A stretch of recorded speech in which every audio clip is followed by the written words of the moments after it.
emergency care for children. I would like to thank the American Academy of Pediatrics, the American College for Emergency Physician, Al Faisal University, for sponsoring this conference. I think we will start now with the first lecture. It will be presented by me, and we'll talk about the history of the emergency medicine and pediatric emergency medicine in Saudi Arabia. We'll start now.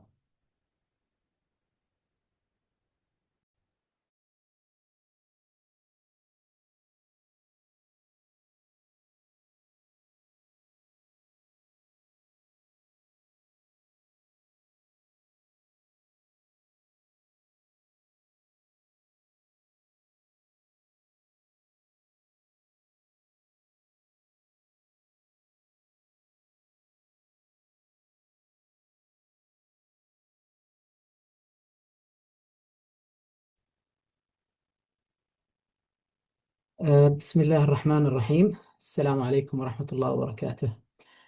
Good morning, everyone. It is truly my pleasure today to share the journey of pediatric emergency medicine in Saudi Arabia and to be the first lecture today for our conference, 10th International Conference on Pediatric Emergency Medicine. For me, this is not simply a presentation about a medical specialty. It is the story of national transformation, a professional dream that began many years ago, and a journey that reflects the kingdom commitment to the excellence in child health. Today, I will take you through how emergency medicine evolved in Saudi Arabia, how Pediatric Emergency Medicine Fellowship was established, and how this journey naturally led to the birth of the Society of Pediatric Emergency Medicine. In this presentation, I will walk you through three major chapters. First, I will briefly review the history of emergency medicine in Saudi Arabia, because understanding our roots helps us appreciate how far we have come. Second, I will discuss the establishment of Pediatric Emergency Medicine Fellowship, a milestone that I personally consider one of the most important achievements in our field. Third, I will highlight the establishment of the Saudi Society of Pediatric Emergency Medicine, its achievements, partnerships, and alignment with Vision 2030. As you know, Saudi Arabia is a rapidly growing nation, both geographically and demographically. Over the past 2 decades, our population has increased dramatically from around 21 million in 2002 to nearly 37 million in 2025. This growth has placed enormous pressure on all healthcare services, especially emergency departments. And because most of our population is centered in large urban areas like Riyadh, Mecca, Jeddah, Dammam, pediatric emergency departments must manage very high patient volumes every day.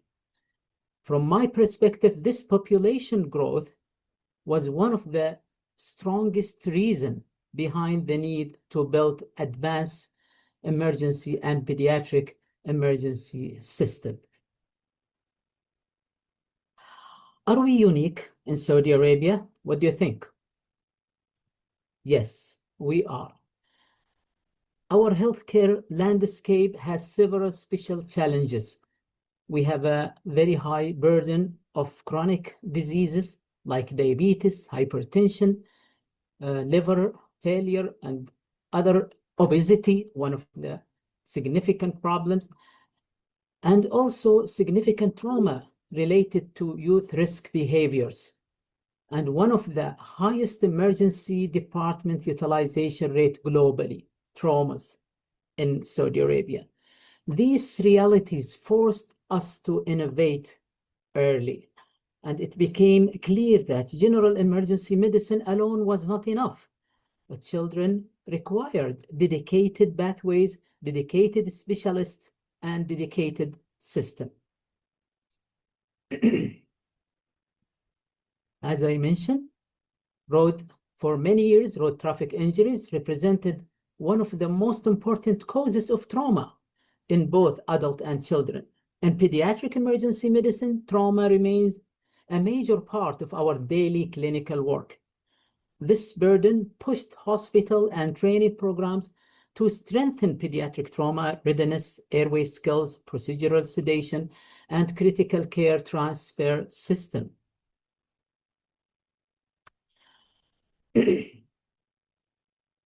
One of the greatest achievements of Vision 2030 national success stories has been the remarkable transformation in road safety, thanks to Vision 2030.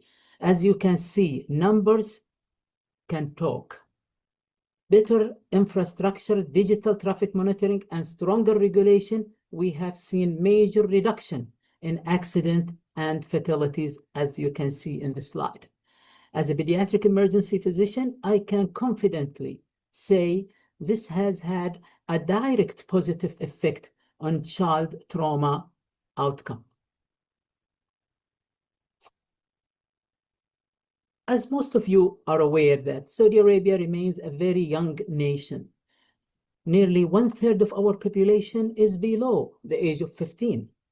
This means pediatric emergency medicine is not a niche specialty. It is a national health care priority. Every investment in pediatric emergency medicine directly support the future health of our society. In this slide, it can capture the key milestone that shaped emergency medicine globally and nationally. For Saudi Arabia, the defining moment was 2005, when emergency medicine became an independent specialty. As some of you are aware that emergency medicine was established as a program in 2000, but it was under surgery specialty. But after a few years, in 2005, it has its unity and it's become like an independent specialty. At that year, 2005, the same year, also where marked the beginning of our pediatric emergency medicine fellowship program. And this was a historic turn point. And not to forget, last year was a very important historic date by the establishment of the Society of Pediatric Emergency Medicine, which I'm going to talk about it in the next few slides. This is a very old slide, more than 20 years. This is the board, the Saudi Board of Emergency Medicine. I always like to remind our audience and you that the Saudi Board of Emergency Medicine started in 2000 with only 4 trainees. And I still remember them, Dr. Sagga, Dr. Al-Onazi, Dr. Al-Kharji, and Dr. Al-Dosari. And they are now working as a well-known physician in the specialty of emergency. And now it has grown, the specialty, the program, I mean, the emergency program has grown into a mature national system with over 30 accredited recognized centers. Initially, when it was established, it was only in the National Guard Hospital, King Fahd Hospital at that time called. Now it's become as a King Abdulaziz Medical City. It was established by Dr. Abdullah Al-Hudayb. And the success created the academic and clinical environment that made pediatric emergency medicine fellowship possible to be created.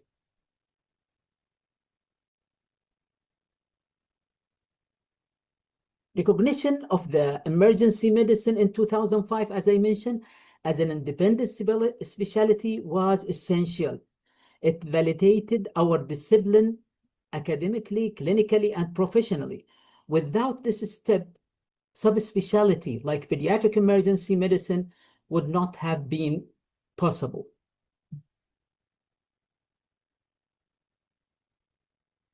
Saudi Arabia leadership in mass gathering medicine is globally recognized. And this is through Hajj and Umrah experience. and it taught us an invaluable lesson in surge capacity, disaster preparedness, and rapid emergency response. And now it's becoming a reference for mass gathering medicine. These lessons strongly influence pediatric emergency preparedness as well.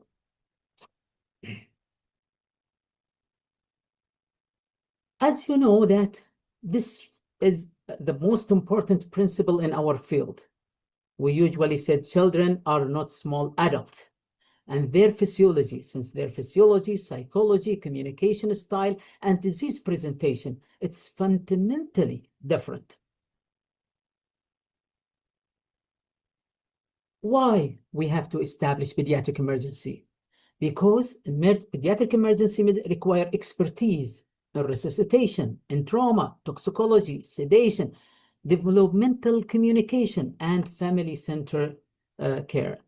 Every decision from medication dosing to airway intervention must be tailored specifically to the child age and weight and all this data. That's why it makes the pediatric emergency medicine a unique specialty. That's why specialized pediatric emergency training saves life.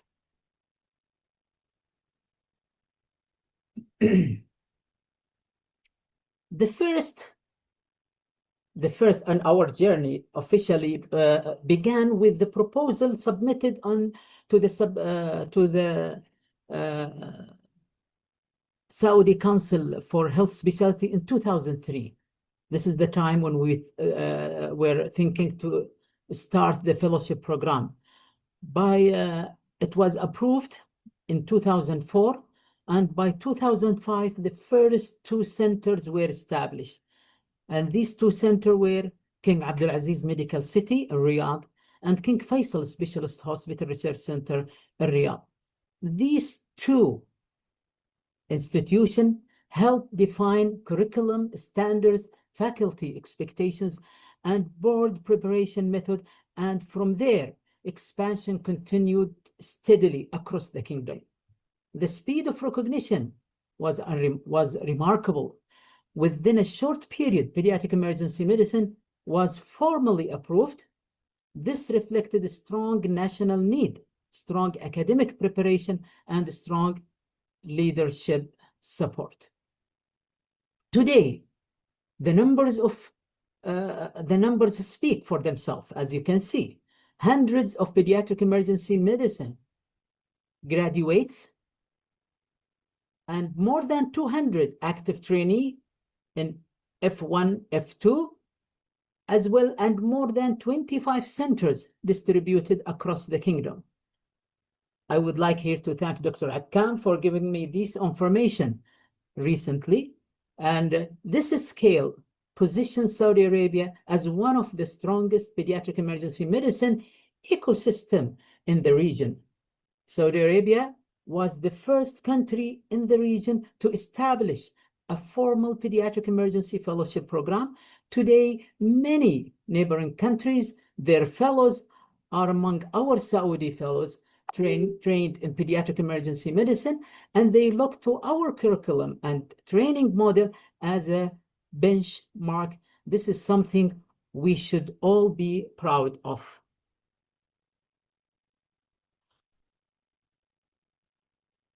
As our workforce continued to grow, it became increasingly clear that we needed a national umbrella organization to unite our vision, strengthen our voice, and advance the future of pediatric emergency medicine in Saudi Arabia. This was not only an institutional goal, but it's a heartfelt dream shared by every pediatric emergency physician across the kingdom. On 1st of January 2025, we announced we were deeply proud to witness the dream become a reality with the official establishment and announcement of the Saudi Society of Pediatric Emergency Medicine. This historic milestone was only possible through extraordinary dedication of our members, general and board members, whose emotional encouragement, generous financial support, and selfless voluntary effort transformed a long-held dream into a living national legacy. Today, with limited time, the Society stands as a reference for education, advocacy, researches, public awareness, and leadership, serving our professionals, our healthcare system, our families, and most importantly, our children of Saudi Arabia.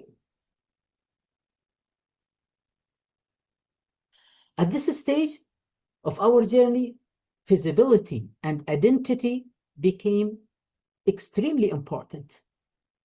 As you can see in this slide, it reflects the public face of the Saudi Society of Pediatric Emergency Medicine. Our website is more than an information page. It is a national professional platform that connects physician, trainee, researchers, and the wider community. Through this platform, we share conferences, fellowship opportunities, research initiatives, public awareness campaign, and membership benefits.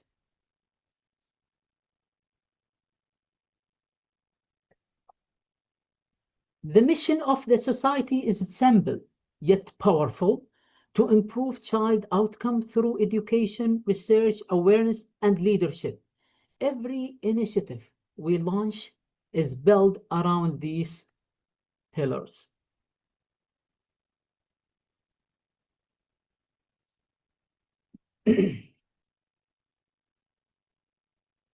One of the proudest achievements of the Saudi Society of Pediatric Emergency Medicine is the establishment of the Annals of Middle Eastern Medicine. This journal represents a major academia milestone for our society and an important platform for researchers and members alike. It offers a strong peer review venue for publishing original research, clinical innovation, and collaborative studies, while also supporting fellows, trainees, and young investigators in developing their academic careers. More importantly, it strengthens our culture of evidence-based medicine and positions our society as a leader not only in education, but also in scientific research and regional scholarly impact.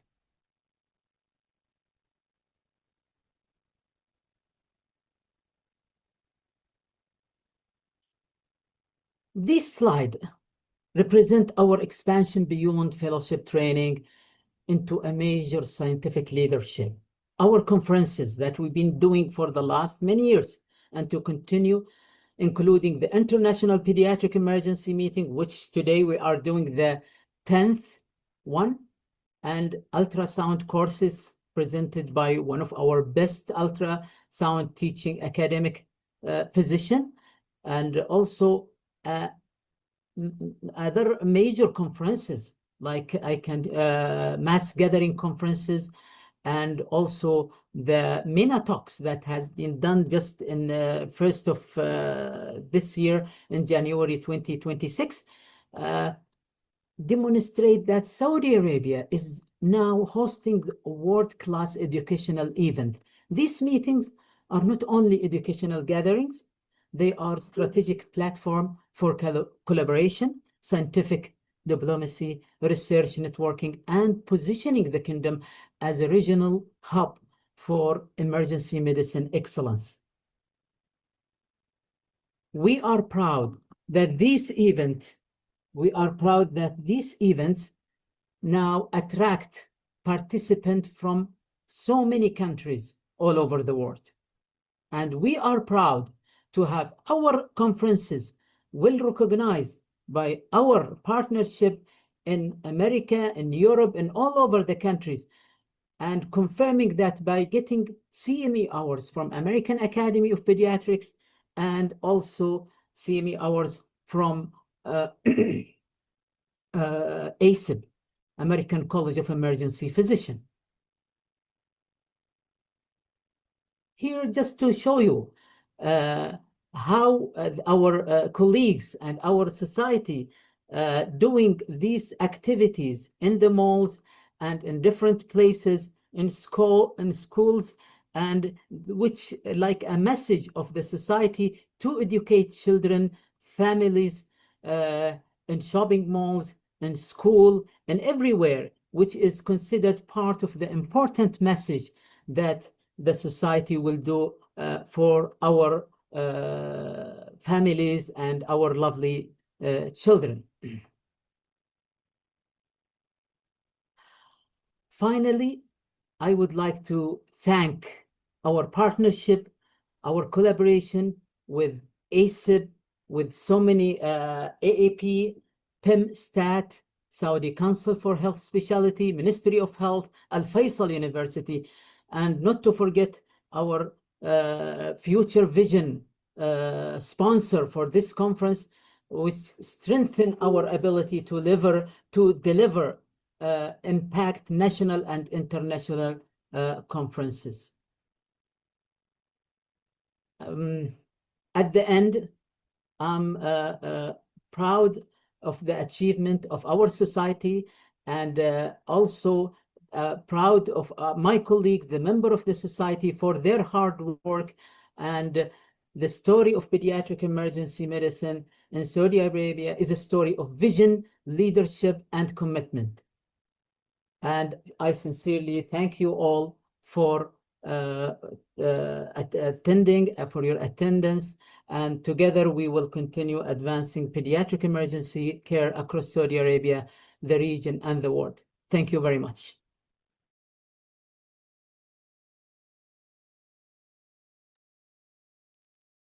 Thank you, Dr. Al-Fayfi, for this overview of the history of pediatric emergency in Saudi Arabia.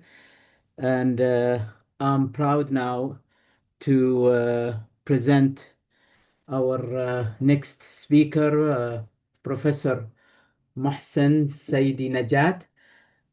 He's a professor of emergency medicine and pediatrics at David Jeffens School of Medicine at UCLA, director of the Institute for Health Services and Outcome Research at the Lundquist Institute for Biomedical Innovation at Harbor UCLA, faculty member in the Department of Emergency Medicine at Harbor UCLA Medical Center, Torrance, California. Professor Saidi Najat will talk about sorting out pediatric multi-system trauma, initial stabilization of life-threatening injury. You can start. Thank you. Hello, everybody, and welcome to this presentation entitled Sorting Out Pediatric Multisystem Trauma, Initial Stabilization of Life-Threatening Injuries. My name is Dr. Saidi Najat. I'm a professor of emergency medicine and pediatrics at the David Geffen School of Medicine at UCLA. I also serve as the executive director for translational science and population health at the Lundquist Institute for Biomedical Innovation at Harbor UCLA. In terms of my disclosures, I am receiving research funding from the Emergency Medical Services for Children program that is supported by the Health Resources and Services Administration of the United States Department of Health and Human Services, with a grant that totals $3 million per year, 100% of that coming from governmental source. The content of this presentation I'm about to give you are strictly my own personal opinions and do not reflect the opinions or official views of the funder, HRSA, the Health and Human Services, or the US government. So I wanted to go over the specific learning objectives for this session. The objectives are to review systematic approach to initial evaluation of a child that presents with multisystem trauma, also to anticipate some of the hidden elements of trauma that may not be easy to distinguish unless you had a good index of suspicion for. And then we're going to talk a little bit about diagnostic investigations you need to provide the initial care for a child that comes to you with multisystem trauma. Any trauma that is coming to you needs to be really looked at from a triaging system of the ABCDE, much like anything else. Let's start with airway, move on to breathing, then circulation, disability, and exposure. And I'm going to go through all of those same steps with you here today. So when you have a child who has been involved in a systematic trauma, very important for you to start looking at three possibilities that are very important that make a difference for a critically injured child. One is shock. So look for evidence of skin changes, mottling or pallor, any delay in capillary refill, any tachycardia that is out of proportion to pain or fever. Look for hypotension, which may not be present until later in the game, and mental status changes. From a respiratory standpoint, think about tachypnea, bradypnea, apnea, any retraction, increased work of breathing, cyanosis. Also, for every child who's involved in multiple system trauma, it is important to consider head injury and traumatic brain injury because that's a common part of trauma. So with that, the things to consider is a patient who has a lower GCS than you would expect, a child who has abnormal gaze, for example, child who's vomiting, anything that makes you feel like there's evidence of increased intracranial pressure. So we're going to start with the airway, with the A of the ABCDE. So bear in mind, again, this might be a review for some of you, but pediatric airway differs from adult airway in multiple ways. The pediatric airway is smaller, shorter distance, is more anterior. Because it's smaller, it is more prone to be obstructed and kinked. And smaller diameter of the airway means increased airflow resistance. Key differences between children and adults in terms of their airway. Of course, the head is larger compared to the rest of the body. The tongue is larger. The trachea is not fully circular. It's more of a funnel shaped. The larynx is a higher position as a C3, C4. And the epiglottis tends to be larger and it's omega shaped. It is actually more prominent if you look at the picture below. The epiglottis of an infant is much proportionally larger than epiglottis of an adult, for example. When you're managing airway, remember that you have to first see if the patient has an adequate airway. Are they protecting their own airway or not? Do they have adequate respirations to establish for themselves, or do they need you to establish an airway for them? If you decide that a patient requires positive pressure ventilation, bear in mind that good bowel mass ventilation, especially in a pre-hospital setting, can help the child for a long, long time before there is a need to intubate. So intubation should not ever be an emergency right now. You can bag them until you're ready to intubate. And then also bear in mind there are some cases where you may have to do a complex surgical airway, and it is important for that to have the right equipment and pediatric size tools, as well as the right expertise.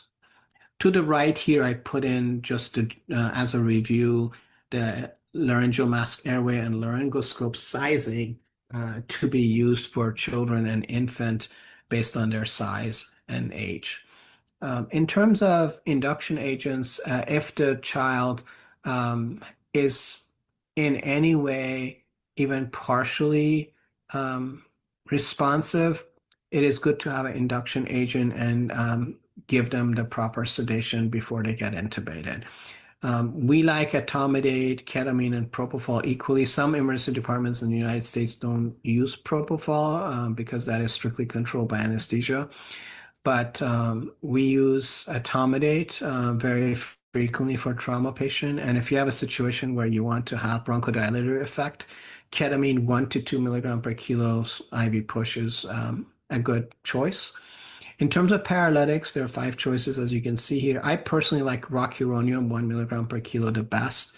You can also use succinylcholine, choline, depending on whether you want a polarizing or a non-depolarizing agent for your paralytic. And usually I don't repeat the paralytic dose. I just use it for induction. After that, I just maintain the patient on sedation only and not use things like vecuronium, which are longer lasting paralytics. In terms of circulation, now I'm going from A and B to C.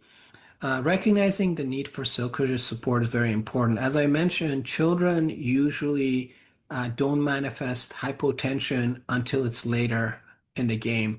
So a child might have significant blood loss and still maintain normal blood pressure. So it's important to anticipate things like hemorrhagic shock based on the mechanism, based on the blood loss you're seeing, based on the expectation of blood loss.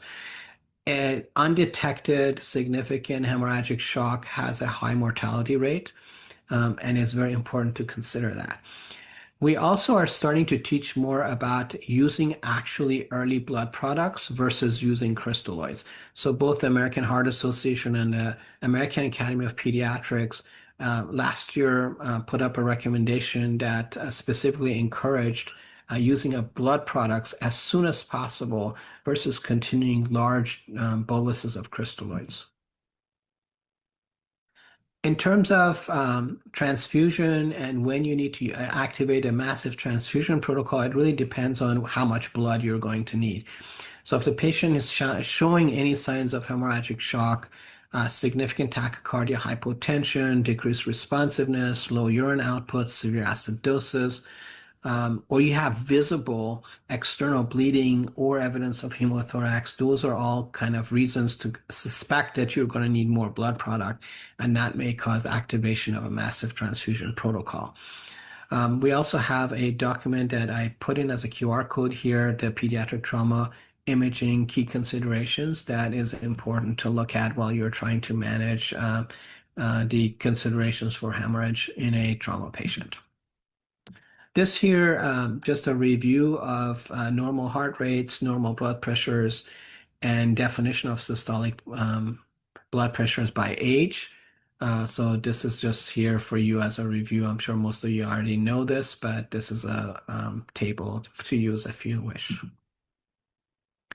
So for every patient that you suspect significant hemorrhage, it is very important to have good IV access. It is nice to have two large bore IV access, at least a 16 gauge if you can, but definitely try to have at least a 20 gauge if possible, that you allow to transfuse and also give IV fluids at the same time.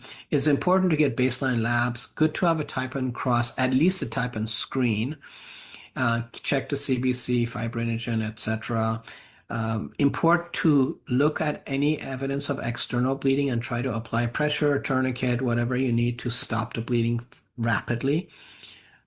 As I mentioned before, again, blood products are preferred over crystalloids, but you can start at 20 per kilo of crystalloids while you're waiting for the blood to be available. You also need to think about preventing hypothermia by removing any cold, wet clothing and make sure to cover a patient in a warm blanket, and rewarming if necessary with active rewarming depending on the temperature. In terms of massive transfusion protocol, each of our hospital systems have a different process for activating a massive transfusion protocol, but in general, two or more of the criteria that are listed here, having a penetrating injury, having a positive FAST, high lactate, tachycardia, base deficit, two of those, or if you need more than 20 per kilo of blood products, or you have ongoing hemodynamic instability you can't control, or there is a source of visible bleeding that you know you cannot easily control.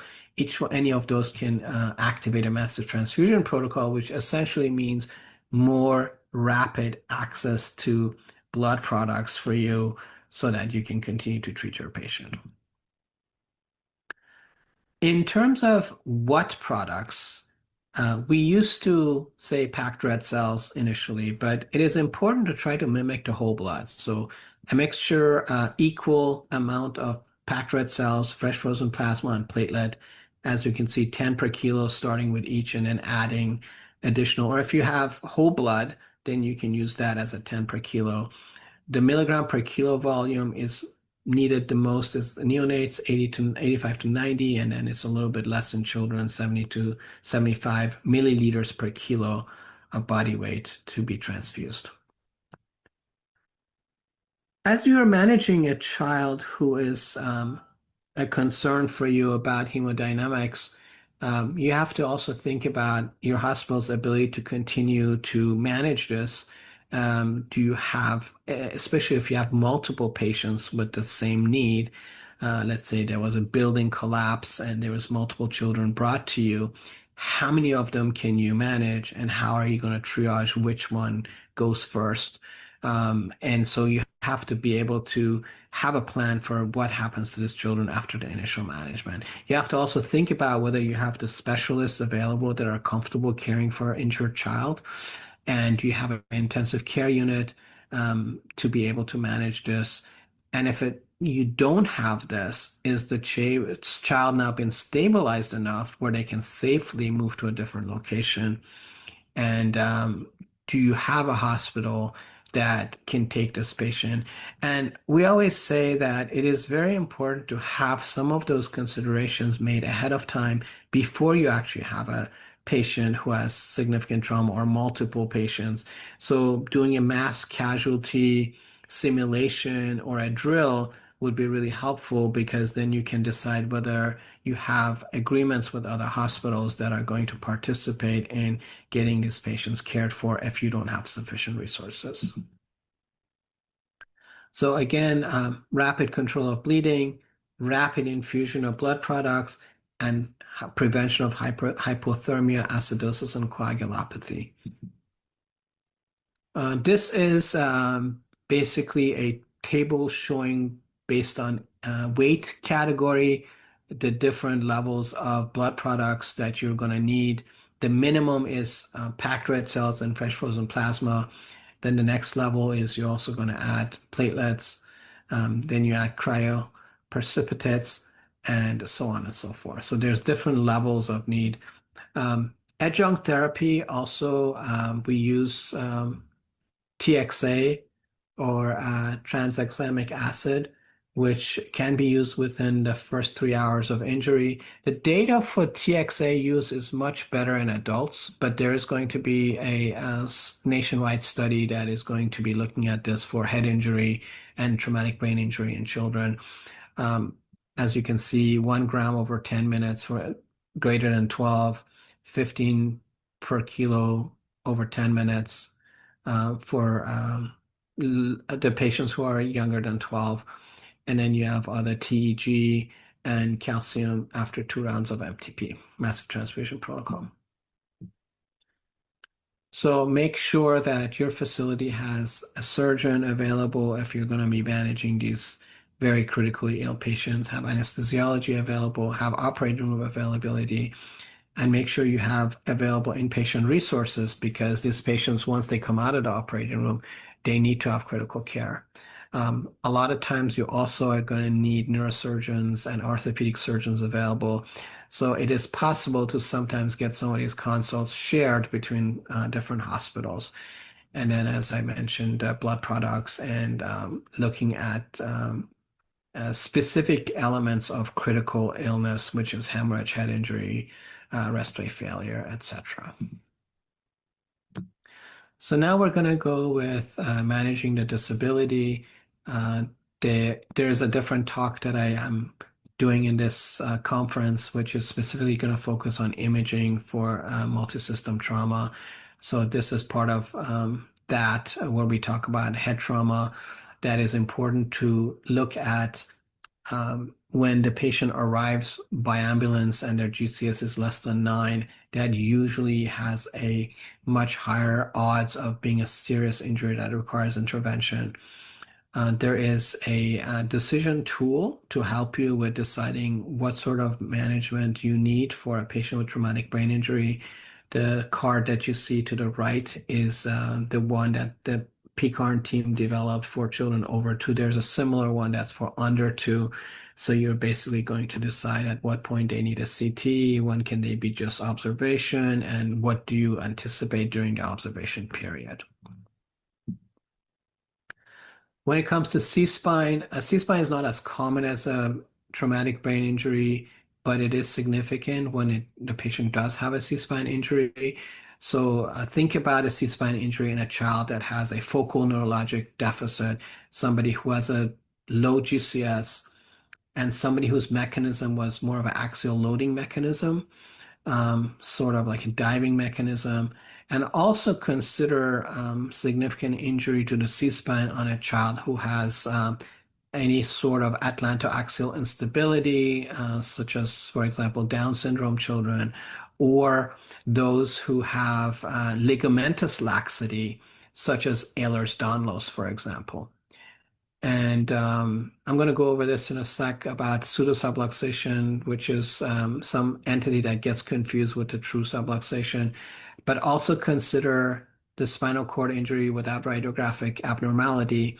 And this is when the cervical spine, as well as the rest of the spine, is very compliant and flexible in children compared to adults. So it's possible the spinal um, column itself, the spine is basically moving back and forth without fracturing any spines, but at the same time, the spinal cord inside can be damaged from all the movement. So you can have spinal cord injury without any bony abnormality. And this typically occurs in the younger children, 6 to 12 or so. But it is important to know about it. The only way you can diagnose that is through an MRI. So any kind of ligamentous injury also, you may have to do an MRI because CT is not going to show it. But one thing that we are recently teaching is that most of the spinal C-spine injuries can be evaluated with a lateral C-spine X-ray without the need for doing a CT of the C-spine. We reserve the CT for those, again, like I say, with atlantoaxial instability, the ones with the axial loading mechanism, and those who have focal neurologic deficit or their GCS is too low for us to be able to assess. So any GCS less than 8, for example. This is how the decision support tool from PCARN says high risk, again, high risk factors, you do a CT. Those who do not have high risk factor but have intermediate risk factors, they can just get a plain film, and those who have no risk don't read anything. So as I mentioned before, the pseudosubluxation is something that is more specific to children. Adults don't have this. But basically what it is the anterior displacement of C2, which allows it to look like it is subluxed over C1, C3. So if you look at it anteriorly, the C2 looks like it's pushing out. But if you look at it posteriorly, C2 aligns with C1 and C3 in terms of the spinous process. And there's this line that you see, there are 4 lines. This is only depicting the third of the 4 lines, which is, these are called the lines of Swiss Chuck. He's the radiologist, I believe, who first described this. So FD posterior line, as you can see here, shows that C2 is aligning with C1 and C3, then that's not a true subluxation, and that's actually not unusual to see in children. So the deviation of less than 2 millimeter. But if this posterior aspect in the bottom line is displaced also, then it's a true subluxation. So remember, for thoracic trauma, the most, again, this is part of the other presentation that I have regarding trauma imaging. Just keep that in mind that it is almost never necessary to do a CT thorax on a child with trauma unless you have a person who you're suspecting a significant vascular injury. For that, also think about whether there are any additional injury to the abdomen and pelvis, and you may do your CT then based on the fact that there's additional abdominal and pelvis injury. But most of the times, the chest X-ray will be able to show you any evidence of pulmonary contusions, rib fractures, hemothorax, pneumothorax, any of those you can see by a chest X-ray alone. And if you do see abnormalities, then the next recommendation would be to check for pericardial fluid. And if that's positive, then you will do a CT. This is what I was just saying. It shows you that you start with a chest X-ray. Any abnormalities, then you consider a pericardial ultrasound.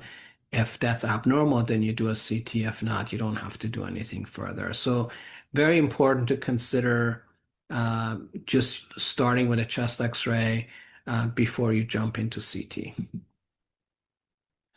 In terms of abdomen, the most important thing that the Pediatric Emergency Care Applied Research Network, the PCARN decision support, looks at is when a GCS is low or if you have a significant contusion or bruising on the abdomen. Those two things usually would be automatic CT. Anything beyond that, you can work with your labs and your fast assessment to see if you can require a CT or not. So again, this is how that works. If your GCS is less than 14, you have a seatbelt sign, you have a 5.4% risk of having intra-abdominal injury that requires intervention, and that person should get a CT. If you don't have those, but you have moderate to severe abdominal tenderness, you have a 1.4% risk of a intra-abdominal injury that needs intervention.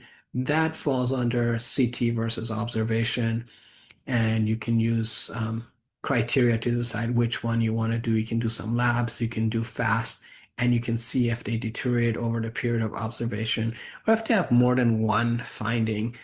This again, I refer to in my other talk with trauma imaging.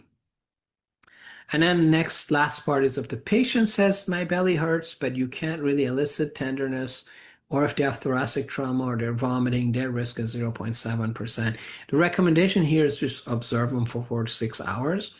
And if they have none of those, then they don't need anything. So now moving to the exposure piece. So children are really also at very high risk for hypothermia because of their large body surface area to mass ratio. It's very important for you to keep an eye on dehydration, severe blood loss, and trauma-induced coagulopathy is a real problem in small children, and that's associated with pretty high mortality rate. So when you're looking at your exposure element, think about the triad of coagulopathy, hypothermia, and metabolic acidosis. Just to kind of bring them all together, A, B, C, D, E's, as we just went through. So for airway, remember to decide whether the patient is adequately protecting their airway. If not, you can do bag mask ventilation. You can support that with supraglottic devices, and you can bag them as long as you need before you're ready to intubate. Also think about difficult surgical airways and make sure that you have the right personnel for it. In terms of the breathing, make sure that you have a spinal immobilization, the right size mask, the right type of oxygen delivery. We did cover the circulation and the bleeding quite a bit, so stop the bleeding, use the resuscitation, IV fluids, but preferentially blood products, but you can do IV fluids while you're waiting for blood products, and know when you use a massive transfusion protocol.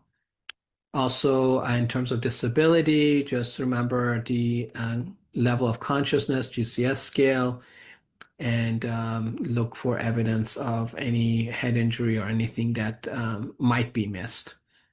In terms of exposure, keeping the patient safe from hypothermia, removing wet and cold items from them and keep them in a blanket.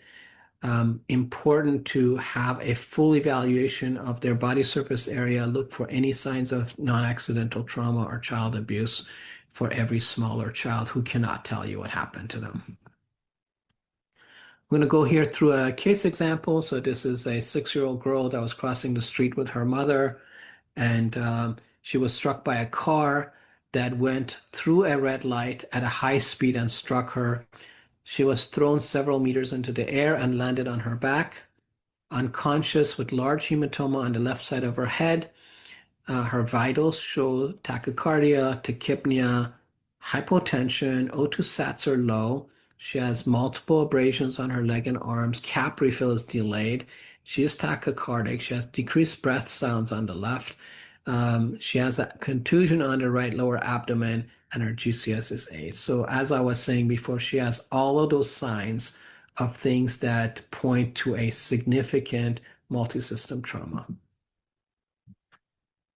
So in a case like this, you have to think about, does the patient need airway protection? Are they doing breathing on their own? What is the circulatory situation? And what do I need to do for disability and exposure? And again, I showed the case here next to it again, just to show you all of those elements of what we would do. And so going here, the airway is patent. So you don't need to establish an airway from that standpoint, but they're not breathing adequately. They need ventilation. So you start with bag mask ventilation and prepare to intubate them with pediatric appropriate equipment. Circulation, again, they're showing that they're tachycardic, they have delayed capillary refill, they have a need for resuscitation. They probably should get blood products to begin with. And there's also concern for head trauma in this child with a large hematoma, and there's also abdominal trauma with the GCS of 8. So they're probably going to require imaging. And this patient would be probably one of those examples where I tend to do more CTs than not, because there's no way to evaluate a patient who has a GCS of 8. There's a hypothermia risk, hypotension risk, volume resuscitation and warming risk. So you need to get your team ready for this. You need to make sure you have trauma surgery, neurosurgery, intensive care when possible. And this is why it would be good to have practiced this scenario ahead of time before you end up with a patient like that. Now imagine if this was a case of a building collapse, then you would have multiple children with this. So you couldn't possibly do it all by yourself. So it is very important to have established relationships with the hospitals nearby, clinicians, surgeons, emergency physicians that collaborate with each other. So just to summarize, children are different from adults in many ways. They have different airway needs. They have different circulatory needs. They have different response to trauma. They tend to compensate for a long time before they suddenly decompensate. It is important every time you deal with children that all your equipment and all of your tools are appropriate for the child. All your medication doses are pediatric dosed. Think about the different injury pattern in children, especially remember the large head. Remember non-accidental trauma. This is a very important consideration. Always important to have a high index of suspicion, and it is very important to be prepared for specifically caring for children. I think that is all I have here. Again, thank you so much for listening to this presentation. I'm sorry we could not be there in person this year, given the circumstances, but I'm really looking forward to the opportunity in the future to visit in person and speak with you guys directly. Again, thank you and have a great day. Thank you very much, Professor Saidi Najat, for this important highlights on the trauma approach in emergency department. And it is my pleasure now to welcome Dr. Todd P. Shang from Children's Hospital Los Angeles and the Keck School of Medicine of USC. Dr. Todd, he's a Vice Chair of Education, Department of Pediatric, Associate Professor of Pediatrics and Medical Education at the Keck School of Medicine. He's a Medical and Research Director at Simulation Center and Principal Investigator for in Karen and in Children's Hospital, Los Angeles. Dr. Todd, you can start now, please.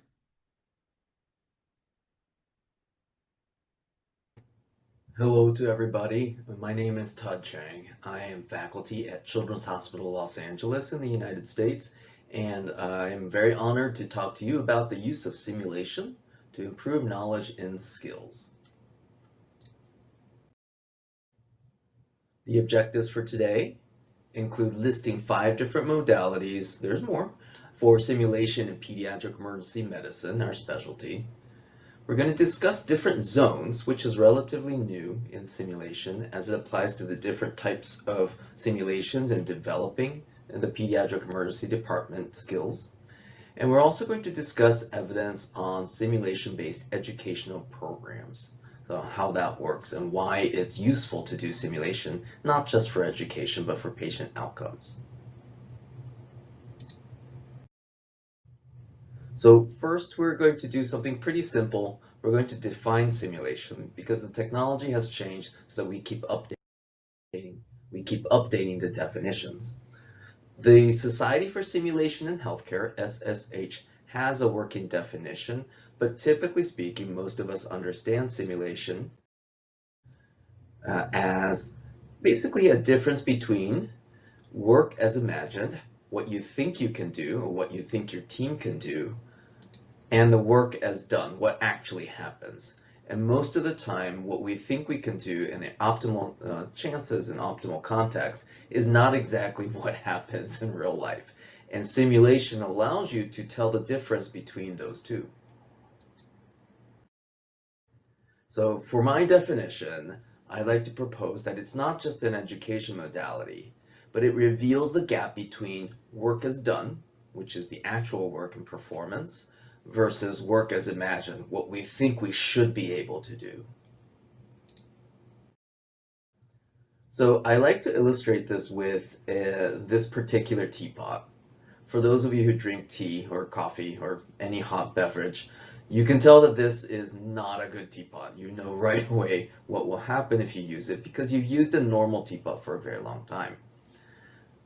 This is not a real teapot, of course. This is an art exhibit entitled The Masochist's Teapot. And many things in the hospital and health systems, as best as we can do it, are kind of like this teapot. You can be really careful in using it, but if you are very fast and don't think about using it, then harm comes. And what typically happens in health systems is, let's say that you burn your hand pouring tea using this teapot. There's usually a lot of blame. Why did you do it? How come you didn't know how to use a teapot? What's wrong with you? Why didn't you take precautions? Why didn't you have two people help you? You know, there's all sorts of excuses that happen. Sometimes it's very professional, and other times it's not professional. And then there's typically some committees, some teams and groups in the hospital systems, maybe healthcare ministries who get involved in trying to solve this problem. And then there's recommendations. Okay, so we're going to keep the teapot for some reason, but we're going to train everybody on how to use it properly. We're going to buy some gloves for everybody. We have to train everyone on the gloves for every year to make sure it fits correctly. And yeah, so what ends up happening is that there's all these committees and work that go towards making a problem slightly better, but not really solving the problem. Again, the work as done, which is the actual burn, it happened to you, is different than the work as imagined. This is called latent system threats, and this is actually a key part of simulation that is not typically part of education. Latent system threats are undetectable problems. They're like this teapot, and they're undetectable because no one has made the tea yet. They're undetectable in a new protocol. The protocol's not there yet, until it's revealed in a real patient and the real patient has harm. Alternatively, you can use the teapot first on a simulated patient, so you can pretend to do tea or rehearse a tea, pouring a tea before it actually happens. And we use simulation to reveal these problems that otherwise would get to the patient and fix it before the actual patient care happens.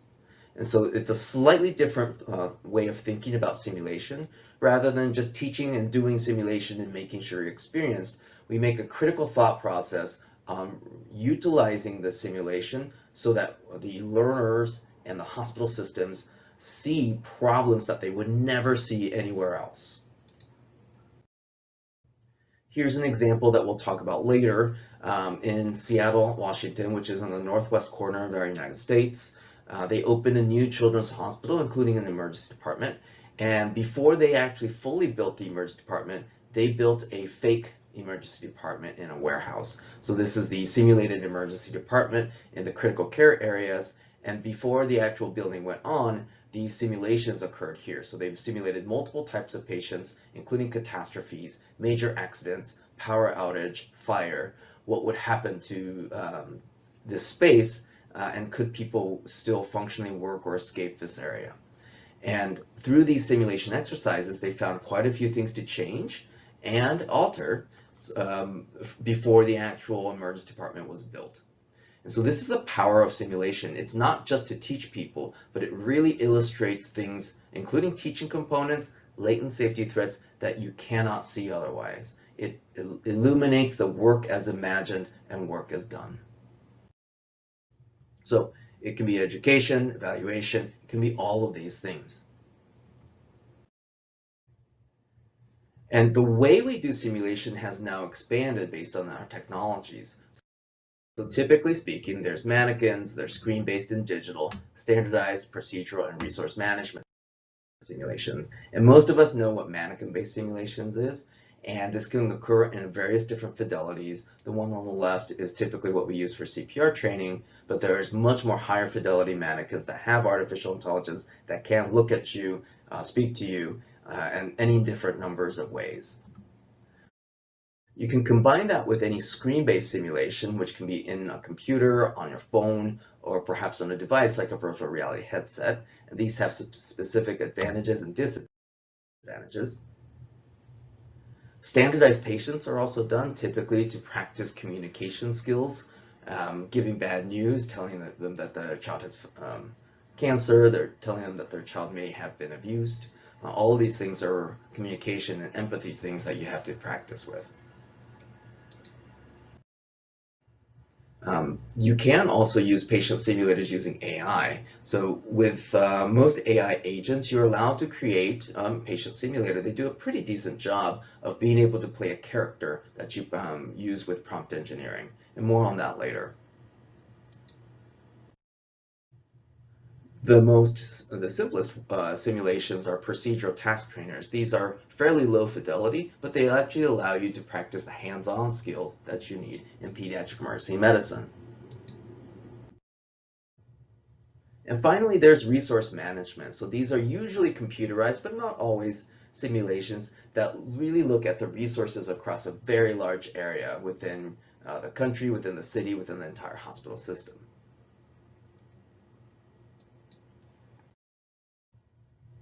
Of course, you can also combine two or more modalities. This is a birthing simulation that combines both the standardized patient, so that's the parent, the mother and the father on the left-hand side, as well as an actual mannequin parts to simulate the delivery. So both the learners have a chance to practice the delivery in a more psychologically realistic setting where the family is still around and crowding.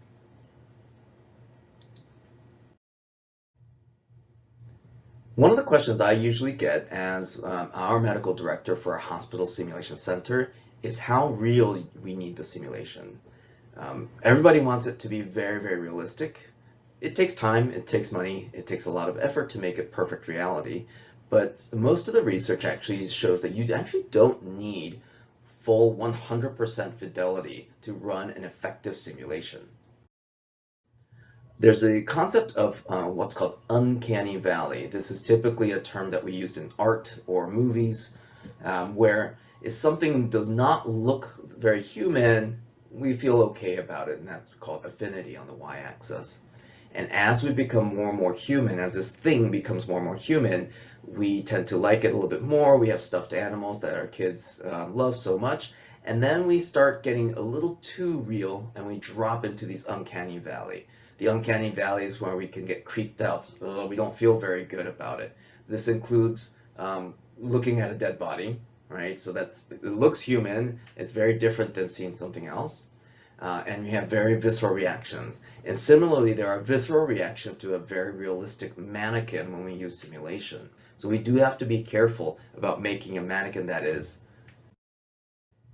too realistic for the purposes of education or for latent safety threats. There may not be a need to make such a realistic mannequin for us.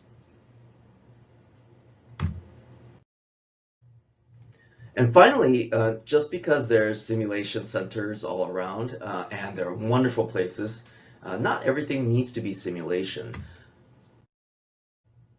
Before simulation, we learned through lectures, we learned through apprenticeship, we learned through modeling behavior outside of a simulation laboratory.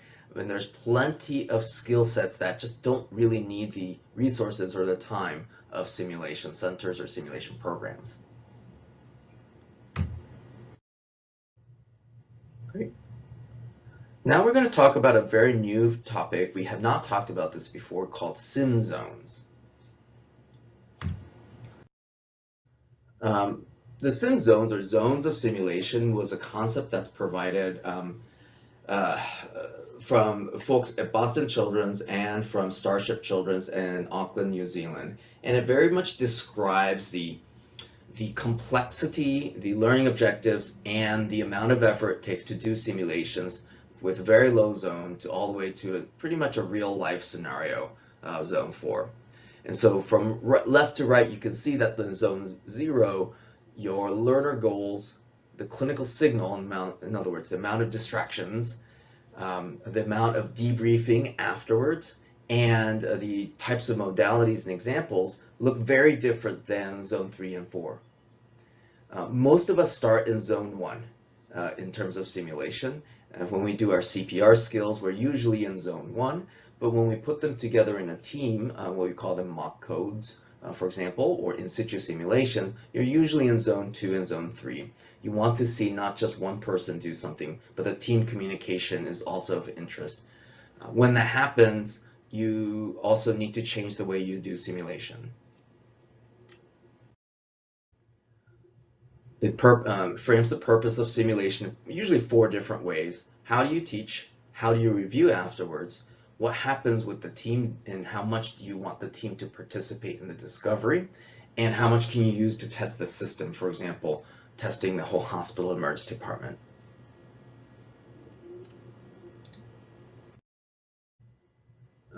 There are many zones of simulation, but it doesn't mean that one zone is better than the other.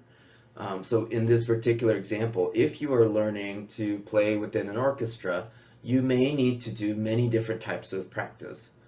First, you might learn it without the instrument. You might need to do solo practice, and then you might rehearse with a smaller group, and then finally you have your full dress rehearsal before your concert.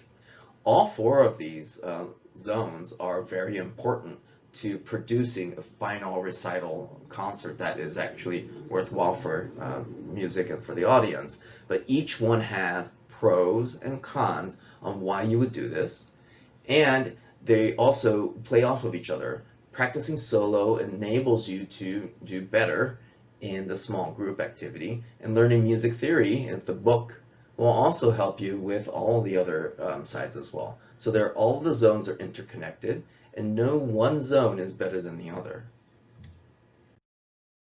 So when we look back at the zones, the zone 0 is fundamental knowledge that a lot of our new learners and our students tend to do, but they can be practiced for experienced people, especially if it's a very isolated clinical content. Perhaps one particular part of the music in a concert, for example.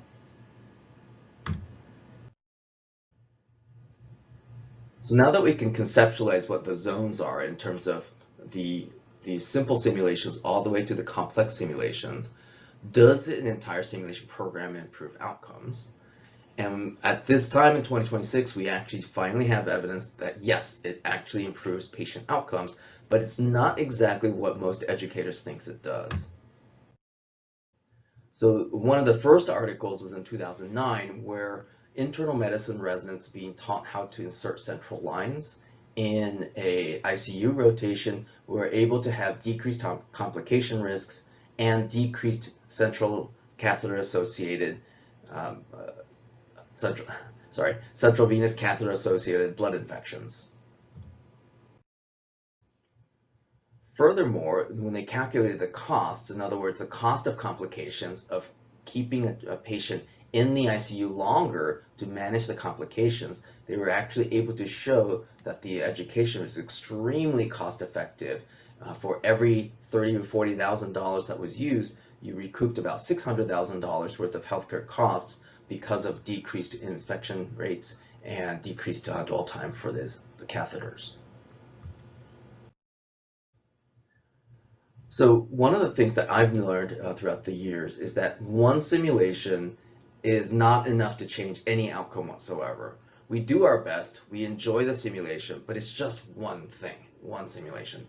But what you're aiming for is a whole longitudinal curricular program that integrates simulation with multiple areas, including clinical latent safety threats programs. That's what's most likely to change outcomes over time, just like the example with the central line infections. This is true with mock code programs. So hospitals that have a participatory mock code program over time will actually improve survival in hospital cardiopulmonary arrest. This is true in pediatrics as well. So simulation-based mock codes correlate with improved pediatric CPR arrest survival rates. And this increases over time as opposed to increasing survival rates with just one practice. So here's an example. Essentially, over time, as the program matures and keeps going, you'll see more higher and higher survival rates. And this is measured in years, not just simulations. And this is going to be true in everywhere. This includes simulation cases not just about cardiac arrest, but for other things like septic shock, asthma, or other cases that you have. And this is true around the world. Here's one that was here in Riyadh for an effective pediatric mock code simulation on programmatic skills and team performance. Again, it's not just one simulation, but an entire program and whether that changes things.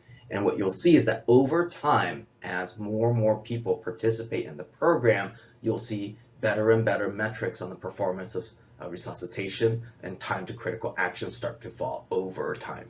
And so when you think of simulation affecting patient outcomes, you're really thinking about the program. You're really thinking about long-term. You're thinking about doing zone 0, 1, 2, 3, and 4 and bigger programs within the same hospital. And that's how you're going to connect differences in impactful patient outcomes in pediatric emergency departments. Great. Thank you very much for your time. I realize that my face is covering up the QR code, but hopefully if you have any questions or if you want to learn more about our Sim Center, please let me know. Thank you. Thank you very much, Dr. Todd, for this interesting presentation on simulation. And for questions, you can make your questions in Q&A section, and please write your questions there, and the speakers will answer you once the questions are received. So I encourage all of you to write your question there, and we will give you the answer as soon as they answer. Hello, everybody. Wait, please. I have very important instructions. Attendance for the conference. You have to have more than 70% to receive the certificate and CME hours for the conference. So make sure that you will attend all the lectures. And as I mentioned, for question and answer, please write your question in the Q&A answer section, and the speakers will answer you once the question are received. Daily evaluation, this is very important. You will have an evaluation here in the Zoom platform, and you have to complete the evaluation once daily, please, to be eligible for also getting your certificate. The break time, as you can see, since the conference is converted from physical to online, I think we should limit our break time unless you have different suggestion. And I can see your comments here in the chat area. So we will now give like 5 minutes break, and then we will resume our meeting. There is some of you were asking, is there need for registering your name and your MOMARIS number and all these things? There is no need to do that. Once you logged in, the system automatically will recognize your details. Okay, so I think I can see most of you were asking for short break, so we'll make 5 minutes break. Let's resume at 9:20. Okay, after 3 minutes with our second session, please, so we can finish early today. Thank you very much.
Welcome back, everyone. I can see there is so many questions, and some of you were asking, is there a test to require to get the CME hours? No, there is no test, but you have to attend like more more than 70% of the lectures to be eligible to get the CME hours. Okay.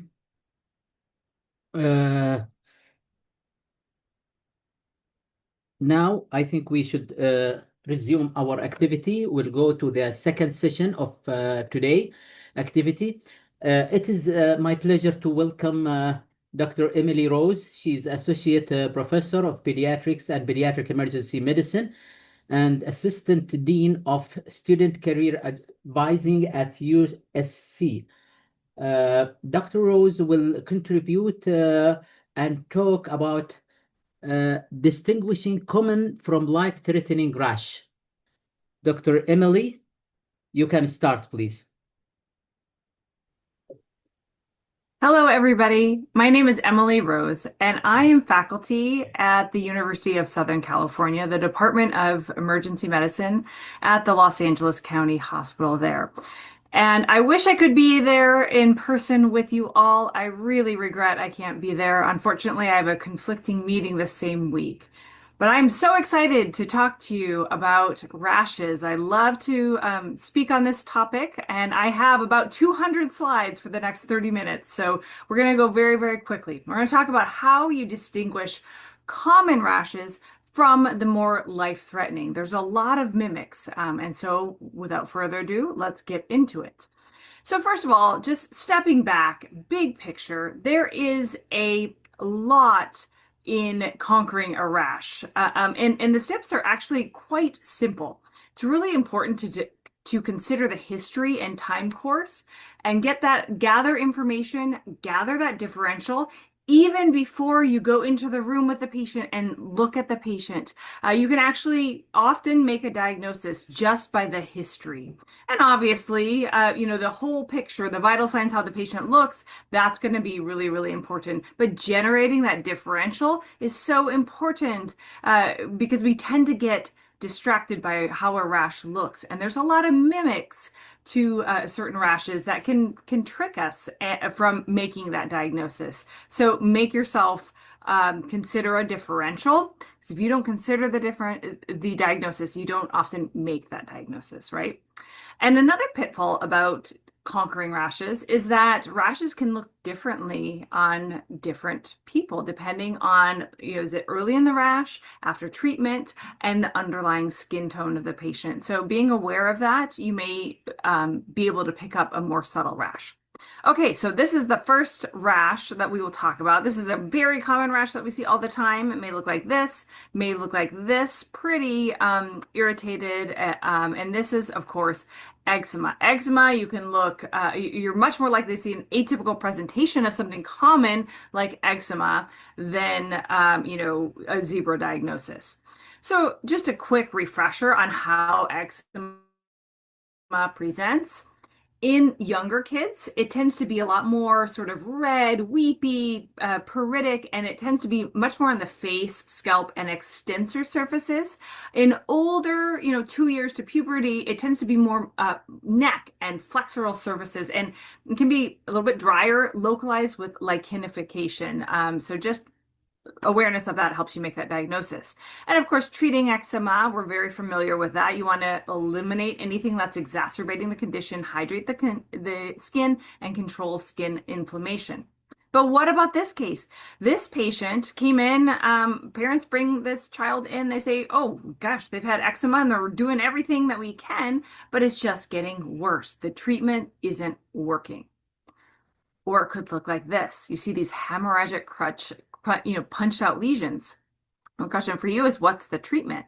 Well, the treatment for this is acyclovir, because this is eczema herpeticum, a superinfection of the herpes virus in that sort of already damaged and fragile skin. So you can have a lot of different conditions where you have normal skin is an amazing protective barrier, but once you damage it, it sets you up for all sorts of infection.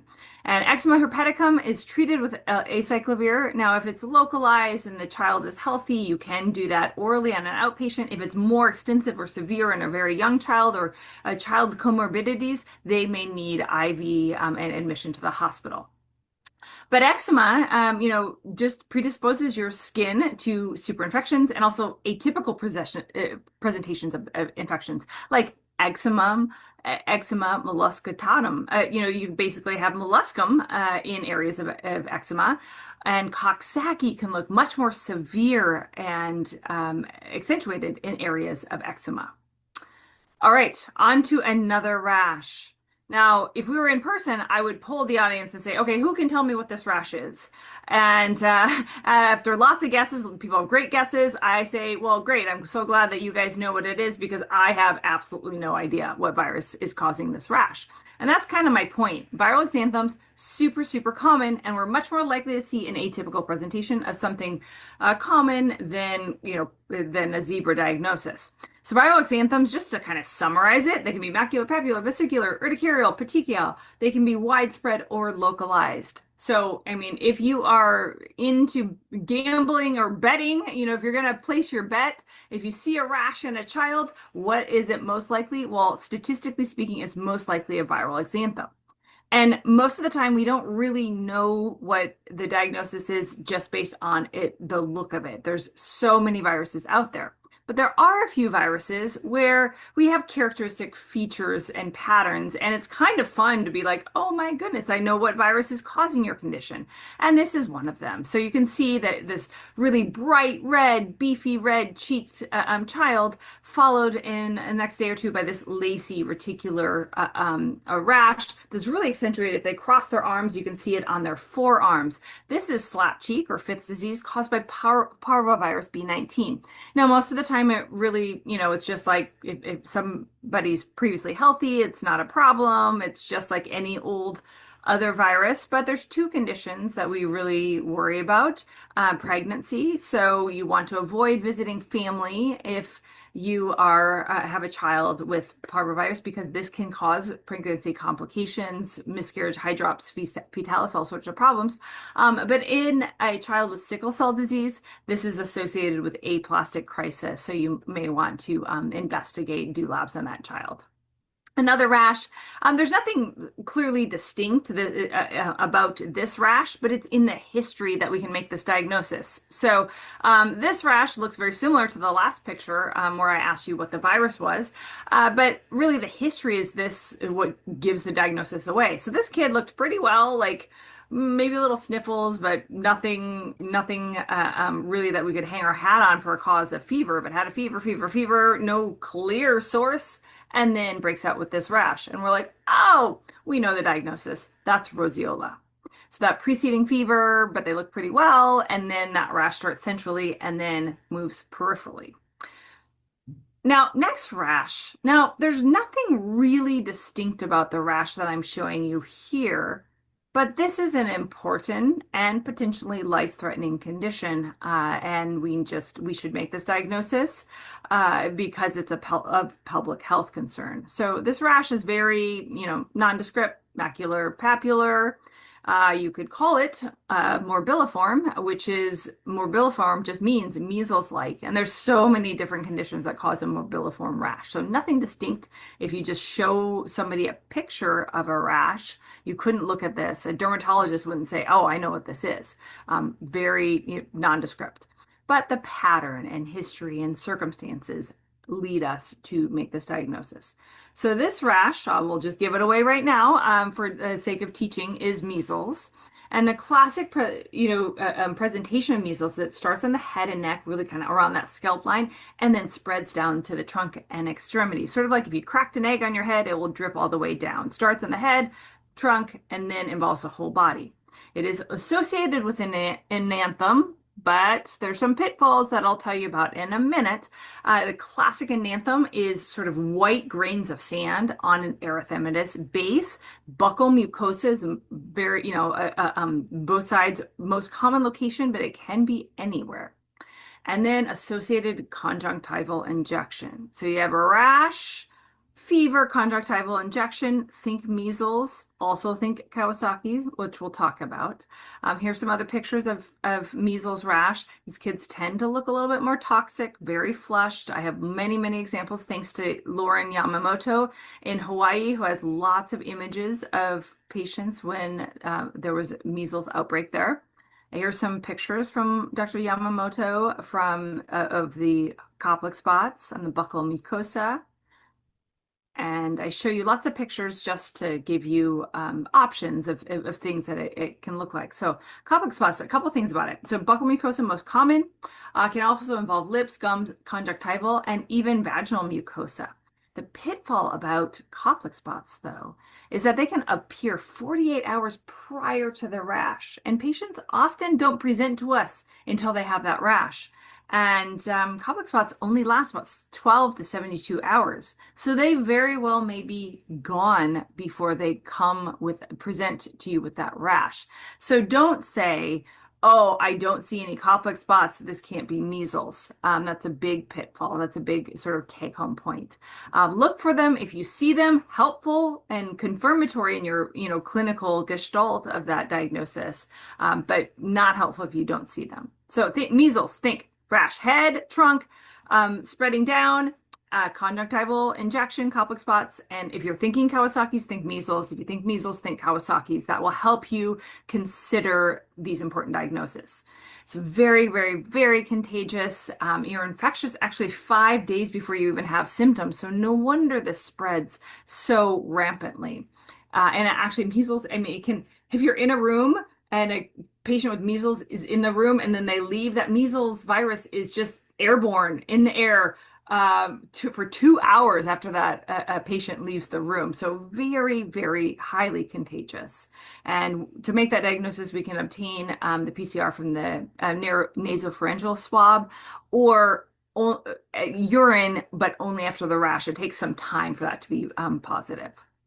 We typically vaccinate about 12 months, but it is recommended to get vaccination as early as 6 months if you're doing if you're going to be in an airport, any sort of international travel, just because there are measles outbreaks all the time. And the booster is usually at 4 to 5 years. And this is, interestingly, it's a serious condition. 1 in 1,000 die, and it's not just the acute event, acute measles, but people often die from complications later on down the road because you can have persistent immune suppression for years. And so patients will die of bacterial superinfections later on because of that sort of immune suppression effects. It is the leading preventable cause of blindness worldwide. And vitamin A treatment does decrease morbidity, mortality. There's a little bit of a controversy of do we need to use it in somebody that's not vitamin A deficient, but certainly worldwide it is recommended and is impactful. All right, next rash, we have a girl who has a very pruritic rash. And she had a little bit of a fever and sore throat, and then this rash started and kind of exploded. You can see on close-up that it is in different stages. You see some papules, vesicles, and then crusting over. The key is this rash, vesicular rash in different stages of development. That's how we diagnose chickenpox or varicella. In contrast to smallpox, which is all of the lesions are in the same stage of development. And if you see smallpox, head for the hills. That is biological warfare. So that is really, really concerning. Here is a picture from a colleague of mine. Poor thing. It's hard enough to have chickenpox as a kid or to take care of a kid with chickenpox. And then she had, unfortunately, not only one child, but twins with chickenpox, these poor kids. So varicella, poor kiddos. Her kids were not quite old enough to get the vaccine, and they got chickenpox. So think vesicles in different stages of development. That's that's varicella. But there's some atypical ways that this can present. Bullous varicella can present with just larger lesions, and you can get varicella again a second time, or even after you've been vaccinated. Oral lesions are present in chickenpox as well. We normally vaccinate at 12 months of life, 1 year, but these atypical presentations can occur, and you can have varicella in a vaccinated patient. It may look a little bit like zoster. You can have as few as 20 some lesions. So in native varicella, you have hundreds of lesions, 20 to 600 lesions, but vaccinated patients can have just less than 50. So scattered areas that can, like I said, can look like zoster. You may think if it's just in one area, you may think, oh, it's zoster, but it is primary varicella. So we give acyclovir. The American Academy of Pediatrics says over 12 years of age, just because kids do so well with varicella. That said, it does decrease viral shedding, decreases symptoms. It's a pretty cheap and safe medication. So I give you that information. I remember having chickenpox. It was not very fun as a child. And we do need to give immunoglobulin for those that are at risk, including neonates and immunocompromised. You, I'm sure, are very familiar with zoster. This can be atypical presentation as well. You can have more sort of hemorrhagic and crusting. And prodromal pain really can precede for like a week before symptoms. I had this, I had zoster a few years ago when I was in the middle of a busy time, but I had severe retroorbital pain, and I had pain every time I moved my eye. And I thought, oh no, I'm going to get optic neuritis. That's it. I was so worried about that. But I was too busy and stressed at the time to think about it. And then one day I woke up and I had, little vesicles, and I was like, oh, thank the good Lord, it is just zoster. It's not multiple sclerosis. So I tell you that story to help you remember. You can have prodromal pain. We often have patients with chest pain, belly pain, severe pain, and we don't see anything, but then a day or two later, those vesicles show up, and it can be atypical. This is a patient, looks a little, different, but you can see the vesicles close up, and we treat with antivirals. Okay, here's another lesion on the finger, and you see that finger, you want to look in the mouth, because this is gingivostomatitis secondary to herpes virus, and this is herpetic whitlow. Looks bad, but generally, please don't IND this. This was self-limited.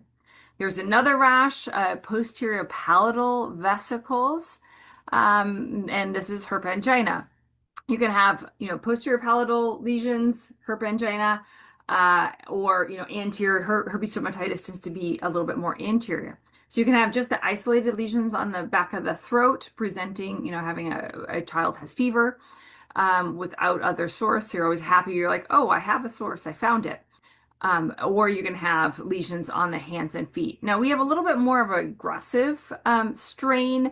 I like to call it now the hand, foot, and mouth on steroids. So when I was in training, in fellowship training, 20 years ago now, we used to say, it would be Coxsackie would be on the hands and feet and throat, and sometimes a few spots on the bottom.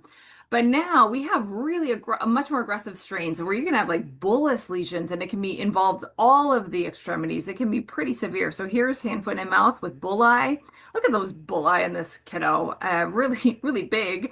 This is seroconfirmed, just enterovirus, hand, foot, and mouth. It can be a little bit more extensive, especially if you have a history of eczema, right? It can be much more worse. Here's a patient who had it and severity in the areas of eczema. And here's actually a bunch of military recruits at a boot camp. They also just had run-of-the-mill normal Coxsackie, this enterovirus in these normal healthy candidates without necessarily a history of eczema. So the strain is just a little bit more severe.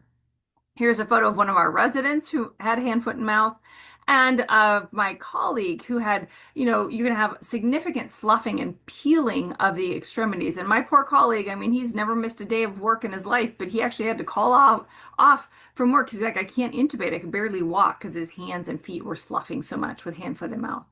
And this is just a fun fact, a fun diagnosis that you can make. I often see this in kids. Parents will bring in their kids for, their nails falling off. And for whatever reasons, usually the onychomatosis or Bowes line happens when you have a serious illness or stressful time. But for whatever reason, enterovirus can cause that, probably related to sort of the sloughing and cleavage of the nails. But often I'll see patients for, parents will bring in their kids for this, and you'll ask them, I'm like, oh, like, however, I'll calculate about how many weeks, like 3 weeks ago, did they have a rash that involved, on their hands and feet? And they're like, oh, and parents think you're a genius. It's wonderful. Those moments when you feel like, oh yeah, medical school was worth all that education. Um, Diaper dermatitis, it's usually a contact dermatitis. And of course, you just want to minimize that contact irritation. But you can have super infections, and it's classically so Canada, I think we tend to overtreat that super. We think emergency physicians, I will say, not the pediatric emergency folks. You're very savvy in caring for kids, but general emergency physicians, I think, tend to overtreat diaper dermatitis. Not as they don't treat it as a contact dermatitis, which usually it is. They treat more fungal infections, but fungal infections do occur. And the classic presentation of that is like usually a poorly treated diaper dermatitis that is really sort of moist, and then you have sort of confluence of that erythema and then satellite lesions outside of that. And that's treated with antifungals. Speaking of fungal infections of the skin, you're going to have lesions such as this. This is the characteristic ringworm or tinea corporis. And a couple of things about this. It can present a little bit atypically, but very scalloped borders with raised sort of crusting. And it can be confluent or can be sort of little areas throughout the body, like in that first picture that I showed. The treatment is with topical antifungals twice daily, and you really want to treat it for several days after you have a visual resolution, because you can have sort of a subclinical infection going on. In contrast to the tinea corporis, tinea capitis, no matter how much goopy topicals you put on there, you're not going to penetrate the hair shaft. So you do need oral antifungals to treat those. All right, another rash. This is actually one of my favorite types of rashes. This kiddo comes in and she's got this rash. And well, I got the palms and soles are involved, but this rash looks a little bit different. Sibling has this rash and another sibling has this rash. Well, we have a better idea of what's going on. Everybody's itchy. And dad has this rash. So this is pretty confirming that everybody in the household has scabies. We really underdiagnose this. We really should think about scabies and any very pruritic rash, especially pruritus worse at night. The symptoms typically, now I know anytime I see a patient with scabies, I walk out of the room and I immediately start scratching, right? But here's evidence that that is 100% psychological. You do not start itching. Even if you had scabies, you wouldn't be itchy because it takes a while for symptoms for that pruritus to occur. So actually, typically about 3 to 6 weeks after infection, except even if you were previously infested and you've got sort of that immune response latent, it will take a couple of days. And this is gross. It's just delayed hypersensitivity to mite, feces, and the eggs, which is a big bummer. And we don't get this. We don't usually get this by objects.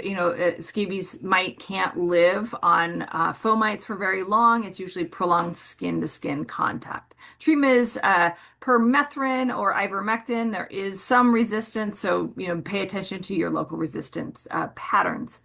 Again, transmitted prolonged skin-to-skin contact. Mites cannot survive off the host much longer than a day, and very contagious among family members and close contacts. So you want to treat everybody at the same time. So treat everybody however you choose to treat them, and then you wash all your clothing, bedding, all of those other items in hot water.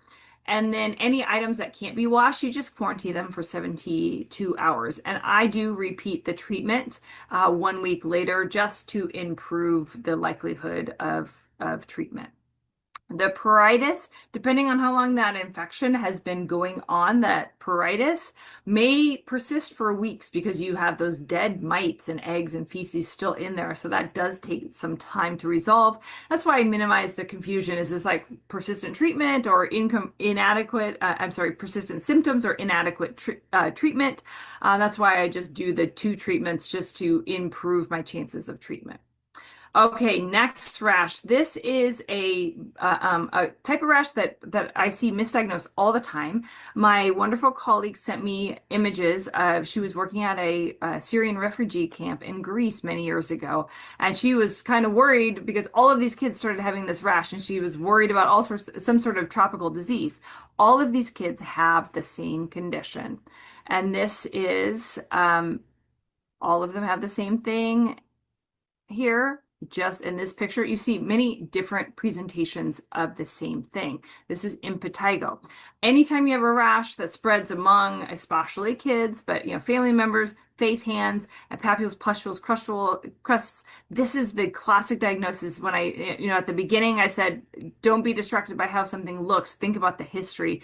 Impetigo is very, very, this often happens. You think, oh, it doesn't look like classic impetigo, but it can be, can look like a little pimple. Staph and strep infection. It's treated if it's localized with just a topical antibiotic, but if it's pretty extensive, then you want to add orals, or even if it turns into cellulitis, it may start as local and turn into cellulitis. And of course, if that's significant or extensive, then they would need admission. All right, next rash, and I'm going to check my time because I just get talking and I get really excited. Oh, I didn't keep track, so hopefully I'm good on time. So the next rash, this is a baby that mom is understandably absolutely freaked out about this rash because anytime she touches the baby, sheets of skin are sloughing off. It may look like this or like this. Look, it may have started as impetigo. This is staph scalded skin syndrome. And actually, kids do pretty well if we make this diagnosis. We give them fluids, we give them antibiotics, and local wound care. This rash may look a little bit subtle and not that big of a deal. You think, oh, a little bit of antibiotics and they're going to be just fine. But this is a very serious can't miss diagnosis. There's a little bit of local erythema around the umbilicus, but this is umbilitis. And not that long ago, that little umbilical stump was attached to all sorts of important things. So umbilitis, and the picture, unfortunately, the baby in this picture here died just a few hours after this picture was taken because erythema, umbilitis can lead to sepsis, it can lead to peritonitis or necrotizing fasciitis. So that's a really important can't miss diagnosis. Pay attention if you have erythema around the umbilical stump, mark it, watch it. If it was just irritation from the diaper, that's going to go away. If it stays there, it spreads, take that seriously. Speaking of necrotizing fasciitis, take a look at this rash on this patient's skin. It doesn't look that bad, right? But just a few hours after this picture was taken, her leg had to be amputated because of necrotizing fasciitis. So if a patient has a pain out of proportion in one area of the body, take that very seriously. It can look absolutely benign. There will be nothing on the skin. Only half the time patients are febrile, and that's why we must have an index of suspicion. There's something called the Larenic score that honestly, it's not very good. So use it if it's helpful. If you have elevated inflammatory markers, hyponatremia, very commonly associated with necrotizing fasciitis, associated with the fluid shifts. But if the Larenic score is not abnormal, don't be falsely reassured. It is not a great score. You can do imaging looking for gas, just plain films, or CT is a better route to look for that gas. And you can have pretty benign findings externally, but devastating infection and necrosis underneath. You can look pretty benign outside, but necrosis underneath. So consider necrotizing fasciitis in any rash that rapidly progresses. If you have localized pain out of proportion, subcutaneous gas. Another important point is that this is a surgical emergency. Yes, we treat them with antibiotics. You want to give them clindamycin. You want to give them broad spectrum, gram negative, gram positive, coverage, cover, MRSA, etc. But that is not the treatment. The treatment is surgical debridement. You want to stop that progressive necrotizing infection. So operating room is the definitive treatment. So don't be falsely reassured that you're treating this necrotizing infection just with antibiotics. You need to call the surgeons. You need to get that patient to the operating room. Okay, next rash. This is a rash on this patient's lower extremities. Same rash that this patient has, this very different looking, and yet another patient with the same type of rash. This is Henneck-Schönlein purpura.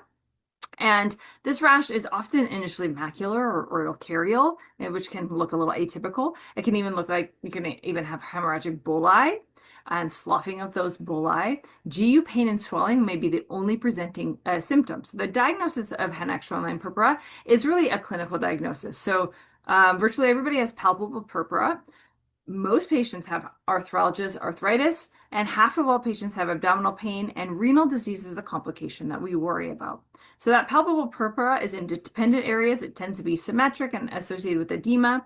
Arthralgias, arthritis tends to be your larger joints, but it's also very noticeable in things like your hands. You can see erythema and pain.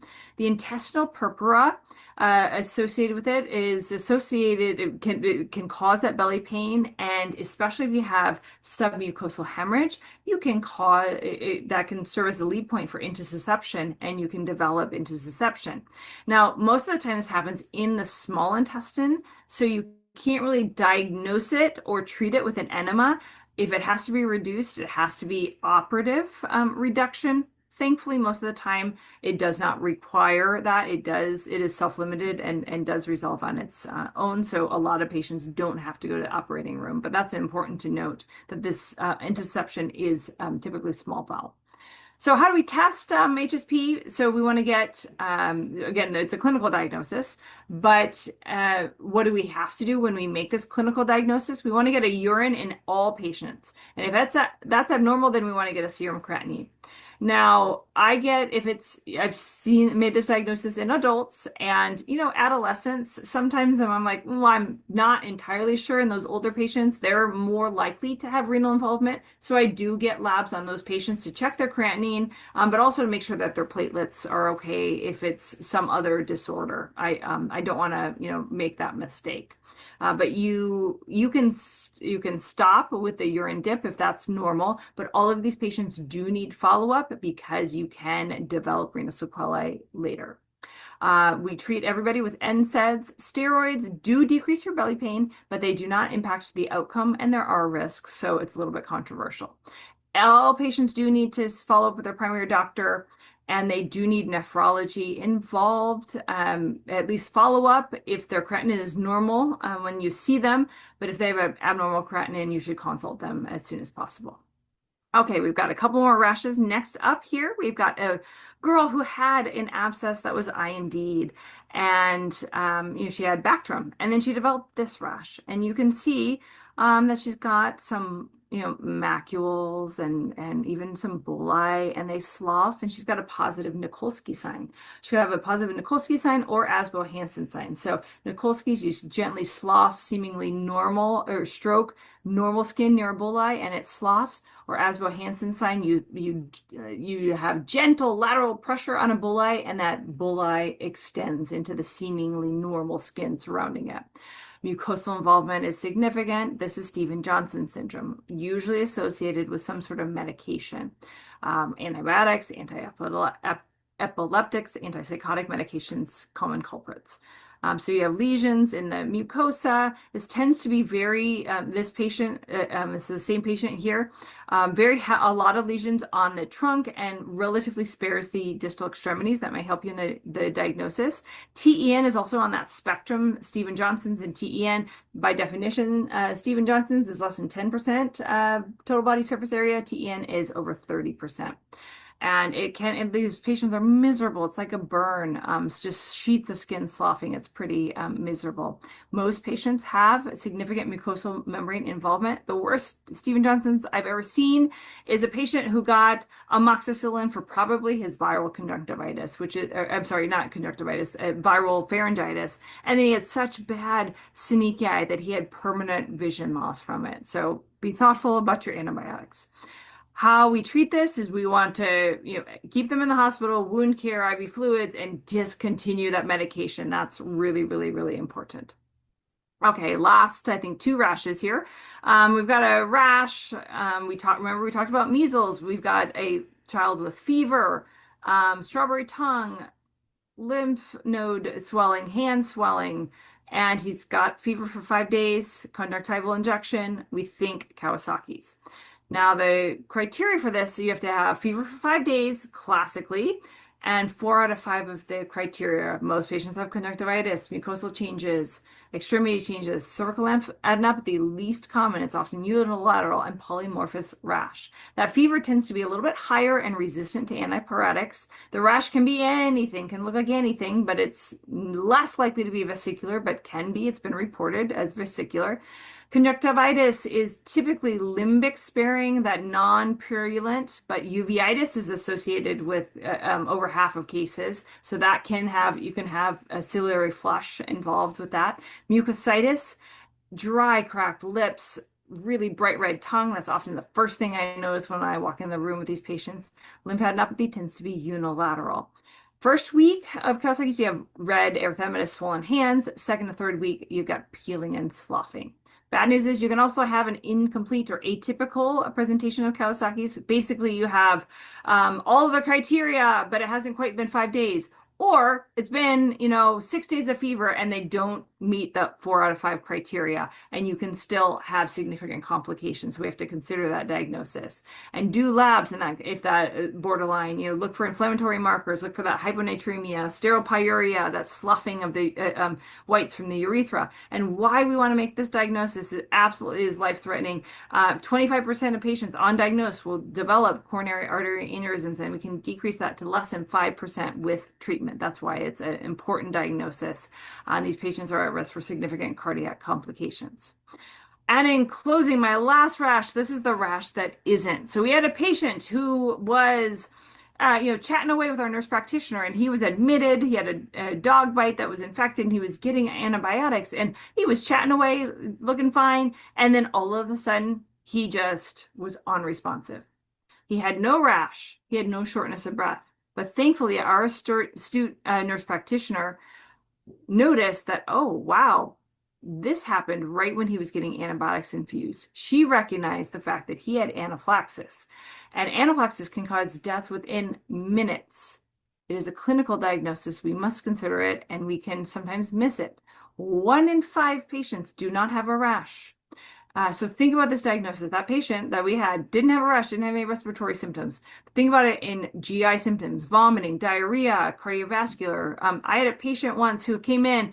He ate some soup with a shrimp in it, and he had known shrimp allergy, and he had profuse vomiting, diarrhea, and was dizzy.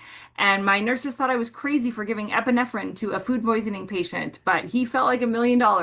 He did have known anaphylaxis to shrimp, and epinephrine cured his, it wasn't food poisoning, it was his anaphylaxis. So remember, epinephrine is the treatment, and we initially give it intramuscular. I like to remember 2 things: the EpiPen Junior dosing, the pediatric dosing, and for those little kids under 30 kilos at 0.5 milligrams. It's okay if you overdose an infant weighing, 10 kilograms. It's okay. You can keep it simple and do the math later. I don't like to do math when somebody's dying in front of me. So I give the little kids 0.15 milligrams and the bigger ones 0.3, and they may need a drip as well. I highly recommend looking at a lot of rashes and talking about it. But I'm going to end because I have been talking so much. Thank you so much for your time, and thanks for taking care of patients, for all that you do. It is a very important job.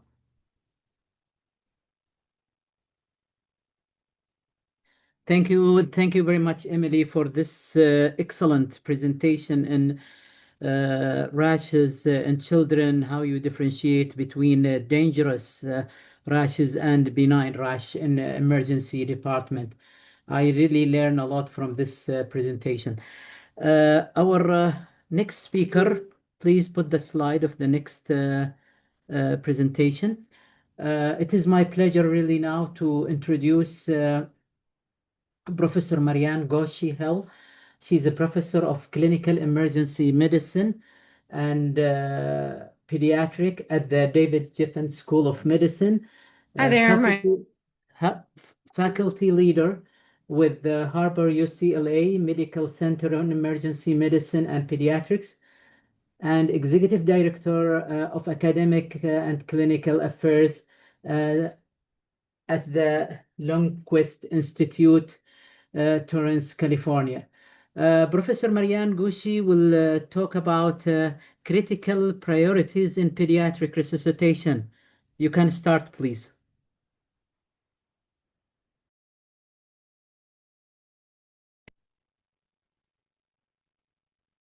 Hi there, my name is Dr. Marianne Gaushi-Hill, and I'm going to be speaking to you on critical priorities in pediatric resuscitation. All right, let's get started. And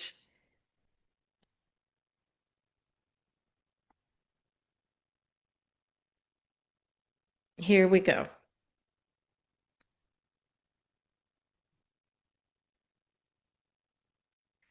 First of all, I have nothing to disclose.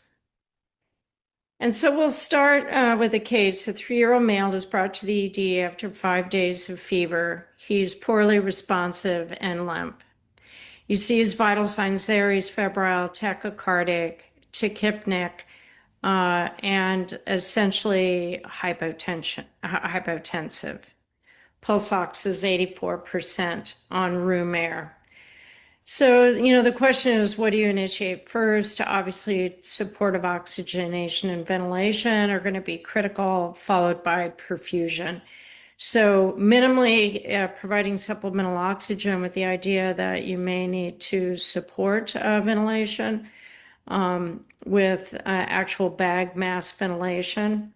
And in some instances, you might consider a trial of a bridging technique such as high flow nasal cannula or BiPAP or CPAP. So the bottom line is airway management is really in your wheelhouse as emergency physicians. When we think about the airway management process, it begins by positioning the head, opening the airway. One always has to consider foreign body obstruction depending on the scenario, but it should always enter your mind. Consider airway adjuncts such as nasal airway or oral airway. Add oxygen. In this case, 3-year-old septic shock or presumed septic shock. I began oxygenation, probably with bag mask ventilation, or again, if you could support oxygenation and it decreased dyspnea, you could initiate fluid resuscitation at the same time. So you also want to consider non-invasive ventilation, such as high flow nasal cannula, CPAP or BiPAP, bag mask ventilation, which could be initiated straight out in this case as well. And then finally, a more advanced airway, intratracheal intubation, you could consider supraglottic airway, and then also the difficult airway algorithm would all be part of what you would consider. So really the issue with PEDS airway management is just early recognition of the problems in terms of physiology with oxygenation, ventilation, and perfusion. So early recognition is key. Suction if airway obstruction, obviously oxygenate. You want to add supplemental oxygen here one way or the other. Bag mask ventilate, as we've talked about in other settings, you want to make sure that you don't ventilate too fast. So you can say squeeze, release, which helps control, squeeze just until chest rise is initiated, and then begin the release phase to control rate and volume. Oxygenation is so important in terms of support of the coronary perfusion as well as cerebral perfusion. So it can initiate 100% oxygen, and this can be done more or less with the partial non-rebreather in young infants, or a support with bag mask ventilation or potentially non-invasive ventilation. One thing to remember is that infants become hypoxic quickly and way faster than most other, probably because they have smaller reservoirs as well as a high metabolic rate. We want to monitor oxygenation, and you add 100% oxygen, and then you can dial back to ensure greater than or equal to 94% O2 saturation. As I mentioned, too much volume is harmful. It can lead to barotrauma, which can, like a pneumothorax, which can cause other physiologic abnormalities, such as obstructive shock. Poor venous return, it increases intrathoracic pressure, which can have an impact on the coronary artery perfusion. All of those are deleterious effects from hyperventilation. I mentioned as a part of the airway management process, you want to start out with the basics and then move to the advanced airway at the end.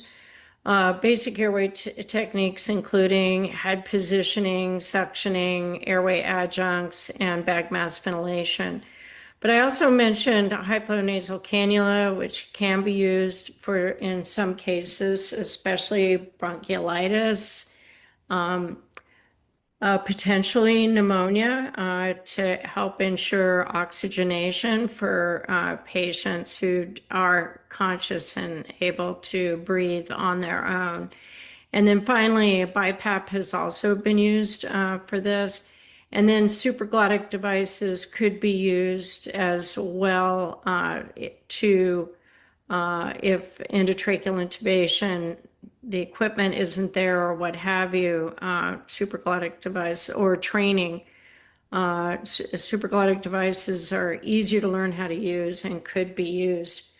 I mentioned high flow nasal cannula. This is from the Pediatric Pandemic Network in the United States, looking at potentially when you would consider high flow nasal cannula. So to escalate to that, you want to look at how would you do this? Well, weight times 2 in kilos would be the flow rate. This is typically for infants now that require additional oxygenation and potentially support of ventilation. So you'd initiate oxygen at a high flow rate to help expand the alveoli and allow for diffusion of the oxygen into the arteries. So high flow nasal cannula can be used, and it's important to understand that typically this is used in young infants. I mentioned supraglottic devices. The iGel is used extensively across the United States. LMAs also are too, but typically in the operating room setting, not as much in the out-of-hospital setting. And in some systems, ERQ, which is very much like a laryngeal mask airway, has been used in both pre-hospital and hospital settings. So endotracheal intubation is not always a simple thing and seems a little bit more complicated in children. Just having the appropriate equipment and the staff to assist is really key, and also to have a contingency plan if endotracheal intubation fails. One of the challenges has to do with determining the right size of endotracheal tube. A typical newborn could be a 3.5 ET tube, the millimeter ID. At age 1, it's 4. At 5, it's 5, and 10 is 6. So you can remember 1, 5, 10 is 4, 5, 6. And actually, you could remember 0, meaning a newborn. You could do either a size 3 or 3.5. So it could be 3, 4, 5, 6. And then in between, anything in between is a half size. So a 5-month-old would be a 3.5 ET tube, as an example. And we're now using cuffs on everything. So 1, 5, and 10 is 10, 20, and 30 kilos is 4, 5, 6. And you can extrapolate in between. So a 3-year-old, is 15 kilos and a 4.5 ET tube, and a 7-year-old is 25 kilos. So I think it's really helpful. Some people do 1, 3, 5, 7, and 9. I just use 1, 5, and 10, and then extrapolate in between, because I can find it's so much easier to remember 3 things than 5 things. Anyway, really helpful for tube sizing. Laryngoscope blades, I typically use a Miller blade until around school age, but our anesthesiologist likes to use the Mac blades.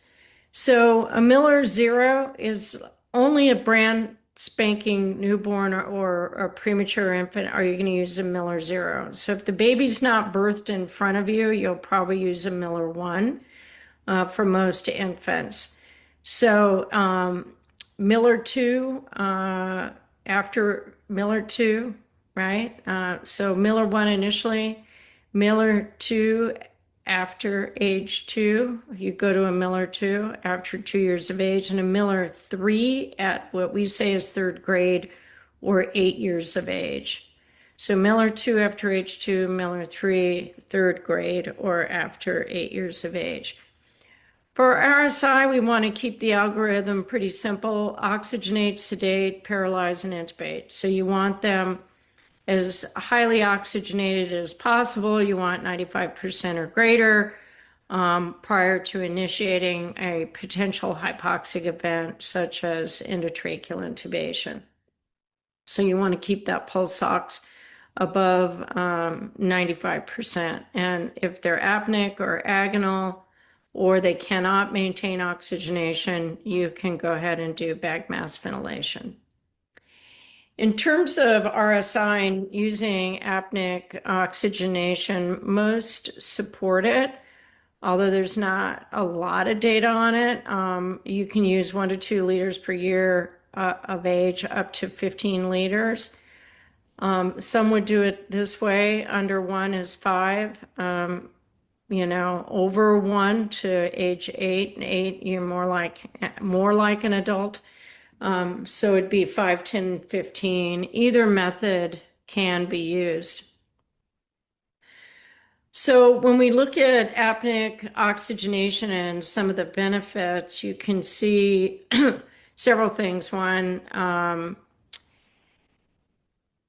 really increase the intubation first pass success rate without having any hypoxic events, higher oxygen saturation during intubation, and decreased incidence of low oxygen compared with no supplementary oxygen. So it can be useful. In terms of video laryngoscopy, there's more and more data to suggest that this is helpful and should be considered the standard of care. What they found in the near 4 kids of over 1,400 tracheal intubations with use of video laryngoscopy, that it was associated with increased odds of first pass attempt and decreased odds of severe airway outcomes, including hypoxia. So video laryngoscopy is now, if indeed you have those resources, it's considered really standard, again, if those resources available. DL or direct laryngoscopy can also be very successful. How about sedation? you need to develop a group of drugs that you use for sedation. This is what I use. Hypotension, especially for sepsis, ketamine is considered the sedative of choice for RSI. It also provides bronchodilation. So if it's an asthmatic, it can be used quickly for that. It can also be given IM. It can be given intranasal. The best way I've found is giving it IV.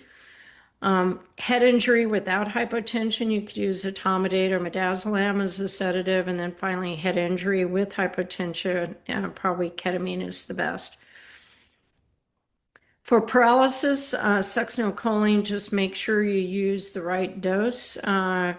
Children, they metabolize it quickly. So by the time you get to intubate it, they could have metabolized it because it can occur pretty quickly, I've found.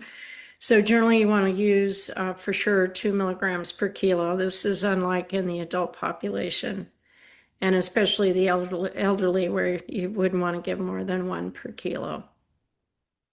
For rock, 1 per kilo. It's much longer duration, but less potential for adverse effects such as hyperkalemia.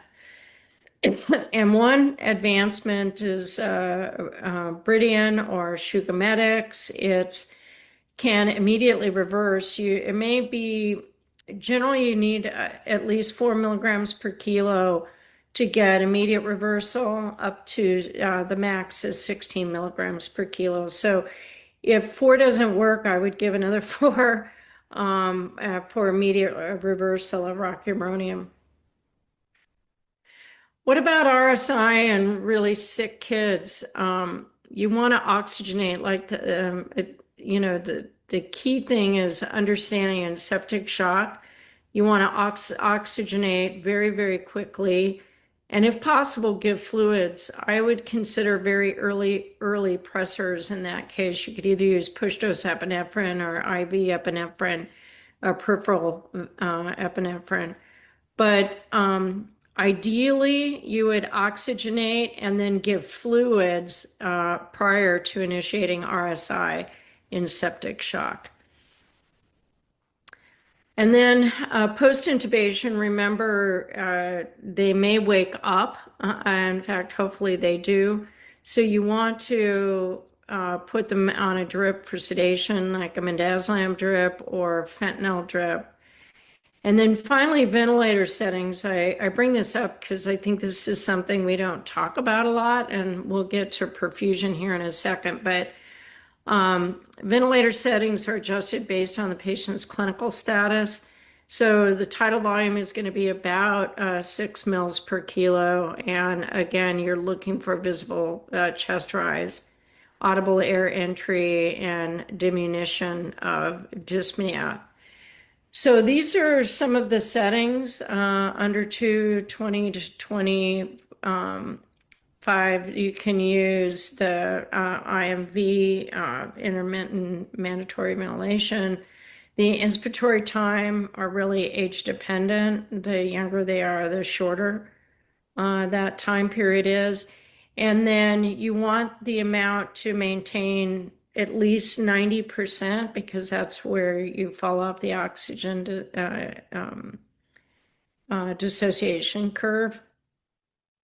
And so generally we would start at 100% and then dial down as needed. Try to maintain at least 93, but certainly above 90. PEEP, it's always good to start at 4 to 5 to keep those alveoli open. And then peak inspiratory pressure, you want to initiate at least chest rise on the ventilator setting. So 20 centimeters of water, may be too low. You don't want to go really too high either. So if you're at 40, that's going to be too high. So generally it's greater than 20. And again, this is what we look at. Oh, I went back. And moving to perfusion for our critical things we need to do. It's recommended, PAL still recommends 20 mils per kilo. And then monitor, you're going to monitor heart rate, pulses, cap refill, level of consciousness, and urine output. For fluid resuscitation, you want 20 mils to 60 mils per kilo, depending on resources. You want to consider blood products early on, especially with anemia. And sepsis guidelines prefer lactated ringers to the more acidotic normal saline, but both can be used, and initiate epinephrine after the second bolus in sepsis. Other goals to refill the tank may be, and also with any type of coagulopathy, to fresh frozen plasma can be used, 1 per kilo. Use of blood products as volume expanders, can be done, certainly with anemia, severe anemia, and then the goal is to transfuse to greater than 10, a hemoglobin of 10. So other goals are obviously appropriate oxygenation, monitoring end-tidal CO2 for adequate ventilation between 35 and 45 is the target. You want to control for pain and discomfort. So pain with fentanyl, discomfort, or as a sedative, midazolam. Laboratories, it's going to depend on what the condition is. Often inflammatory markers, especially with sepsis, will need to be done in order to track outcome and potential stoppage of antibiotics based on changes in inflammatory markers. Critical imaging is based on the condition, and then urinary output should be 1 to 2 per kilo.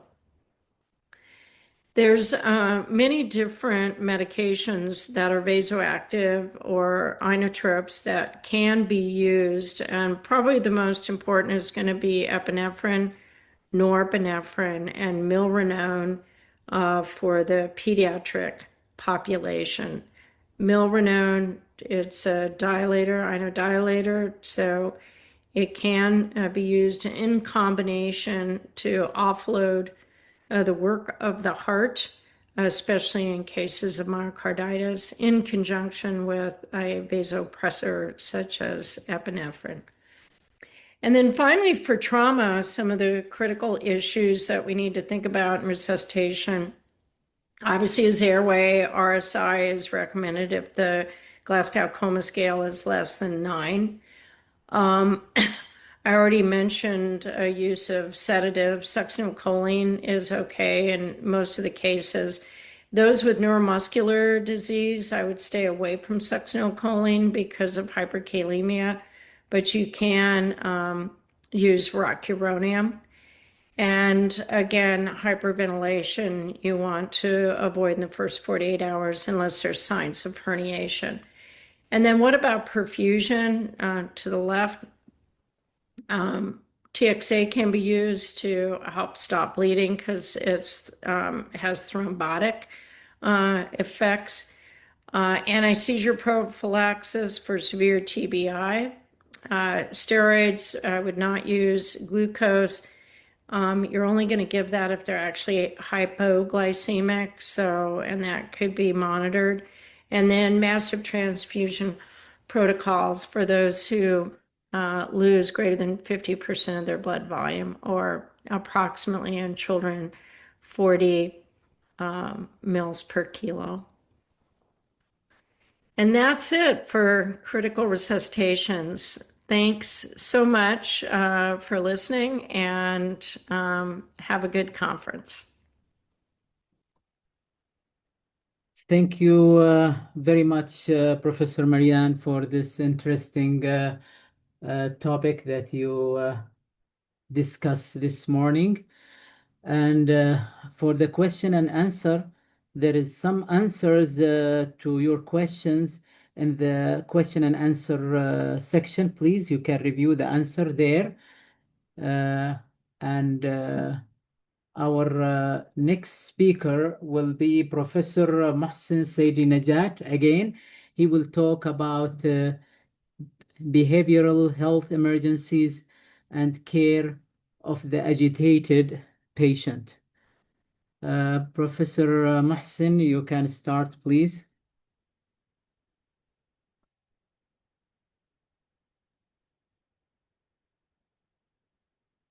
Hi, everybody, and welcome to this presentation entitled Approach to the Agitated Pediatric Patient with Behavioral Health Emergencies. I'm Dr. Saidin Ajad. I'm a professor of emergency medicine and pediatrics at the David Geffen School of Medicine at UCLA. I also serve as the executive director for translational science and population health at the Lundquist Institute for Biomedical Innovation at Harbor-UCLA. In terms of my disclosures, my only disclosure is that I am funded by the federal government of the United States through the Emergency Medical Services for Children Innovation and Improvement Center that is supported at a rate of $3 million with 0% financed from non-governmental resources. And these are funding resources that are from the U.S. Department of Health and Human Services. Everything that I give you in this presentation represent my own personal opinions and in no way reflect the opinion or the policies of either the U.S. Department of Health and Human Services, the Health Resources and Services Administration, or the U.S. government. In terms of learning objectives, I would like to go over how to recognize the various causes of agitation in children, and to help you understand the importance of creating a safe environment and to have the least restrictive means when managing an agitated child. We're also going to review verbal and behavioral de-escalation strategies, which always should be done before you do any restraint of your patient. Then we're going to review the use of the different types of restraints and discuss specifically children who have neurodiversity and how to specifically manage their agitation. In terms of background, as many as 10 to 15% of children and young adults have a diagnosable mental behavioral health problem that involves some degree of agitation at some point. And we know that when these children come into the emergency department and they are restrained, that actually causes a prolongation of the hospital stay and increases their risk of requiring hospital admission. And over the last decade or so, both the types of agitation, the frequency, and the severity of agitation has also been increasing. For example, between 2009 and 2019, there has been a need for use of more intramuscular medications to achieve pharmacological restraint in children that has tripled during this period of time. And physical restraint has also increased by 10 to 15% during the same period of time. Etiologies of agitation in children can be very different, and it's very important to consider why a child comes in with agitation. For example, do they have an underlying mental behavioral problem? Do they have an underlying medical condition? Or are they simply in an environment that causes them to be agitated, unfamiliar, new environment that is not very comforting might cause them to get agitated? There are also specific risk factors that are associated with increased rate of agitation. Male sex is associated with increased risk of agitation. A child who's had a history of agitation in the past has a more likelihood of having more aggression and agitation.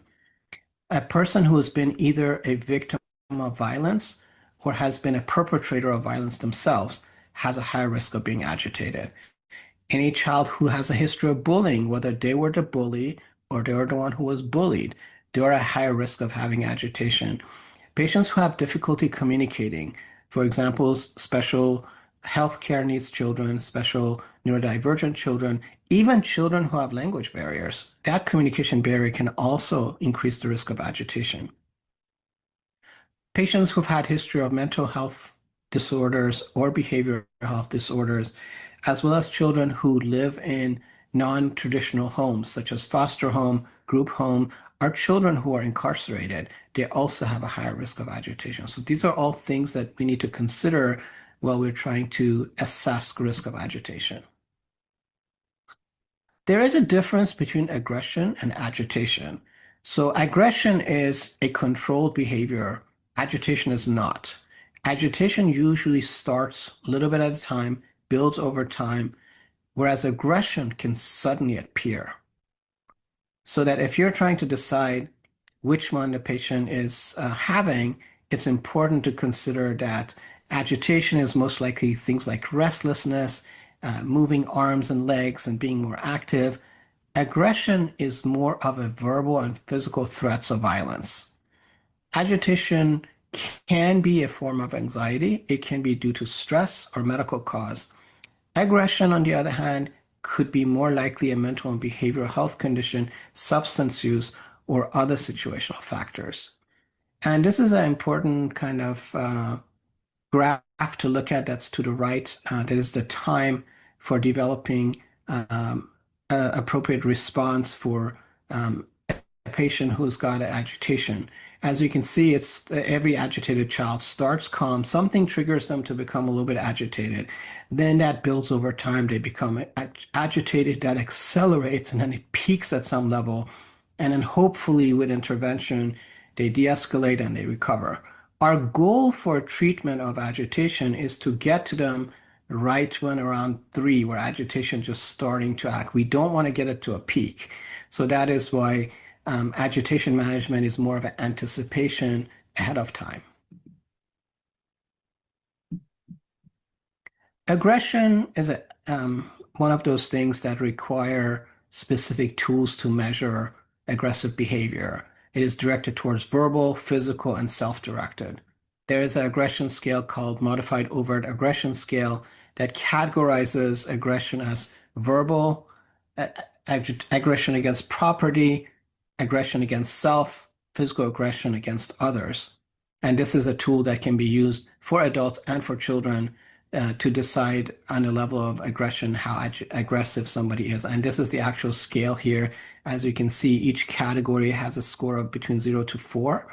And then you add up the scores, and that gives you a sum of the agitation score. So this is an interesting tool to use when you're trying to rate the aggression of a child who's in the emergency department. One of the things that I have always been a big proponent of is that it is important to realize what is the least amount of intervention that you could do and get the child de-escalated. It's not always going to be giving them a medication or putting them in physical restraint. A lot of times, about 80% or so of children can be talked down without any need for resorting to medication or restraint. And even when you are using restraint, it should be the most gentle form and the least amount of time on a restraint to reduce harm to the child, because evidence does show that children actually experience both physical and emotional trauma for being placed in a physical restraint situation. So it's important to understand things that have to do with respect for the child's autonomy. When multiple people are jumping on top of a child and trying to control them, the child perceives the lack of control, and that starts acting out even more. You also want to make sure that you minimize the potential for the child to get hurt and for your staff or yourself to get hurt. You also have to think about liability and penalties related to adverse outcome from being inappropriately aggressive with a child who's being agitated. We also want to perform a sense of well-being that has to do with the child themselves, their family, the other patients that are in the emergency department, your staff, and you. And when it comes to dealing with a child who's agitated, one of the most important things is that you let the child know that you're trying to help them establish some form of trust and be in a collaborative relationship with them. To create this environment of safety, make sure that your best ability, the emergency department, has a nice, comfortable place for the child to be, a nice room that is away from the rest of the emergency department if possible, comfortable bed or seating environment. Make sure the child has water and food, because that sometimes can really help, just making sure the child's not hungry or thirsty. Making sure the child has some distraction, some ability to watch something on the screen. Also make sure the temperature is appropriate, not too cold and not too hot. Also, a lot of the children who are agitated get more agitated when there's a lot of noise. So trying to make sure that screaming and loud noises are kept to a minimum. Again, having the patient in a room that is in a corner on the side of the emergency room, not in the middle where it's the loudest, would be very helpful. Also making sure that there is enough lighting in the room for the child so that they feel safe and in comfort. And also remember that you want to have a person designated that deals with the child directly rather than having a crowd of people all speaking to the child at the same time. So as I said again, I'm repeating what I just said, making sure that a child with agitation risk is whenever possible that they're in a private room. You want to remove all of the objects from the room that the child can use to harm themselves. You want to also make sure the child is not in the middle of the emergency department with all of the rooms on each side with other patients and all the traffic that's going on in the middle of the emergency department. Also making sure that some kind of somatosensory stimulation that's appropriate for the age. Children who are also being held in the emergency department and being managed for agitation, they also need to have a schedule and a routine, hygiene, feeding, as I mentioned before. And whenever possible, even if you cannot accommodate what the child wants, for example, the child says, I want to go home. Well, they can't go home, but you can give them an option. Hey, we can go have a walk outside. We can bring you some iPad for you to watch a movie. And giving child choices also really helps with de-escalating an agitated child. Behavioral modification, as I said, is very important because as we know, as many as 80 to 90% of agitated children can be managed simply by behavioral modification and by strategies to speak with them in a way that helps calm them down. These strategies are intended to create a calm environment, give the person the ability to express themselves, to self-regulate in a calm and collected way. It also uses the I understand, I hear you, any language like that that shows the patient that you're trying to work with them. It is also important that you do not jump too quickly to medications or to physical restraint. And again, to the right, you can see here the 10 domains of verbal de-escalation is respect the patient's personal space. Do not be provocative. Let the patient take the lead. Establish some kind of verbal contract and rules. We are not going to scream at each other, for example. We're going to be allowing each other to talk. Be very concise, be very directed in what you're asking. For example, if the patient cannot go home, say, you cannot leave. However, I can get you some water. Something like that that allows the patient to fully understand what the circumstances are. Identify the wants and feelings of the patient. Listen closely what the patient has to say. You can agree or agree to disagree with the patient. Make sure that you let the patient know that you are making the decisions, even though you're working with the patient. Offer the patient choices and optimism, like I said. And after the patient has de-escalated, having a debrief period with the patient and your staff is also very important. We created this tip sheet through one of my grants, as I mentioned, the AMS for Children Innovation and Improvement Center that goes through verbal de-escalation. The QR code for this document is also embedded here. You can actually make a QR code screenshot of this and you can print this. It's free of use to anybody. You can make it into a big poster if you like for your emergency department, or you can use it as a handout sheet or even as a pocket card. One of the important things about approaching a child who's agitated is, as I said, make sure to identify a person who has the best potential disposition for being the leader of this de-escalation. This is the person who's going to be talking with the patient directly. This is the person who's going to become more familiar with the patient. But then you also want to have 2 or 3 other supporting people working with this direct contact. When the person who is the designated de-escalation leader is talking to the patient, They have to make sure that they have a good 45-degree angle from the door, so they're not blocking the door and they're not completely away from the door. So if they need to get out of the room, they can get out, but they're not physically blocking the door. This person needs to also have the ability to be very calm and very composed. Make sure to have the understanding of what are the things that are under patient's control and what are the things that are not. And know when at the end of the de-escalation, when the verbal de-escalation does not seem to be working, you do have to then go to the next level and start with medication. But you know when that time is. You've done everything you can, and now you have to move on to the next step. So in certain situations, having ability to do successful de-escalation using just verbal and behavioral is difficult. Patients who are agitated because they have an underlying organic cause, for example, somebody who has a severe infectious encephalitis, you can't really reason with them. Their agitation is due to organic cause.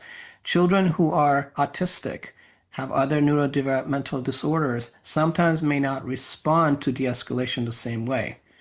Patients who are in an environment where the stressor is one of their family members. So as long as that family member is standing right there, you're not able to de-escalate them. Removing that family member is important. So it is very important to know when a parent or a caregiver having their presence is helpful versus when their presence is actually going to harm. So that is a very important ability to discover.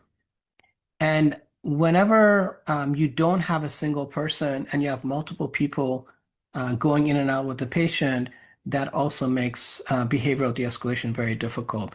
And it makes it very hard for the patient to respond, especially if you have your main de-escalation leader not be able to stay calm themselves. Because if the de-escalation leader starts yelling at the patient, then that makes it very difficult for the patient to stay calm. You have to be calm to model that calm behavior. In a neurodivergent child, such an autistic patient, ADHD, anxiety is a very important component. Up to 80% of the children with autism have anxiety. They also don't really respond to the normal social cues that everybody else understands.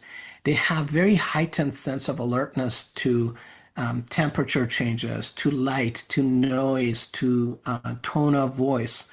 And this has to be very, very meticulously considered when you're trying to de-escalate a neurodivergent child. And sometimes, as I mentioned, the caregiver themselves, especially with those neurodivergent children, the caregiver has a lot of stress and anxiety on them too. And because of their own stress and anxiety, they're making things worse.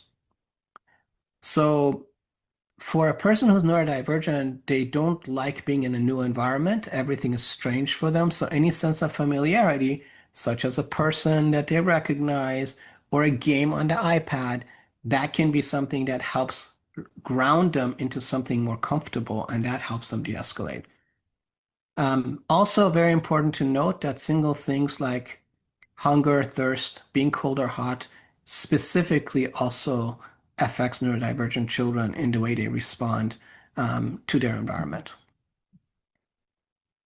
So when are we going to say, okay, it's now time to do pharmacological management of restraint of the patient? That is when we have already exhausted our ability to behaviorally modify the situation and verbally de-escalate the person. Then when we have gotten to that point, we have to realize that we need to start with a small single medication if possible and try to have the patient's preference taken into account. We can ask this patient, hey, do you know if there was a medication that you have taken in the past that helped you calm down? And will you be willing to take that medication? So working with the patient, if at all possible, may be a better way to start. So let the patient choose when possible, and also when possible, try to use the oral version of the medication rather than an intramuscular or intravenous version of the medication, because that would be least restrictive again, and you would avoid that needle stick. This is a document again from the same document that we created for the AMS for Children program. The QR code is to the right. This is the list of the medications that we are considering for chemical or pharmacological restraint of children. And the right column there shows all the contraindication and side effects. We know, for example, one of the medications that are very commonly used in the United States are the atypical antipsychotics like olanzapine. That is a very commonly used medication. We also use haloperidol as well as lorazepam for de-escalation, but all of those choices there that you can see evidence supports their use. Different institutions may use different ones. So you can choose the one that your institution tends to use. This is a good table because it shows, how often you can give it, what the onset is, what the dose recommendations are for that. And this is the second part of the same document that basically goes through the fact that different medications are recommended for different etiologies of agitation. So if you kind of look at, for example, a patient who has delirium, and the choice of medications may be different from somebody who's agitated because they're withdrawing or intoxicated, or somebody who has a psychiatric diagnosis. So as I said before, also very important to try to see if we can identify the cause of the agitation, because the cause of the agitation also determines the strategy of managing the agitated child. Physical restraints are always the last resort. We really don't want to do physical restraints whenever possible. Physical restraint is defined as contact device that is intended to prevent, restrict, or reduce natural movement of any parts of the body. It should really be not in any more than 6 to 10% of all agitated patients that are going to end up needing this. So if majority of your patients are getting physical restraints, that means that physical restraint is being overused. And we should go back and look at least restrictive means principles. Sometimes physical restraint can also, as I mentioned before, cause more psychological and as well as physical harm to a child. And there are different criteria for their use. You need to make sure that the use of physical restraints are for as brief of a time as possible and no more than what's maximally allowed. These are the two types of restraints, the leather hard restraint and a soft restraint. You prefer to start with a soft restraint if possible and not use the leather restraint because they are more likely to cause physical harm to a child. And you want to try soft 2-point versus 4-point restraint. You also want to see if medication use can help reduce the duration of time that somebody is placed on physical restraint. Make sure your restraint is placed by qualified and trained personnel, and close monitoring of a child. Never leave the child in a room with the door closed on a restraint without anybody being able to watch them. And you have to document a clear reason for why you are doing a physical restraint on this patient.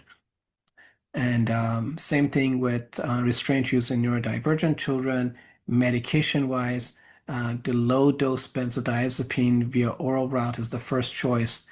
Intranasal or intramuscular benzodiazepines are the second choice. Antihistamines probably are not recommended. They can cause paradoxical agitation due to their anticholinergic side effect.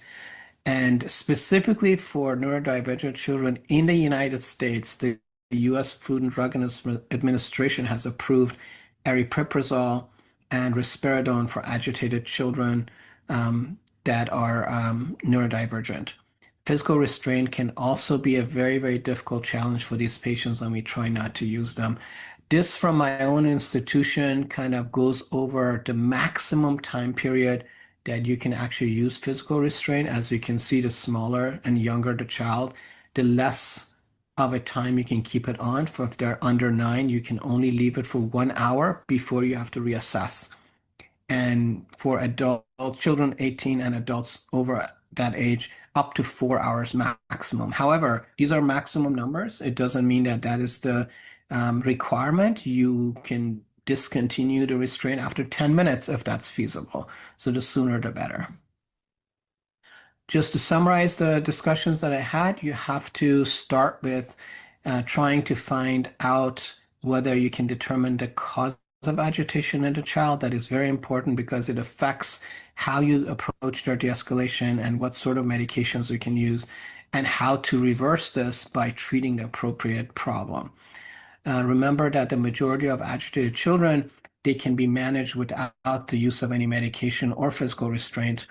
And behavioral de-escalation techniques are very specific, they are evidence-based, and they are very effective in up to 80% of the cases. When you have to use medication, use the smallest effective dose, and a preferred oral route should be prioritized. Physical restraints should be last resort for a child who has immediate risk of harm to themselves. And other than that, you should always be documenting and monitoring any person who's in physical restraint. These are some of the resources that I used for this presentation. Thank you very much again. And hopefully next time I will see you in person. But this year, unfortunately, we had to do this by Zoom. Please feel free to send me any questions by my email, and I'll be happy to answer those for you. Thank you so much. Thank you. Thank you very much, Professor Mahsen, for this interesting approach to aggressive behavior or aggressive children in the emergency department. It is my pleasure now to present Dr. and welcome Professor Khalaf Hussein Gergeri. He's a professor and consultant of pediatrics at Duke University. He's the president of Italian Iraqi Pediatric Society and president of the Intercontinental Pediatric Academy. He's a consultant pediatrician at Hivi Teaching Hospital in Iraq. Professor Gergeri will talk about medical professionalism and pediatric emergency medicine. Dr. Gergeri, you can start, please. نشوف وين. بسم الله الرحمن الرحيم. السلام عليكم ورحمة الله وبركاته. Thank you very much, Prof. Muhammad Al-Fifi, for the kind invitation, and it's a pleasure to be with you virtually. Unfortunately, I wasn't able to join you physically. I'm going to talk today. I'm going to talk today about the medical professionalism beyond the white coats and how we can behave as medical professionals, especially as a physician and also as emergency physicians, how to deal with the situation. Just to see something about the professionalism in the healthcare system. When you are talking about professionalism, all these terms come through your mind. Starting from the patient is the core of the problem, and then you will have compassion, honesty, listening, ethical, respect, education, responsibility, quality of care, and all these terms can come through your mind while you are talking about medical professionalism. So what is medical professionalism? Is a behavior about how to communicate with the healthcare providers, with the students, with the patients, with the society, with the community, with your managers, with your fellows, with your seniors, with your nurses and others. So it is the quality which drives the person's appearance while dealing with the colleagues and others. And professional interaction, it provides others with the first impression about the person, him or herself. So medical professionalism signifies a set of values, of behaviors, and of relationships that can support the trust between you and others, and those others, whatever they are more senior or less senior than you, or they are even from your culture. So, as a definition, it is aspiration and wise application of principles of excellence, of humanism, accountability, altruism that rest upon foundation of clinical competence, communication skills, and legal and ethical understanding. So all of those together should work together to have a profession. So what is medical professional? First of all, you need to have the clinical competence to know the knowledge of medicine, to know the knowledge of the field you are working in that. And then to know how to communicate with the people around you, and this is very important. And then you should know the ethical and legal understanding of the situation. And you practice this through the excellence, through humanism, through accountability, and through altruism. All of those together, all those pillars, they constitute the medical professionalism. Though the components of medical professionalism starts from the honesty, integrity, accountability, responsibility, respect to others, compassion, empathy, commitment to excellence, lifelong learning, self-awareness, knowledge of your limits, communication, and all these components come within the medical professionalism. Where are we as medical professionals? We have nurses, we are dealing with them. We have colleagues, we are working with them. We have faculties, they are responsible for us. We have society, which they expect, and they have expectations from us. And in emergency situations, it makes this more complicated because you are in a stressful situation. You have a gush where you have not only one or two person coming to you, a family, big family are bringing one urgent patient to you, or one patient with a serious problem to you, and you need to deal with this situation in a medical professional way. So there is an interaction between medical profession and in the society. So at the level of the medical profession, you have individuals, rules, and you have hospitals, and there is interaction between them.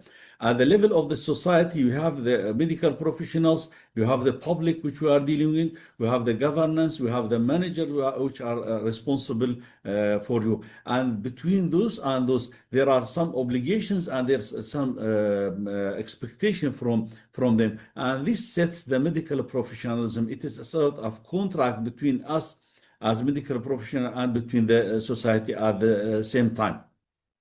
How we teach the medical professionalism. First of all, learning, a process of continuous development. We should deal with the professionalism as an ongoing process. We need to continue our education and our knowledge about the field we are working in, and also the awareness. We need to be competent. We need to know our emotions, and we need to be confident when we are dealing with the people.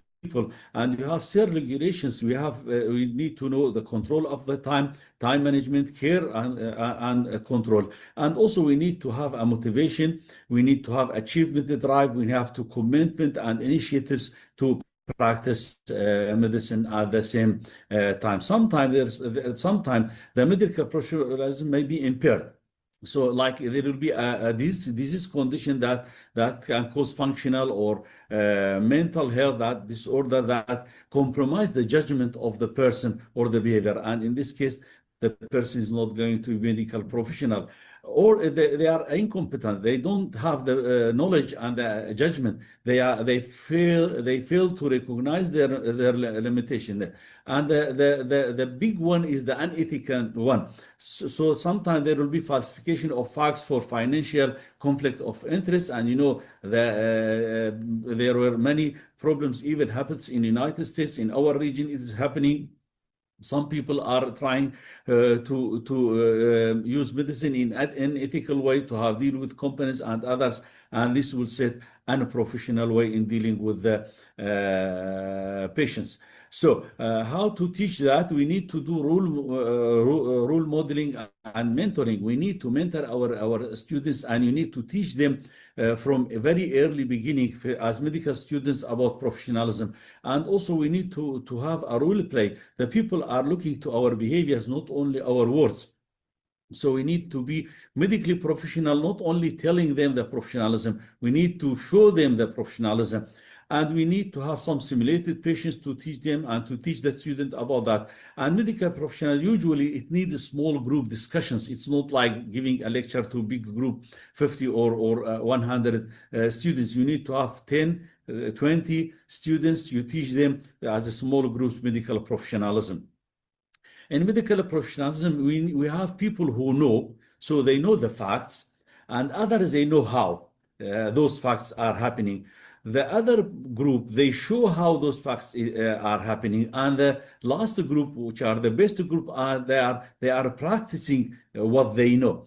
And this is medical professionalism. The upper part are the behaviors and the lower part are the cognition. So the upper part are the EQ, the emotional intelligence, and the lower part are the IQ. Some people, they are, and always I tell my fellows, I tell them, this is about street smarters and book smarters. Those who know and those who know how, they have very high IQ, but they have bad communication skills. So they are book smarters. And because of that, you see sometimes in the medical schools, you will see one of your colleagues was the best at the medical school.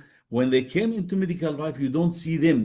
While you see someone who is medical, who was just passing the exam in the clinical life, they do better because they have higher EQ. So the lower group are those with high IQ, but the upper group are those with high EQ. So we need combine both together, high IQ with high EQ. The IQ is fixed, but the EQ is developing. We can increase them day by day. I mean, can improve them by day. And this is very important for medical professionalism. So how to assess medical professional? By direct observation, by OSCE, by 360 global rating. You need to be assessed by your students, your fellows, your managers, your directors, and even from the society. And also you have to have portfolio. Each one should have portfolio. All the details of the person should be there. Those are two simple scenarios. I'm sure this is more complicated in emergency situation. Look to the first scenario and look to the second scenario. The first scenario is the conflict of interest. You need, especially in emergency situation, you need to work as a team. Sorry. So your team should be diving in the same direction. Not each one of them will be diving in a different direction. This will affect the team because we always work, especially in emergency situation, we need to work as a team. And also we need to be aware of unconscious biases. Sometimes we think we are the best. And I think Imam Shafi'i, rahimahullah, he says, رأي صواب يحتمل الخطأ ورأي غير خطأ يحتمل الصواب. We should always keep a space for others, that not you are 100% you are true. Maybe the others are true, and this is very important. Sometimes we have unconscious bias. We think that we know everything, while that's not the fact. To practice medicine, we need to be aware of the cultural competency. We need to be culturally competent. And what we mean by culture? The culture is the learned and shared values of a particular group of people that guides their thinking, that guides their emotional reaction to the daily living and the problems, and that they share the behaviors and also the actions. So we need to know this. When you are working in the Middle East, you know, in Muslim countries, you know, this is their culture. When you go abroad to USA or to UK or to Europe, you know to know the culture. They are thinking differently. The things which are here fixed may be something different there. So to be medically professional, we need to know the culture, and we need to be culturally competent to practice medicine.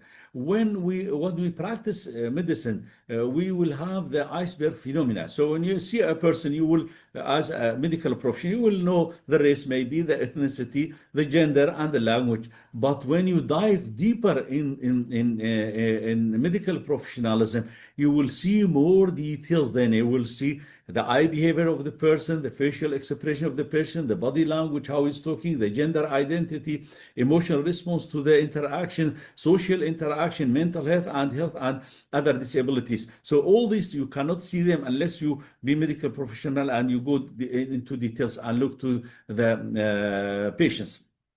So in medical professionalism, we need to practice it in the head. We need to understand that the people think, They believe, they behave, they perceive, they understand, and they react, and they respond to you. And in the hands, you need to have the tools and the skills and the knowledge to work effectively with those who are different. And in the heart, we need to be very sensitive to the differences and similarity between and among people. And here we need to practice the empathy. You need to put yourself in the shoes of others to understand their feeling. To be medically professional, you need to practice empathy very frequently.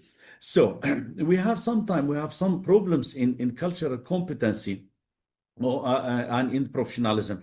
Some people, they have pre-contemplation. They have the lack of insight to the problem, either because of or because they are ignorant. They don't know what is the problem. And the other group are those with contemplation. So they have the insight, but they are ambivalent. And the third group are those with preparation and determination. They are committed to the change, and we need to practice this always in medicine. And if we go now and we see the first group is very difficult to deal with them. If you go to the second group and the outcome of them, I mean the contemplation people. So the stage there is contemplation. They have the insight, but they are ambivalent. They don't know what to do. So the features here will be that ambivalence, tensions, debate, uncertainty about the own level of responsibility or ability to change, and they resist the plans for the change, and this is the problem. Then the intervention may be emphasized with the dilemma, explores the pros and the cons, identify the barriers to change, and the outcome, there will be increased tension, discomfort, and they will have reduced perception of the barriers to change. While in the other group, those with preparation and determination, those are the better group, and we need to practice this in medical professionalism. We need to be committed to the change. And here the features will be that we have the insight, we have the awareness, we believe that there is a problem, and this problem need to be changed, and the change is possible. And then the intervention is that will be support commitment. This will help to develop an action plan, and the outcome will be the behavioral changes we need, which will change our behaviors, and we will change the problem with the medical professionalism. It is there. Feedback is very important in medical professionalism. We need to create a safe environment. We need to set the agenda. We need to make it timely and very regular, and we need to make it based on facts and self-assessment. And how we increase the acceptance of the feedback by reinforcing and correcting the behaviors, by using the neutral language, by confirming the understanding, facilitating the acceptance, and also preparing to action plan to change the problem if there is a problem you take in the feedback. So in summary, medical professional it means being aware, accountable for our action, for our body language, for our words. So we need to be socially competent. We need to know ourselves during the interaction with the others, with others. They are less senior, more senior than us, and even with they are laborers, they are nurses, they are governors, they are directors, or they are from the society.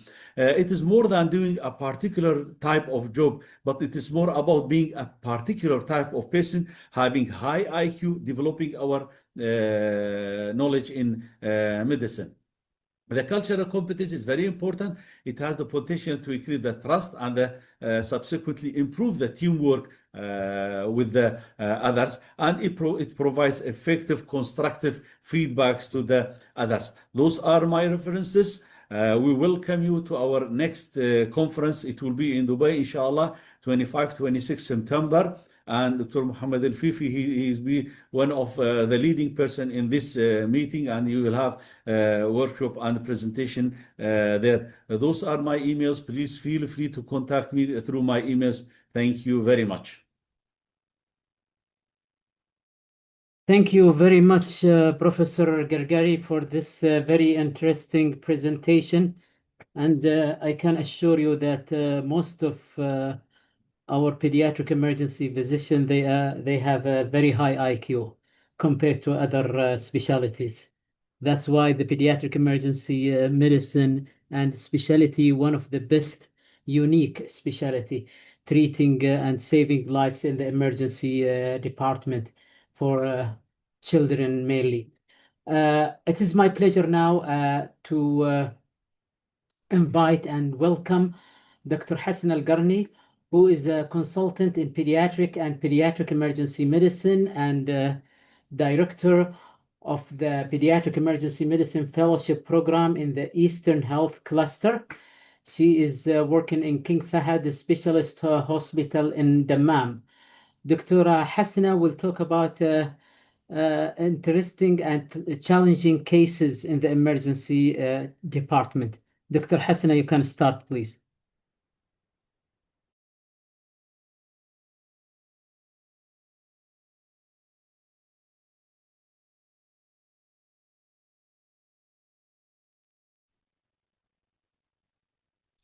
Assalamu alaikum wa rahmatullahi wa barakatuh. Good afternoon, everyone, and welcome to the 10th International Conference in Pediatric Emergency. This is Dr. Hassan Al-Garni. I am Pediatric Emergency Consultant in King Fahad Specialist Hospital, Dammam.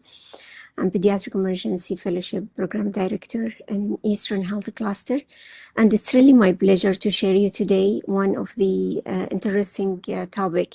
We're talking about challenging pediatric emergency cases, which we encounter in real life. And the aim really to everybody will be aware about presence of unusual presentation in the pediatric emergency room, which I believe everyone agree with me that it's challenging and becoming a frequent encounter in emergency room. To start with, I don't have any conflict of interest to declare. And just to remind myself and everyone about objectives of this presentation, to share unusual clinical presentation of some life-threatening condition in emergency room, to address uncommon presentation, serious emergency visit, and try to train our mind to widen our thinking box beyond the usual presentation, and to acknowledge presence of red flags in each presentation, and also to encourage everyone to report the unusual presentation of the cases. So we have to invest really in research. To start with, case number one, I have some cases, and each case I will give you a hint to start with. So, or topic or title of presentation. And the title of this presentation, be careful, vital signs is powerful tools. And everyone is really agree with me that the vital signs in emergency room is really a vital presentation, and it's very important. We consider vital signs is a window for the patient. It will give you a clue what you are dealing with. And vital signs has a important role in assessing a CTAS, Canadian Triage Acuity System. It can make patient CTAS 2, so it can place the patient in resus room, or it can place the patient in a colder zone or acute area. So vital signs, again, is a powerful tool if we know how to use it. To start with the first presentation, he's a boy, he's 10 years old. He's a known case of nephrotic syndrome, and he's on his usual treatment. He's known also to have a hypertension as a sequelae of nephrotic syndrome, also on his treatment. Came to emergency room with a concern of a parent of that the child is complaining of dizziness for one day. Mom, she thought it's occasional symptoms, it will go away, but it was persistent over all the day. So she brought him with a concern of this persistent dizziness. This dizziness has not associated with any fever, has not associated with abnormal movement or seizure disorder or trauma. Nothing really was a stronger clue in the history. Vital signs also was reassuring all the team. Heart rate was normal. Respiratory rate was okay. He was sitting well on room air. He was afebrile. Blood pressure was normal reading. And on review of the blood pressure was lower than the usual reading in emergency visit, but it was normal. Blood sugar was within normal. When he was walking, his gait is normal, and all systemic examination was unremarkable. So, recapping and thinking of this patient, he's 10 years old, known nephrotic syndrome, known hypertensive on his treatment. On going back to the history, he wasn't taking his treatment because mom was concerned about the symptoms of the presentation, which was dizziness. Normal vital signs, if we consider blood pressure is okay, it's questionable because it's lower than compared to the previous reading. Work absent as a dizziness thinking for the above patient in form of renal function test, his blood gas, his electrolytes, his CBC. ECG was done and chest X-ray also done. All the investigation above was unremarkable. And the decision was made for the persistent dizziness that the patient will be admitted. So progression over the night, patient deteriorated over the night. He completely altered his level of consciousness. Blood pressure dropped further, became encephalopathic within 6 hours of admission, intubated, admitted to PICU, antibiotics initiated, vasopressor started after fluid resuscitation, patient died after 18 hours. So what happened? Always when you have a tragedy story like this story, we need to know what's going on. So learning and getting the message from the case and trying to improve what happened, and if there was something missing in this scenario. When we formulate the possibilities and thinking of this patient, we're thinking of volume depletion. Volume depletion is unlikely. If we review the vital signs of this patient, I'll just go back to the vital signs. Volume depletion cannot be with a heart rate of 92. And the blood pressure also was within normal, although it is lower than the normal. And the adding on to this presentation, when you go back to clinical examination, patient has a good peripheral signs, good peripheral pulses volume, and also good central pulses volume. So going back to the first possibility, volume depletion, make it unlikely to start with. Electrolyte disturbance, hyponatremia, hypokalemia, hyperkalemia, hypoglycemia, all of this was unlikely. Patient having a normal sugar, normal sodium, normal potassium. So really it wasn't going with this thinking. Medication related, although unlikely, but we'll keep it. Diuretics, antihypertensive, possibility. He didn't get his antihypertensive on the day of the presentation. So really unlikely to keep this thinking in our list. Sepsis. Always sepsis is a differential diagnosis of any deterioration in a vital signs and encephalopathy, meningitis, septicemia, complicated septicemia. So although in arguing with this one, some of you will tell me there's no fever. But patient on immunosuppressant on steroid therapy, it masks fever, so we have to keep it in our mind. But it's really, again, it's need a lot of research. Does the patient having a sepsis? Unlikely in a patient, but in absence of fever. But always we have to think of sepsis in a patient who is on immunosuppressant. Hypertensive encephalopathy, I don't think so. This is going with the impression because blood pressure to start with was on the lower side compared to his usual reading. Orthostatic hypotension is unlikely again because it cannot explain the deterioration in level of consciousness. Arrhythmia, ECG was normal, and cardiac monitoring during ICU stay was also normal. Thromboembolic event, to say it loudly, stroke is the most likely diagnosis in this patient. So what make us not thinking of stroke at the beginning in emergency, or the people who saw the patient in emergency? Stroke is not a common language in a community hospital or in hospital or pediatric in general. Pediatric, we are not seeing a stroke like an adult emergency. But we cannot also ignore presence of a stroke because it's rare. So stroke is important thinking, an important differential diagnosis to be considered in high-risk people. And this patient is high risk.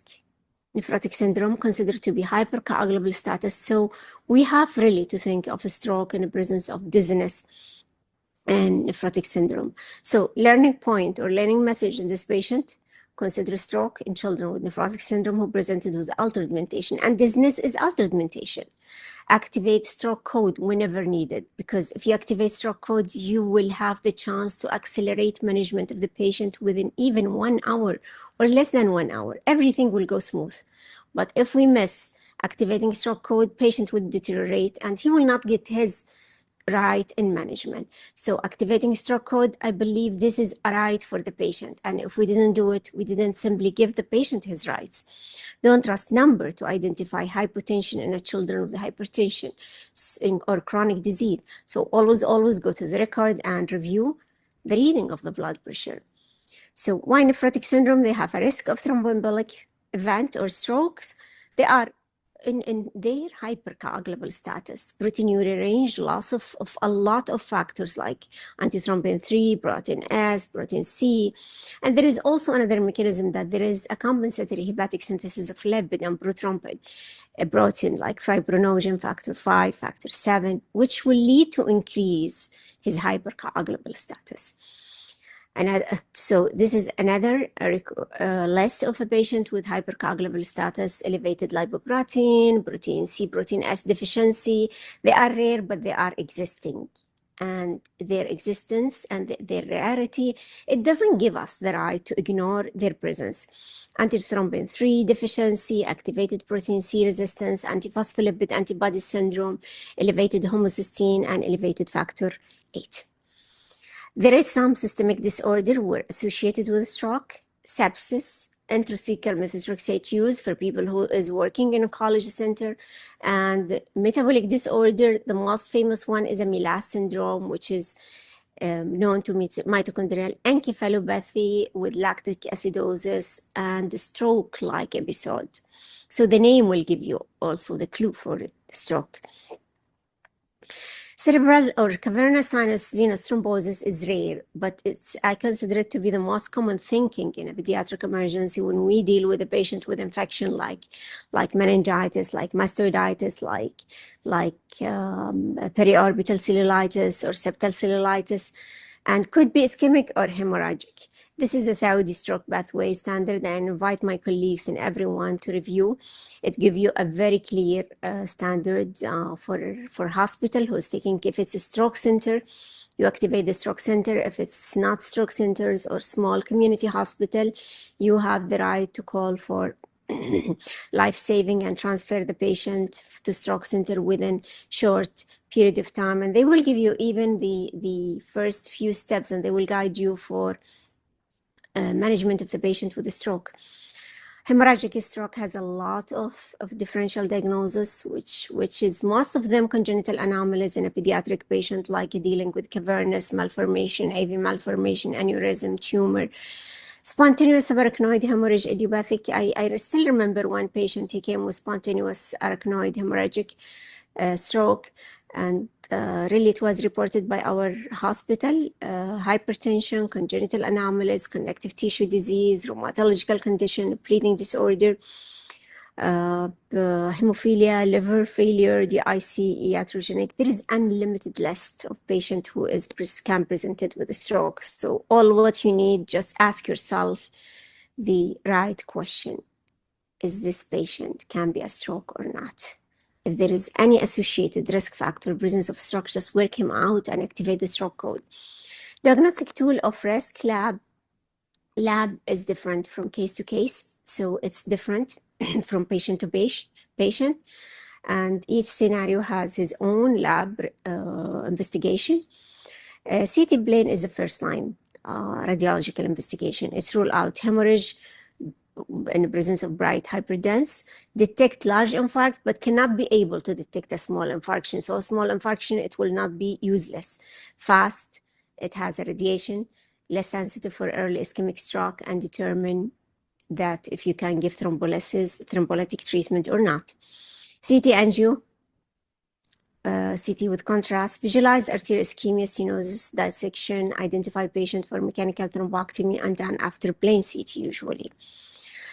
MRV, usually for venous sinus thrombosis, and best for a venous thrombotic stroke, and take a longer time and less available, and it's not really an emergency. choice. Diffusion, weighted MRI, near immediate visualization of acute stroke cause, most sensitive or ischemic, limited availability, and also take long time to be done in emergency, and it's need sedation, anesthesia. So both CT venography and MRI susceptibility weighted imaging are sensitive to detect cerebral venous thrombosis or cerebral sinus venous thrombosis. This is regarding the first case. Second case, I'll give you a clue to the second case or title for the second case. They called me for this case and they told me to look up, but I find it somewhere else. So my message to my colleague, so if somebody will consult you to a patient or presentation, you have to go and see yourself what is going on. So I think taking a thoroughly history and careful history and doing your own examination is very important as a team leader in emergency room.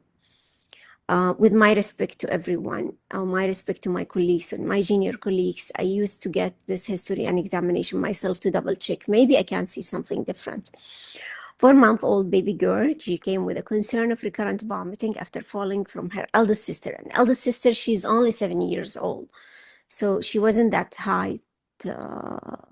So mechanism of fall is not significant. She came with a history revealed irritability, excessive crying all the time with a persistent vomiting. No history of abnormal movement and no seizure disorder, no weakness in any of her 4 limbs. She's passing a stool, as mom, she mentioned in a good way. Last time she's passing a stool this morning before arrival to emergency room. On assessment, she was irritable on touch. All the time she was crying. Vitally all within normal, and her level of consciousness was awake and alert. Although GCS, it's really taking a lot of effort from any emergency physician in infant and small age. All CNS examination, including anterior fontanelle, is normal.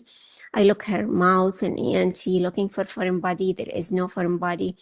Looking for tourniquet. There is no tourniquet. Her tourniquet in any of hands or feet or genitalia or even the ears.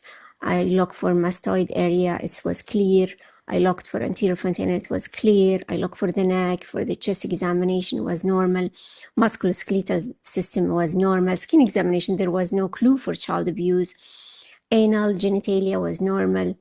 Skin examination I mentioned for the non-accidental trauma, child abuse, between brackets, is negative. Abdominal examination, there was a tenderness all over the abdomen. So I asked mom to feed the baby, and I came again to examine the patient while she was feeding, and examination really of a concern of tenderness. So what is going on? Recapping in summary. 4-month history of fall on head, irritability and vomiting, with examination completely normal, except abdominal examination revealed tenderness all over her abdomen. So thinking of TBI, which is traumatic brain injury. Again, it's traumatic brain injury. Anterior fontanelle is okay. Level of consciousness is good. And why abdominal examination really revealed this tenderness?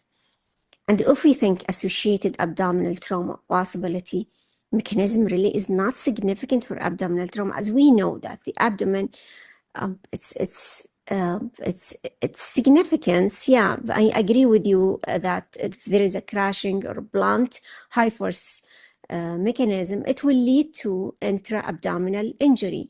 But this patient really history is not suggestive of high force mechanism of trauma. Although we kept it in our thinking, so it's serious differential diagnosis has always be respected. Another thinking of acute abdomen in 4 months, high likely for this patient. And it could be associated with above thinking like traumatic brain injury, could be separate thinking. Child abuse, always if pieces, it doesn't come together, you have to put child abuse in your differential diagnosis, not to miss it. So approach after stabilizing airway, breathing, circulation, disability, and exposure, we went for requesting ultrasound. Ultrasound, it showed this beautiful signs, which we call it target signs for intussusception. I gave a call for the radiologist before sending the patient. Patient was stable hemodynamically. His blood pressure was okay, peripheral pulses was okay. When I thought of acute abdomen on top of my differential diagnosis intussusception, I have to make sure that the circulation is stable, and he was really stable hemodynamically. And I gave a call for my colleague. She said anterior fontanelle is okay. Ultrasound through the anterior fontanelle showing no evidence of intracranial hemorrhage. So this patient, we agree that the diagnosis going with the intussusception. So now the surgeon consultation, they carry the further management of the child intussusception. So age of presentation usually of intussusception from 6 months to 3 years. So this child was so early to presented with intussusception. Peak of presentation at age of 1 year. It is rare below 3 years, 3 months, and more than 5 years. It's unusual presentation. And if it came in this age range, pathological lead point should be ruled out, mecal diverticum should be ruled out, and polyp should be thinking in this patient. Intermittent colicky abdominal pain, which was classical in this patient, is a common presentation. If obstruction persistent, ischemic bowel, lethargy, and altered mental status. Bilious vomiting, right upper quadrant abdominal mass. Fever, if it's associated with perforated guts, also is another possible presentation. Diagnostic tool, always ultrasound abdomen is the gold standard. It's 100% sensitive. It's 80 to 100% specificity. X-ray has no rule in diagnosis of intussusception. But if you think of something else, maybe, but intussusception, I don't think so, according to the evidence. CT, consider if ultrasound is normal and you still think clinically it's going with the intussusception. Management of a patient with intussusception, 90% are fixed, do not reduce spontaneously. Early IV access and aggressive volume replacement for a shocky patient, and non-invasive radiological reduction using fluoroscopic guidance with air or contrast. Radiation-free sonography-guided hydrostatic reduction has a good success rate. Non-invasive reduction contraindicated in a patient with peritonitis, with shock, with sepsis, with radiological evidence of perforation, so call surgeon to take care and to manage an OR. Recurrence, it is existing, it's 10%, and if there is a recurrence of intussusception, there is a high mortality and high morbidity, so take it very seriously. This is the second case. We are done with second case, so please make sure that you are dealing with right patient, right history, right examination. Don't be misled with an incidental or accidental history of like a trauma, because this patient was easily missed and diagnosing intussusception by just listening to the history of the trauma. So always take it. History of trauma is very common in a pediatric population. So always take a very detailed history and examination. Make sure that your patient is ended up with the right impression, with the right diagnosis. Case number 3, trust and believe in child presentation and follow any sign from your patient. Actually, when I review this case, children always telling us what's wrong with them, but if you really look at them in a very careful way, this case was misled by the parents.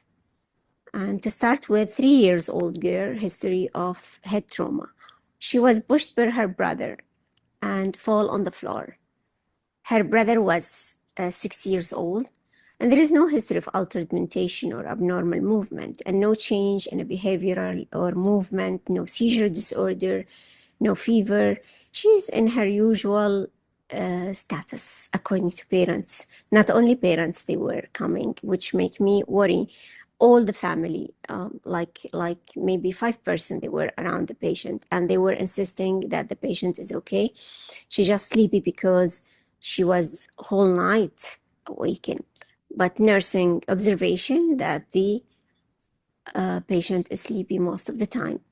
When I went to examine her on awakening, she is responding, and GCS on awakening is 15 out of 15. But as soon as I finish from her examination, she will go back to the bed and sleep.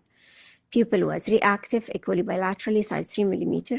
Her vital signs was showing no disturbance. Heart rate was okay, blood pressure was normal for her age, temperature is okay, sitting well, breathing pattern was okay, sugar was good, but gait was unsteady during assessment of the gait. History is not significant according to parents, but examination, there is something worrying. A patient is sleepy, although she doesn't have any asymmetry in neurological examination between upper right and lower left. But gait was the only thing, and activity was the only thing telling you my patient is not okay. When I decided for CT scan, all family argue with me and were angry and happy about escalating the care of the patient. You are overreacting. And this is the finding of the CT scan. It was showing, as you can see, there is depressed skull fracture in 2 places, and there is epidural hematoma. Patient progressed in emergency, immediately neurosurgical consulted, and immediately went to OR. We carried the high ICP management, but immediately she was moved to OR for surgical treatment. The most 2 common bleeding or intracranial hemorrhage we are dealing in emergency room is epidural hematoma and subdural hematoma. Epidural hematoma, they have a biconvex shape, as you see here, but subdural hematoma crescent shape, and epidural hematoma is dealing with arterial bleed. That's why arterial bleed will collect rapidly, and there is a lucid interval, and there will be a rapid deterioration, and it will be between the skull and the dura. Subdural hematoma, when we talk about it, it is a venous. It has a lot of presentation in subdural hematoma. Maybe it will be present with acute, subacute, and chronic in a patient with non-accidental trauma, between brackets is a child abuse. And there will be no lucid interval progression deterioration, and it cross sutures, while in epidural hematoma, it doesn't cross sutures.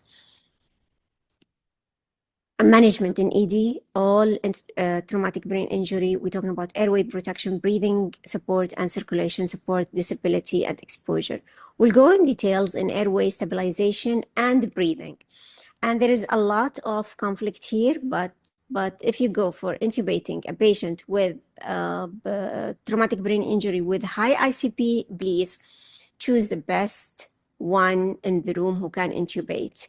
If you don't have call anesthesia, it's not an area of learning, it's not area of training, because any trial will deteriorate or will traumatize more high ICP. It will increase the ICP higher and higher. You have to pre-oxygenate and follow the rapid sequence intubation. Rapid sequence intubation, it has to be mastered by every emergency physician, resident, specialist, assistant, consultant, working in emergency room. Airway adjunct should be readily available, and strict avoidance of hypoxia. Hypoxia will induce high ICP. Pre-treatment with atropine is contra. There is no evidence. Lidocaine is not supported by literature. Use of sedation paralytic is important. Avoidance of hypoxia, and we mentioned that. Keep BaCO2 in patient as a normal. There is no evidence of hyperventilation between 35 and 45. Avoid hyperventilation. Tidal volume advisable 6 ml per kg. Use lower PE. Beep like 2 centimeter water. Hyperventilation recommendation, no and no and no and no. It's not recommended anymore. It's worsening the intracranial pressure. And if you use it for a short period of time to lower ICP, please do a CT scan, highly recommended to rule out ischemia.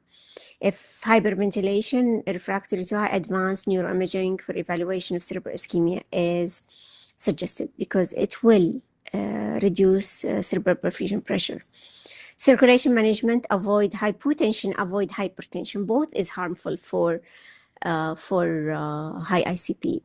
In case of low blood pressure, you can use volume replacement, early blood product in a trauma patient, early vasopressor if hypotension. In case of high blood pressure, please avoid pharmacological therapy. It's all about cerebral autoregulation. Pharmacotherapy, it will really doesn't improve, and it will harm your patient. And lowering blood pressure can cause decrease in cerebral perfusion pressure. Medical management, elevate head 30 degree, keep ICP less than 20. And this is a standard care for high ICP. For intracranial pressure monitoring, it's a standard care and usually done in ICU. Cerebral perfusion pressure advised to be more than 45. Sedation, analgesia, we mentioned the pain and anxiety, all it will deteriorate or it will increase intracranial pressure. Paralytic important to control decorticate, decelerate, and to decrease brain metabolism, to decrease shivering, and to decrease PEEP also. If you have suspected clinical herniation, osmotic therapy is very important. Maintain serum osmolarity below 360. Treatment include hypertonic saline and mannitol, but mannitol is already removed from emergency and pediatric emergency room. We are always dealing with hypertonic saline. Mannitol has a lot of side effects. So to start with, hypertonic saline preferred. The dose is 2 to 5 ml per kg. You give it over 10 to 20 minutes. Continuous infusion later on 0.1 ila 1 ml per kg per hour.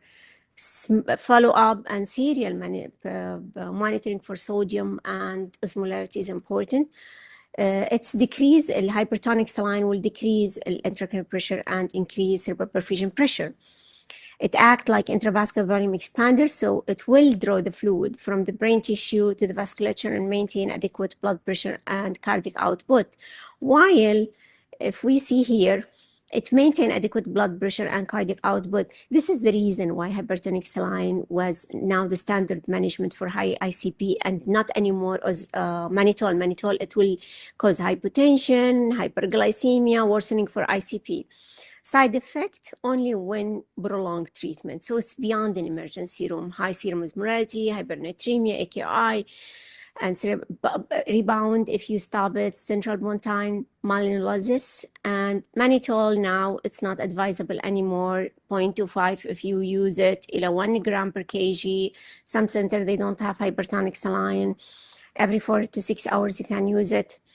And close monitoring blood pressure, as we mentioned, that it causes hyperosmolarity, it causes hypertension, it causes hyperglycemia, hypotension, and electrolyte disturbance. It creates osmotic gradient between the brain tissue and vasculature.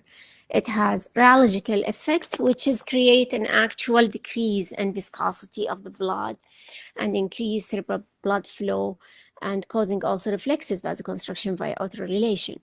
Mannitol side effect, lot, we mentioned already. Barbiturate, inducing coma barbiturate coma is a last resort to start high dose barbiturate coma with a continuous arterial blood pressure monitoring. But really with the patient in ICU, it's beyond an emergency treatment. Antifibrinolytic, when you deal with a traumatic brain injury, please start with tranexamic acid as early as 3 hours. It's highly recommended, and it showed a lot of good data in a patient with moderate and mild traumatic brain injury, but not in severe traumatic brain injury. I believe data is really lacking in a pediatric patient. In adult is showing that it's decreased mortality, but please, any patient with traumatic brain injury, start as soon as you can the tranexamic acid. Lab in traumatic brain injury guided by presentation, hematocrit, CBC, cross-matching, blood grouping, coagulation profile, sugar and lights, and osmolarity. Biomarker in traumatic brain injury. Biomarker here, we're not talking about CRP and ESR and procalcitonin. We're talking about something beyond that, like S100B, neurospecific conolase, interleukin 6, interleukin 8, myelin basis protein, and some of them in CSF. So it's really this utilization of those biomarkers in severe TBI is not practical in emergency room. Goal of neuroimaging and traumatic brain injury, again, to obtain rapid, sensitive, specific diagnostic imaging. And we mentioned that in the first case. Plain CT is the first one. if you plain CT, if it's normal, it cannot rule out. I will just add something very important, that presence of normal CT brain and head injury in a patient who doesn't look okay, there is a red flag in your patient, it doesn't mean that the patient can be discharged. Diffuse axonal injury, CT will be negative, and doesn't rule out significant injury. Repeating CT brain or admitting for MRI is required for a patient who is clinically not okay. So who's altered mental status, who's having a focal finding, who's having red flags. Normal CT should not exclude possibility of increased ICP. So if you clinically believe there is high ICP, don't rely on your normal CT. CT angio, we mentioned, it's having a risk factor for blunt cerebrovascular injury in pediatric patient with head trauma include if there is a fracture in petrostemporal bone, if there is a fracture in carotid canal, if there is focal neurological deficit, if it is stroke and severe TBI, we go for CT angio. MRI, highly sensitive. Again, there is no ionizing radiation, and it will give you visualization to posterior fossa involvement, but really it takes longer time, and it is not an emergency tool. It is limited available, higher cost, longer time. It's really occupied a bed for a patient. And emergency resources is again is doing the clinical MRI or the usual MRI in emergency. There is something else I would like to everybody to know about it, the fast sequence MRI, which is amazing. And I think this is rising in the future and developed centers. It offered alternative to non-contrast head CT, decreased pediatric radiation exposure. Fast sequence MRI, it took 7 minutes. In some references, they said 3 minutes instead of 1 minute for CT scan. So it's more sensitive than CT scan for all pathological except for skull fractures. So MRI always will not give you the fracture. Plain skull X-ray, fast and easy and limited use in prediction endocrine injury. We use it as a survey for suspected non-accidental trauma, child abuse. Thank you for listening to this presentation. I hope everyone get benefit from the cases. As a case one, make stroke a language, although it's rare presentation, but think always in high-risk patient with a stroke. Please don't be misled by event or history, a big history for a serious differential diagnosis. Don't be misled by trauma. So you cannot find the acute abdomen presentation. If you feel that child is having a child abuse, parents they trying to cover half of the truth or 3/4 of the truth. Stand for your patient, investigate your patient in right way, and help your patient because he reached you. So thank you so much, and I'm happy to receive any question from you guys regarding the cases we mentioned. Thank you. Thank you very much, Dr. Hasna, for this excellent cases you have selected. And this is why it made our society very unique. That's why I'm always saying that the pediatric emergency physician, they are always picking up these difficult cases, and they are having a high index of suspicion when they deal with this difficult cases.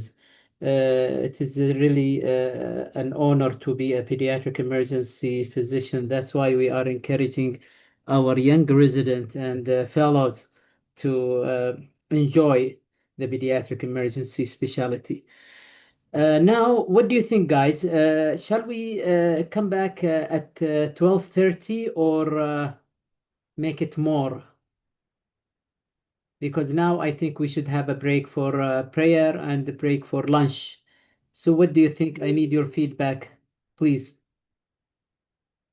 Yes, I can see there is people asking for 12:30, 12:30. Okay. So I think we will come back so we can finish early. So we will be back with very important lecture how to deal with the lawsuit cases in the court, and how to defend yourself with Dr. Abdussalam al-Shihri. So I'm encouraging everyone, please, to come at 12:30 to start this very interesting presentation. So we will start at 12:30. Thank you very much.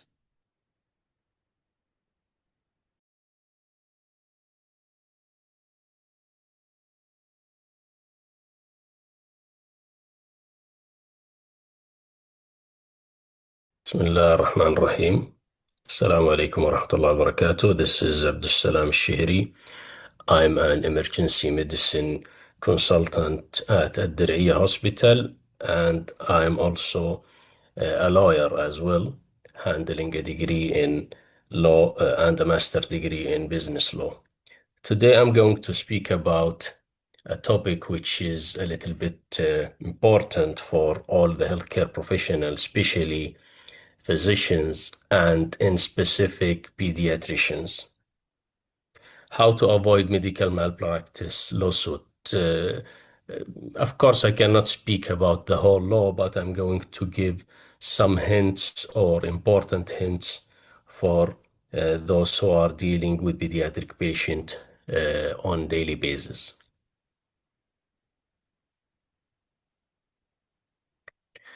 First of all, I'm going to define what is medical malpractice. Simply, it's a legal cause of action that occurs when a medical or healthcare professional deviate from standard of care, and this deviation harm or injure that patient.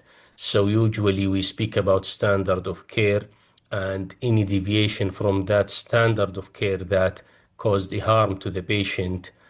So here we have three major elements, which is the deviation itself or the error or the malpractice itself, and the damage or the harm to the patient, and what we called in between proximate cause. It means that this deviation is the direct cause of the damage that happened to the patient. If we have these three elements, that would constitute medical malpractice, and we are going to speak about it in briefly.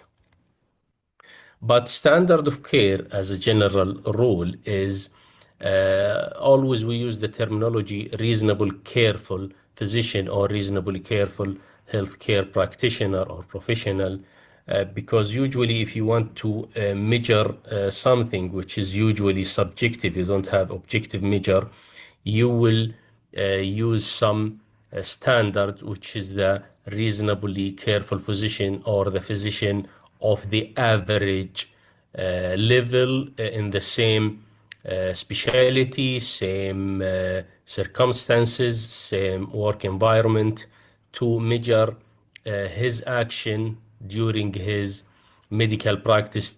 Does he or she deviate from the standard of care or not? And speaking about professional liability, it doesn't mean always that we are speaking about civil liability or what we call the compensation or indemnification. So if you damage to a patient by your error, of course you have to compensate him, but this is not the only liability that we might face. This is what we call civil liability, which is your obligation to compensate the harmed patient, either if he was damaged partially or he died. You have to compensate him or his family. This is what we call the civil liability. But we have other types of liability. We have what we call a criminal liability. It means that if you commit a crime in the medical profession, it doesn't mean that committing a crime means you to kill somebody or to rob someone. No, it doesn't mean that. Criminal liability in medical practice is something related to our profession, and by law it's considered crimes. Like, for example, practicing medicine without license. This is considered a crime. So you may practice medicine and you are really a physician, However, you don't have license to practice this, to practice medicine, and you did not cause any harm to the patient, and still, before the court, you are considered criminal because you practiced medicine without any license. The third liability is the disciplinary liability. If you commit any violation or any action which is considered negligence, and even if you did not cause any harm to the patient, you might face some disciplinary action because you are liable from disciplinary point of view. Some other sources call it administrative liability. Getting back to civil liability, three elements has to be there to constitute the civil liability. So the court cannot give the verdict that you are liable and you have to compensate that patient unless we have three elements in that action. Number one is the malpractice itself or the error. Number two is the harm, so the patient was harmed or damaged. Number three is the proximate cause. It means that the harm that happened to the patient is due to your error or your malpractice. If any of these elements is not there, it means there is no civil liability and you won't be liable or you won't be charged with this civil liability. You have to know your law, and every country, not every country actually, but most of the country has its own law in regard to medical liability or medical practice. And we do actually in Saudi Arabia have a law which is the law of practicing healthcare professions, and it was issued around 2005. And we have also an executive regulation or implementing regulation for that law. The last version is about less than 10 years back. And I cannot speak about the whole law, but I'm going to choose some important article to explain in my lecture. And I have to ask question for every healthcare professional. Do we consider ethics as part of the law or not? As a general rule, or generally speaking, usually ethics are not part of the law unless the law stated that clearly. And in medical law, at least in my country, it's yes, it considered part of the law. So if you violate the medical ethics, it means that you violated the law itself and you might be punished based on that. And this was stipulated clearly in Article 5 of the law. If you can read it, you can see it actually speaks about respecting human right to life, safety, dignity, costumes, traditions, and such thing, which is in another way related to the ethics. And if you violate any medical ethics, you might be liable from disciplinary point of action and you might be punished. But this cannot go without clear guidelines or instruction. So you need to know the code of ethics that you have that you need to follow, because everybody can say this is ethical, this is non-ethical. However, we need to have a standard. So do we have actually such guidelines in our country? The answer is yes. We do have a code of ethics that issued by the Saudi Commission for Health Specialties. And this code of ethics or guidelines is the mandatory that every physician or healthcare professional have to read and abide by it. And it was mentioned in the implementing regulation of the law that this guide or this code of ethics is the one approved by the Saudi Commission is the applicable guides or code of ethics that every healthcare professional should follow.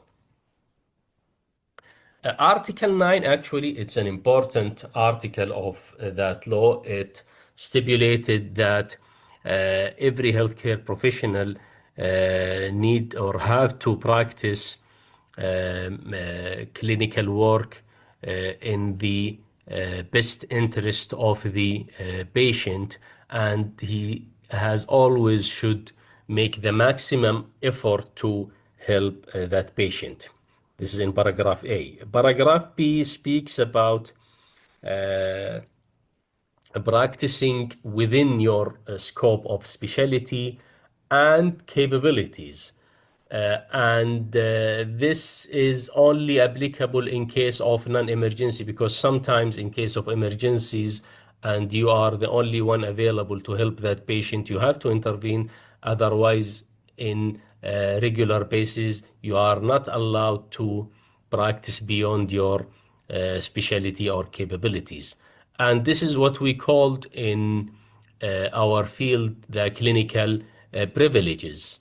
And in the implementing regulation itself, it's mentioned in Article 9.2 that the healthcare professional is obligated to work in accordance with the medical powers in between two brackets privileges and the job description. So every healthcare professional should have his own clinical privileges, which does not exceed the scope of his specialties. So for example, you are a pediatrician, your privilege should be within the scope of pediatric medicine. If you are pediatric emergency, it should not exceed that, and so on. Sometimes it varies between center and another. However, none of these privileges can exceed the scope of the specialty itself.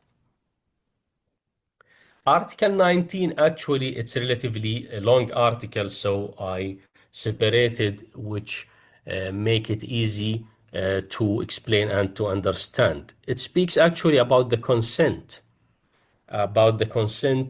in general, that you cannot perform any intervention to any patient without consent. This is a generally speaking rule. Any intervention should be consented. Who should give the consent? I'm going to speak about that, because it differs from adult competent or pediatric patient or adult non-competent patient, and so on.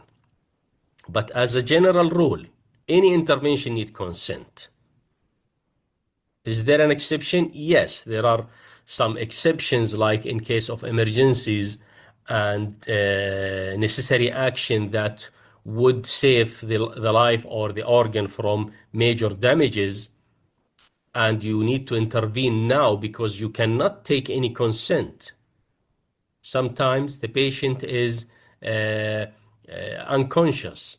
Sometimes his mentation is affected, and you cannot have any others to give consent, and you need to intervene now as an emergency basis to save his life or to save his organ or similar.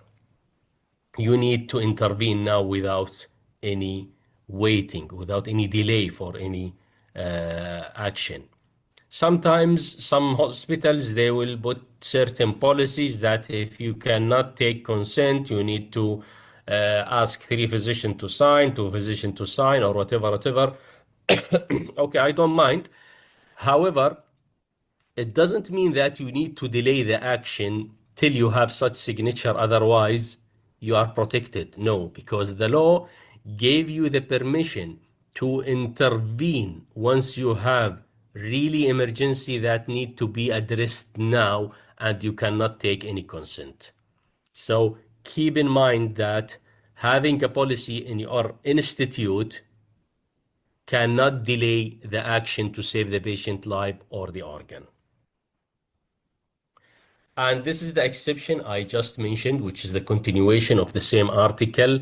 Healthcare professional must, in case of accident, emergency, or critical cases requiring immediate or urgent medical intervention to save the patient life or an organ thereof, or to avert severe damage that might result from the delay, where the timely consent of the patient or his representative or guardian is unattainable. So if you cannot get the consent at a reasonably time basis, you need to intervene without waiting for such consent. So do we have a guide or guidelines for informed consent? Actually, we do have in Saudi Arabia what we call Saudi guidelines for informed consent, and actually it's updated frequently to to fit the changes in our local laws. And this guideline is very helpful for healthcare professionals because it gives different scenarios, how to get the consent, who should give the consent, what about in emergencies and the patient still refusing, and so on and so on. So if we speak about pediatric bases or adult bases in general, who should give the consent? This is a big topic to speak about, but generally there are certain steps like who has the priority to sign the consent or to give the consent. As a general rule, the adult competent patient, more male or female, is the one who has the right to sign or to give the consent for him or herself, not anyone else. As far as he is an adult competent, he or she should give the consent for himself or herself. If not, the agent with a power of attorney, we call it in Arabic al-wakil, power of attorney al-wakala, provided that it's given by an adult competent client and the agent himself is an adult competent as well. So both of them need to be an adult competent. Actually, in medical practice, this is not common to have agent with the power of attorney to give consent on behalf of patient. But if so, yes, it can be done, and he or she has the priority to sign that consent on behalf of the patient himself. Then the custodian of a child or an incompetent person, male or female, the custodian, which is called in Arabic al-hadan, the custodian of a child, for example. Who is the custodian of the child? We are going to speak about it in a while. But if this child cannot sign because he's underage, the custodian is the first one who has the right to give the consent on behalf of him. Then after that, the guardian or the trustee, the guardian in Arabic al-wali, the trustee al-wasi, either male or female, natural or even legal person, sole person or multiple persons, has the right to give consent if that patient is not adult competent, no custodian available at the moment, so the guardian or the trustee should give the consent. If all these cannot be reached out, then a relative, according to the degree which we called next of kin, has the right to sign on behalf of the patient if he is incompetent at that time. And speaking about our civil transaction law, in Article 12, it explains who is the fully competent person, and it's mentioned that any person in the age of majority and has full mental capacity and has not been interdicted is the adult competent patient. And in paragraph 2, it mentioned the age of majority, which is 18 years. But keep in mind that this 18 years is according to the Hijri calendar. Most of our healthcare electronic systems gave you the age according to the Gregorian calendar. However, if you change it to the Hijri calendar, the age might change few months, of course, but keep in mind that this is the calendar that we should follow the Hijri calendar to decide, is he an adult competent now he can sign by himself, or some other person should sign on his behalf. The family law, Article 24, mentioned about the custody. What does it mean? Providing care to a person who is incapable of taking care of himself. And it gave a certain example, and it mentioned clearly that which include education and medical treatment. So the child who is subject to custody, his custodian is the one who should decide or give the consent for his medical treatment. And the custody itself actually is the responsibility of both parents as long as they remain married. And there is no problem on that, because if they remain married, anyone can sign, either the father or the mother. So don't wait for the father, for example, while the mother is here, especially if there is an urgent intervention you want to do. You don't have to wait for the father as far as the mother is there and they remain married. But the problem is if they are separated and the custody is given to the father, for example, that time, yes, sometimes we have to wait unless we have real emergency. Then the next is the guardian, and the guardianship, of course, it's of two types. The other types, which is the guardianship over the state, is not our scope of this lecture, but the guardianship over a person is the important here, which is the overall care of that incompetent person, but it should not contradict the custodian authority. So, for example, if I have the custodian and the guardian and they disagree on the medical treatment to each other, actually we should follow the custodian decision, provided that it's in the best interest of the child or the incompetent patient, of course. Then we will move to the next of kin, or the relative, according to the degree. And according to the Saudi law, these are the relatives' degrees starting from the first till the fourth degree. And the first degree has the priority over the third degree, and so on, provided that it's for the best interest of the patient.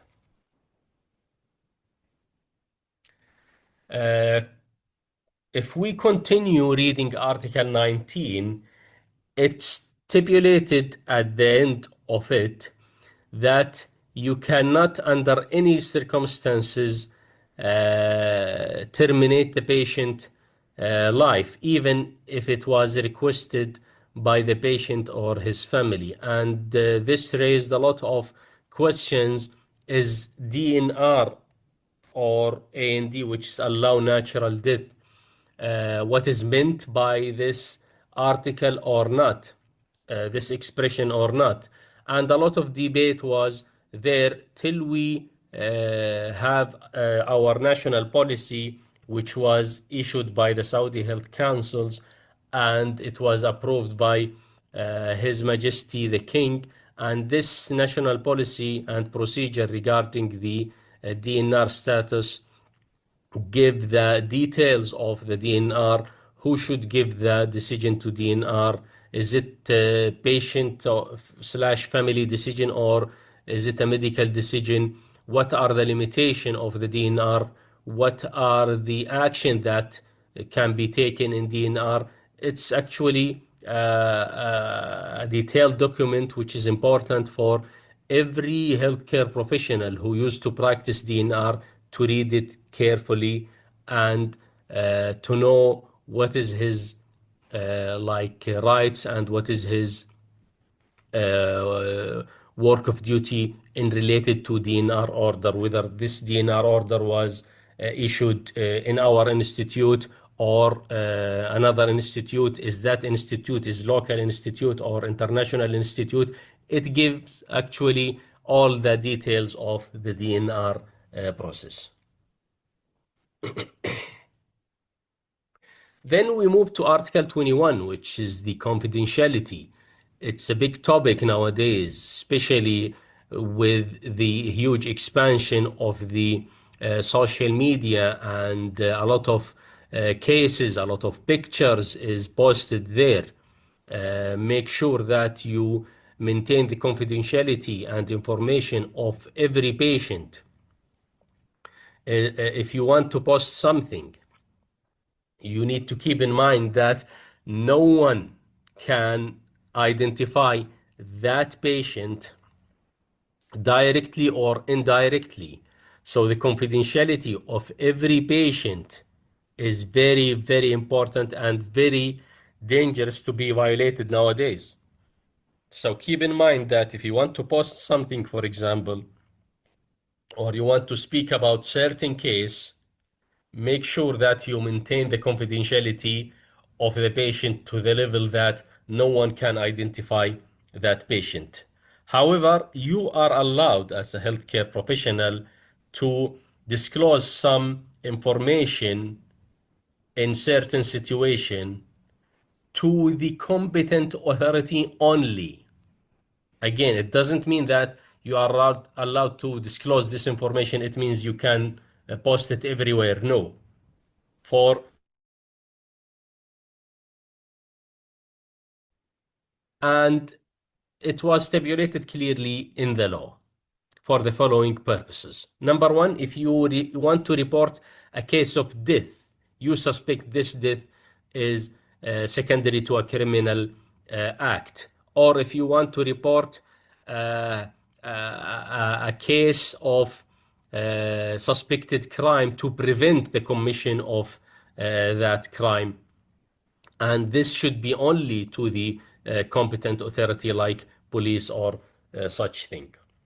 Number two, if you want to report a communicable or epidemic disease, again, this is also should be clearly to the competent authority only. And here in our country, the MOH is issuing the suspected diseases that need to be reported by the physician if he suspects that this patient has such disease. This reporting is to the competent authority only.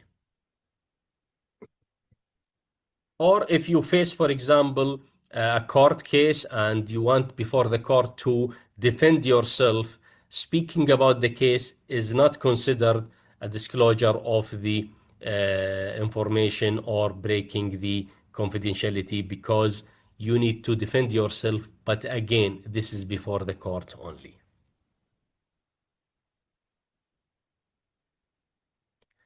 The second case that you are allowed to disclose the information if the patient himself or the party agreed to disclose his information in writing. Like, for example, what we are used in research, especially case report, sometimes you need to post a picture of the patient or part of the patient. This need to be agreed in writing.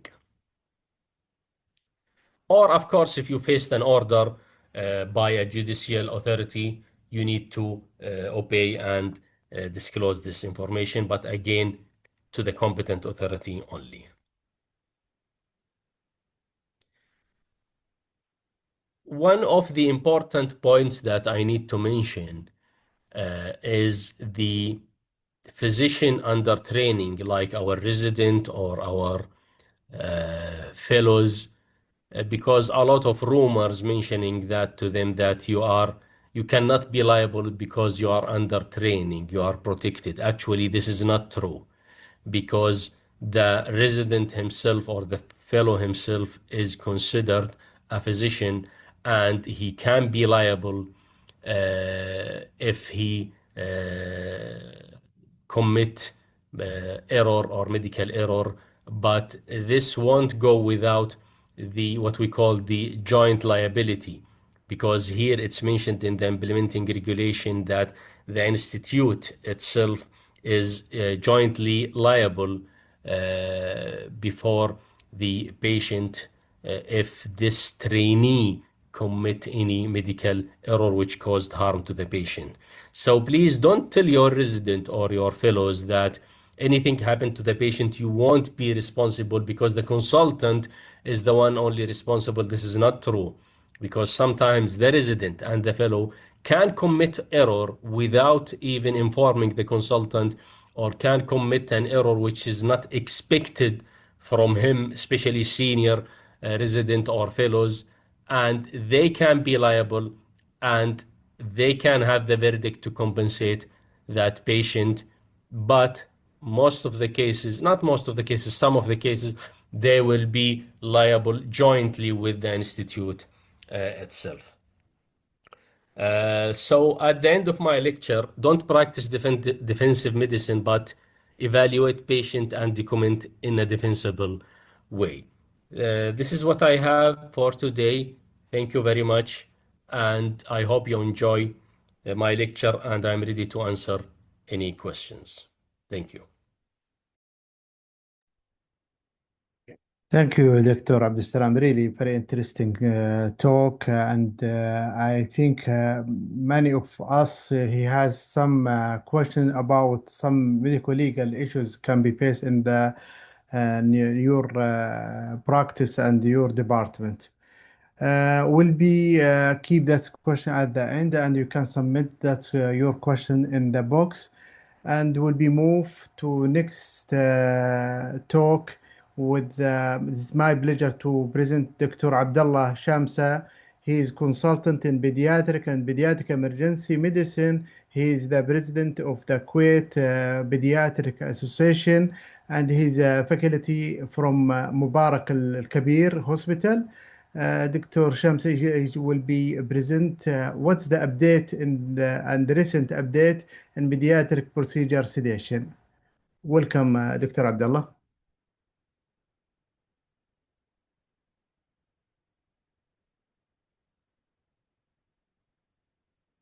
Shamsa, I'm a consultant pediatric. Hello, everybody. My name is Abdullah Shamsa. I'm from Kuwait, and I'm a consultant in pediatric and pediatric emergency medicine. I'm the chairman of Kuwait Pediatric Association. Used to be the chairman of Kuwait Pediatric Board for almost 10 years, from 2012 until 2022. I would like to thank the organizing committee for giving me this opportunity to join you and giving you a quick and brief lectures about recent update in pediatric procedural sedation. I have nothing to declare, so let's start. My objective for today's talk is definition, monitoring, medication, risk signal, and system of care. So goals of pediatric procedural sedation is to reduce pain, anxiety, facilitate completion of diagnostic or therapeutic procedure, maintain protective airway reflexes when possible, also ensure quick and rapid recovery and monitoring through all the procedural sedation practice. So now, definition. What is pediatric procedural sedation? It's a technique, the use of technique and medication to minimize anxiety, pain, and distress during unpleasant or painful procedure while maintaining patient safety, or you can just summarize it in it integrates physical, psychological, and pharmacological intervention to improve the child experience and procedural success. So one of the objectives is monitoring. So what do we monitor usually during clinical observation? Level of consciousness, airway circulation, and appropriate monitoring support early recognition of complications. Medication, what kind of medication do we use? We use analgesia, anxiolytic, and sedative hypnotics. You can combine them, or you can use two or one even, and depends on the procedures. Risk signal. Key risk signal during sedation include changes in airway, circulation, level of consciousness, or hemodynamic stability. This is just a quick overview of my objectives. System of care, a safe pediatric procedure sedation service depends on trained personnel, standardized protocol, appropriate equipment, clear recovery and discharge criteria. So let's start with type of pediatric sedation. 2018, the Anesthesia Society established a task force on moderate procedural sedation and analgesia in collaboration with other associations and societies in US. So they divided them into 4 categories: minimal sedation, moderate sedation, deep sedation, and general anesthesia. This all classified according to level of consciousness and airway risk. The number 4, general anesthesia, we're going to leave it for anesthesiologists. So number 1, so minimal sedation, use only anxiolysis. So patient respond to normal and verbal command. Cognitive function may be impaired, but airways, ventilation, cardiovascular are all maintained and unaffected. Used for mildly anxious child. Moderate sedation, which is the most known one for previous name, conscious sedation. Patient respond purposely to verbal command or light tactile stimulation. Airway reflexes usually maintained. Also cardiovascular is maintained. Commonly used for painful but short procedure. Deep sedation, patient not easily aroused, but respond to repeated or painful stimuli. Not tactile, it's a painful stimuli. Airway intervention may be required. Ventilation may be inadequate. High risk category require advanced monitoring because this type of deep sedation may be complication. As I said, general anesthesia, it's the general anesthesia, we leave it for anesthesiologists. So monitoring, objective number 2, what do we monitor? Usually in pediatric, we monitor level of consciousness, as I said, airway, potency and breathing, oxygenation, ventilation, circulation, and continuous monitoring before, during, and after sedation. And the study that I have here was procedural sedation and analgesia in children, perspective from pediatric emergency type of monitoring. So for level of consciousness, continuous assessment of responsiveness to verbal stimuli. You can talk to the child, ask him a little bit of questions. You can stimulate him by touching him and asking him, what are you touching? Nose, ears, where is he from, his name, the place he's in. You can keep just communicating with the child briefly. And at this point, you can assess the depth of sedation related to attended level of consciousness. Any sudden change may indicate oversedation. If the child starts to become drowsy or answering question inappropriately, this means the sedation is really deep, so probably you need to observe airway potency, chest wall. As I said before, airway compromise is the most common serious risk during pediatric sedation. Oxygenation, you look at the monitor, look at oxygenation, but usually it's a late sign of desaturation. We're going to talk about this. Also, oxygen mask, always, even if it's on oxygen desaturation. So as I said, in more detail, and peripheral perfusion. This helps identify if there is any cardiovascular instability related to sedation or procedures. So before you go into the sedation and having all this in your mind, what to monitor and what equipment you need really to take quick and brief history. This mnemonic, I want you to remember the a mnemonic sample. S stands for sign and symptoms. A stands for allergy. M stands for medication. P stands for past medical history.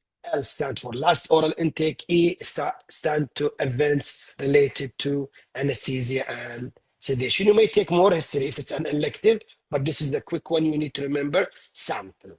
Okay? So make sure you have focus history on obstructive sleep apnea or large tonsils, or history of craniofacial surgery or adenoid, and have a quick and detailed history about fasting. As you know, clear fluid, you need 2 hours.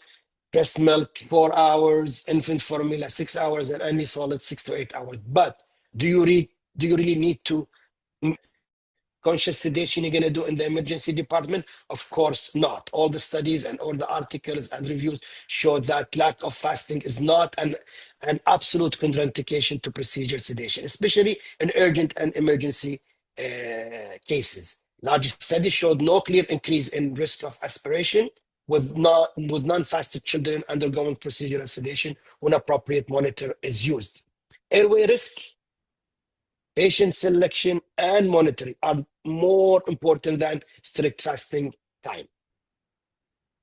So, practical risk-based approach, elective procedure, follow fasting guideline and all the history. Urgent, you do not need to delay life-saving procedure for the child who's not fasting. Choose relative agent, lower risk of emesis. Probably you might also use antiemetic. I'm going to talk about this. Ensure advanced airway readiness. So why vomiting matters? Because as we all know of aspiration risk, it's the most common minor adverse event compared to respiratory compromise. As I said, the risk is for aspiration. We can prevent this by close monitoring and using proper sedation or anxiolytic drugs. Also, some studies show that giving on Down syndrome as antiemetic pre-sedation might probably help, but other studies shows it does not really change lots of the outcome, but it's safe to use it, especially if you're gonna use like nitrous oxide or some medication which has higher risk of vomiting. So I think giving ondansetron as prophylactic is harmless, and it's a good choice to do. As I said, especially with ketamine or nitrous oxide. And the dose is 0.5 to 0.15 milligram per kilo. Maximum is 4 milligram. As we know, adult dose is 8 milligram. Just quickly to mention that all the studies show there is no strong evidence that routine ondansetron reduces aspiration event, but it is safe to use it. I repeat, airway skills, monitor, positioning, everything is more important than antiemetic. So monitoring, airway, positioning, drugs use, all this stuff is more important than, I repeat, antiemetic, but use it, it's safe if you think you're going to use ketamine or nitrous oxide. So this is again sample history, but don't forget also before you do the procedure to take a consent form. Ask them, as the parents or the caregiver, to sign a consent form. Discuss the need of sedation, potential risk, benefits, and alternative to a procedure, or if there is anything going to happen if the child gets any complication during the conscious sedation procedure. So monitor by phase of sedation. So by phase of sedation, we have pre-sedation, we have intra-procedure, we have continuous sedation, and the recovery and discharge. This is the whole procedure from A to Z. You need to monitor the child until he's fully recovered and he's ready to go home. Do not remove any of the monitoring equipment. Do not rely on just minor stuff that he start to talk or he start to probably open his eyes or be more oriented. Just make sure he eats, sits, he can walk, he do all the things, all his vital signs are stable. Then you can probably remove all the monitor and send him home safely. The two most important monitoring that you might use in pediatric sedation are capnography and pulse oximetry. Capnography is very important because it has an advantage of early indicator of respiratory compromise compared to pulse oximetry. What does it detect? Hypoventilation, apnea, airway obstruction, or dislodged airway devices. And this is one of the example of capnography mask. Pulse oximeter, it's also good. It detects hypoxia, late consequences of airway obstruction or apnea, but limitation, as we said before, delayed indicator of respiratory compromise. So have them both, capnography and pulse oximeter is very important. Remember, pulse oximetry does not assess ventilation. And this is a quick comparison between both devices. Medication. We have four groups of medication, or three groups of medication, let's say. We have analgesia, which is fentanyl, morphine, and ketamine. Pain control, also ketamine is categorized and dissociative sedation. We have anxiolytic, which is like such as midazolam and diazepam, sedative, propofol, dexamide, chloral hydrate, and etomidate. Dissociative, I said, is ketamine. So these are the four groups. Inhaled, also we have number 5, which is nitrous oxide. Now, let's talk about each one individually with more detail. Midazolam, it's one of the benzodiazepine group, anxiolytic and sedative. You can give it orally, intranasally, IV. The dose is difference between oral, 0.5 to 1 milligram. Intranasally, always double the dose of the IV dose, usually double. Intranasally 0.2 to 0.3, and IV is 0.05 to 0.1 milligram per kilo, maximum dose is 2 to 5. So intranasally, usually double the dose of IV. Oral, probably more. You need to triple the dose, as it is the absorption will be actually less. Side effect of midazolam: respiratory depression, hypotension, paradoxic agitation, amnesia. Ketamine, one of the best of drug. I usually use it a lot. You can use it IV, IM, intranasally. So IV dose is 1 to 2 milligram per kilo over 1 to 2 minutes. IM 4 to 5. Intranasally, as I said, is mainly or always double the dose of IV, 3 to 6 milligram per kilo. Side effect: vomiting. Here you might use ondansetron, antiemetic. Side effect is hypersalivation, laryngospasm, very rare, and emergency reaction in older children, usually increase heart rate and blood pressure. Fentanyl, this is opioid, you use in microgram, IV 1 to 2 microgram, and also you can use it intranasally. Remember, IV, you give it slow IV push. Side effect: respiratory depression, chest wall rigidity, nausea, vomiting, pruritus, and bradycardia. Propofol, IV bolus, 1 to 2 milligram per kilo. Additional doses you might give as needed, 0.5 or 1 milligram per kilo. Side effect: apnea, hypertension, bradycardia, pain on injection site. No analgesia effect for propofol, only sedative. Okay, so no pain control here. Okay, dexamide, you can give it IV and intranasally. I think it's been now widely used. Intranasally, as I said, is double the dose. The IV dose is 0.5 to 1 microgram per kilo. So this one is in microgram, and also fentanyl in microgram. This you give it over 10 minutes. If it's IV, you can also give it as an infusion after giving the loading dose. Intranasally, 2 to 3 microgram per kilo. Non-painful procedures for intranasally. Side effect: bradycardia, hypotension, delayed recovery, minimal respiratory depression. Etomidate, no analgesia. One of the most serious side effects is adrenal insufficiency. The dose, we can give it IV 0.2 to 0.3 milligram per kilo per dose, maximum 0.6. Avoid NCP because risk of myoclonic jerks. Nitrous oxide is the inhaled one, 30-70 nitrous oxide with oxygen via mask. This has a common side effect of vomiting. Chlorohydrate, oral sedation, it's used to be one of my favorite in the past, but now it has limited use because of wide therapeutic range. That's why I love it. It has a wide, really therapeutic range. You can use from 25 to 75 milligram per kilo. Okay, so you might use intranasal drugs because it's really less painful routes for minimal procedure. So drugs you can use intranasally, it's midazolam, ketamine, or dexamide.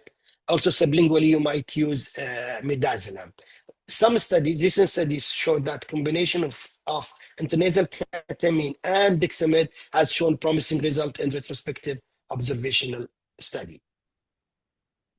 Now, the next objective is risk signal in pediatric procedural sedation. Airway and breathing, the most common cause of serious adverse event. The risk signal include snoring, noisy breathing, airway obstruction, apnea, increased work of breathing, loss of airway tone. Airway compromise is the earliest and most dangerous complication during pediatric sedation. Now, oxygenation, it's late indicator of respiratory compromise. Risk signal include falling oxygen saturation and cyanosis, or increase in oxygen requirement. Remember, oxygen desaturation often occur after hypoventilation or airway obstruction. So it should never be the sole monitor parameter. As I said, you can use capnography and pulse oximetry. Level of consciousness indicate over sedation or deep sedation, and the risk is not responding to verbal or tactile stimuli, failure to respond to painful stimuli, sudden change in level of consciousness, or deep sleeping, or unexpected deepening of sedation. This might indicate over sedation. Hemodynamic. What are the risk signals? Bradycardia, tachycardia, hypotension, poor peripheral perfusion, delayed capillary refill. Hemodynamic changes may be secondary to hypoxia, medication effect, or vagal responses. So now, to sum it up, airway compromise is the most common and dangerous sedation complication. Hypoventilation occurs before desaturation. Sudden unresponsiveness indicate oversedation until proven otherwise. Now, the last objective is system of care and pediatric procedural sedation. One, trained personnel. You need to have a safe sedation surface requires one, a clinician trained in pediatric procedural sedation. Two, competency in airway management and resuscitation. A dedicated provider whose sole role is sedation and monitoring, not performing any procedure, only sedation and monitoring. Deeper level of sedation require higher level of training and experience. Always have a backup in case just you need to go into deep sedation. Number two, standardized protocol. Here, protocol helps ensure appropriate patient selection, appropriate pre-sedation assessment, appropriate drug and corrected drug selection and dosing, consistent monitoring and documentation, clear response pathway to adverse event. Appropriate equipment, oxygen delivery system, age-appropriate oxygen equipment, suction devices, as I said, capnography, blood pressure, CO2, ECG you might also need, and emergency drug. All these must be available, especially even reversal drug. They should be available, not on call. Everything, all equipment should be on the table. Clear recovery and discharge criteria. This is number 4 for system of care in pediatric. So safe care does not end with the procedure. Recovery standard include return to baseline of consciousness, stable vital signs, as I said, intact protective airway reflex, define discharge criteria and instructions, monitor must continue until full recovery and the child is ready to go home with discharge instructions. So, summary of system of care, safe pediatric procedure sedation system depends on a trained personnel, standardized protocol, appropriate equipment, and clear recovery and discharge criteria. Sedation safety is system-based, not drug-based. So you need to have really good system in your institution for sedation. Most serious adverse event is preventable, and the most serious one is respiratory. Preparation and monitoring are as important as medication choice. Please do not forget to take consent. Quick touches on reversal drugs, just if you need to use them. Naloxone and flumazenil. Naloxone for opioids and flumazenil for benzodiazepine. Naloxone, you can give it IV, IM, and intranasally. I'm just going to run it quickly. Maximum single dose is 0.4 milligram. Adverse event is acute pain, hypertension, tachycardia, nausea, and vomiting. Flumazenil, routes, you can give it IV. The dose is 0.01 milligram per kilo. You give it over 15 seconds. May repeat every minute. It's a short half-life. So resedation is common. That's why you might need to repeat the dose of flumazenil. Now, there is no reversal drug for ketamine, propofol, dexamethasone. Management relies on airway support, oxygen, ventilation, time, and monitoring. So, take-home messages. I'm done. Sorry to take long. One, goal of procedural sedation, minimize pain, anxiety, and distress. Make sure you have really airway safety and physiological stability, maintaining them, ensure rapid and safe recovery. With sedation, safety depends on proper patient selection, structured pre-sedation assessment, appropriate monitoring, a strong system of care. There is no perfect drug for all patients or procedures. Individually, you need to select individual drugs according to your case and individual patient. If you have protocol or criteria in your institution, that will make life much easier. Airway is the priority. Airway compromise is the most common, as I said, dangerous complication. Hypoventilation occurs before oxygen desaturation. Oversedation is usually related to loss of responsiveness. Recognize risk signals early. Always monitor airway, breathing, oxygenation, level of responsiveness, and cardiovascular or hemodynamic stability. Monitor should continue until full recovery.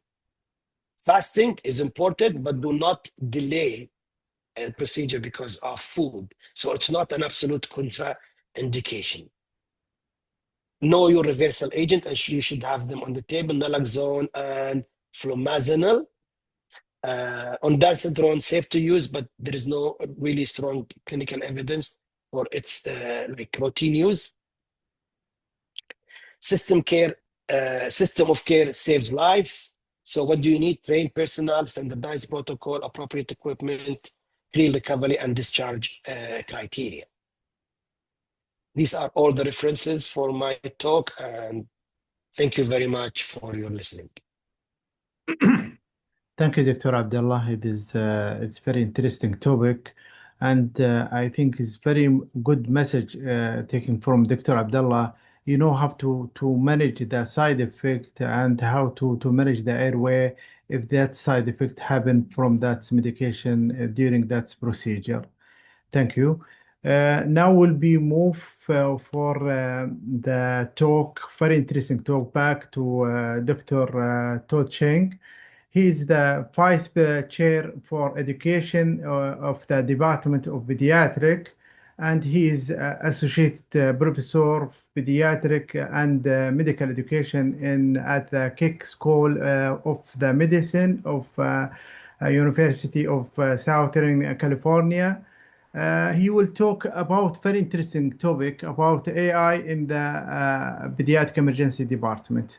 Welcome, Dr. Todd.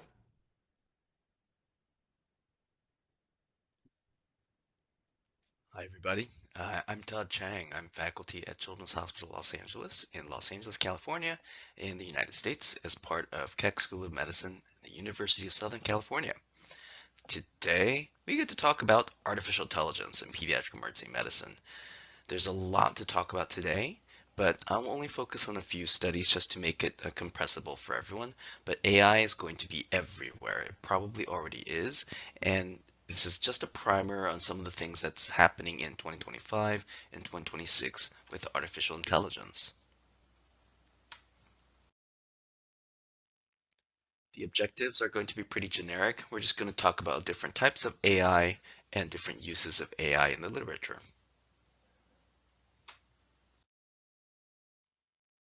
First and foremost, most AI that you're going to encounter nowadays are going to be predictive or generative. And predictive AI has been around for a while. This is machine learning types of items where a large data set and big data, quote unquote, are used to train an AI model to have prediction capabilities. However, it's not quite generative. Generative AI tends to use large language models, and we'll talk about later. And it's allowed to generate new text or new ideas and synthesis without having just a prediction. As of right now, we currently don't have sentient artificial intelligence, hopefully. When we do, we'll have different problems.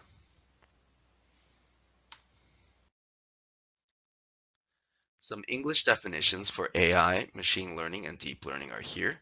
You should know that machine learning is more on the predictive side, and deep learning is mostly on the generative side, or getting close to the generative side.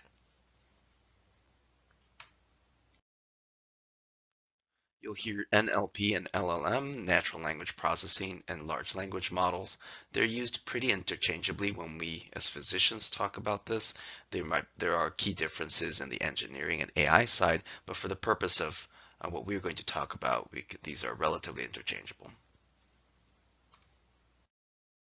Okay. So just a quick background for physicians who are not used to thinking about AI and generative AI in particular.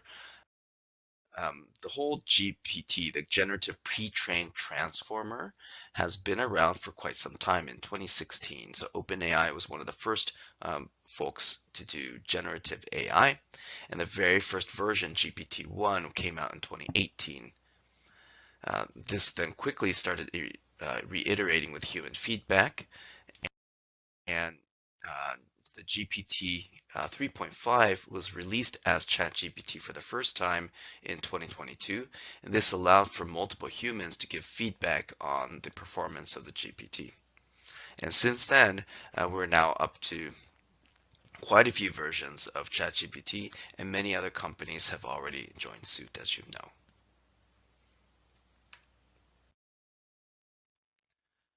The idea of GPT is to use prompts. In other words, instead of a programmer using programming language, you, in any human language, is allowed to tell the AI what you want using your own natural language, whatever it may be, to give human instructions to AI software. And the AI works in LLMs and large language models by trying to predict the very next word of your sentence, and then the next word, the third word, the fourth, the fifth, based on all of the data it has at its disposal for your particular language.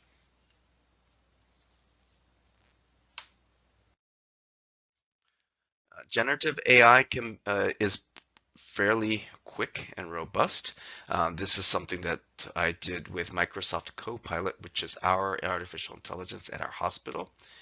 And as you can see, the actual work when the generative AI is allowed to do this for approximately 7 seconds is how long it took.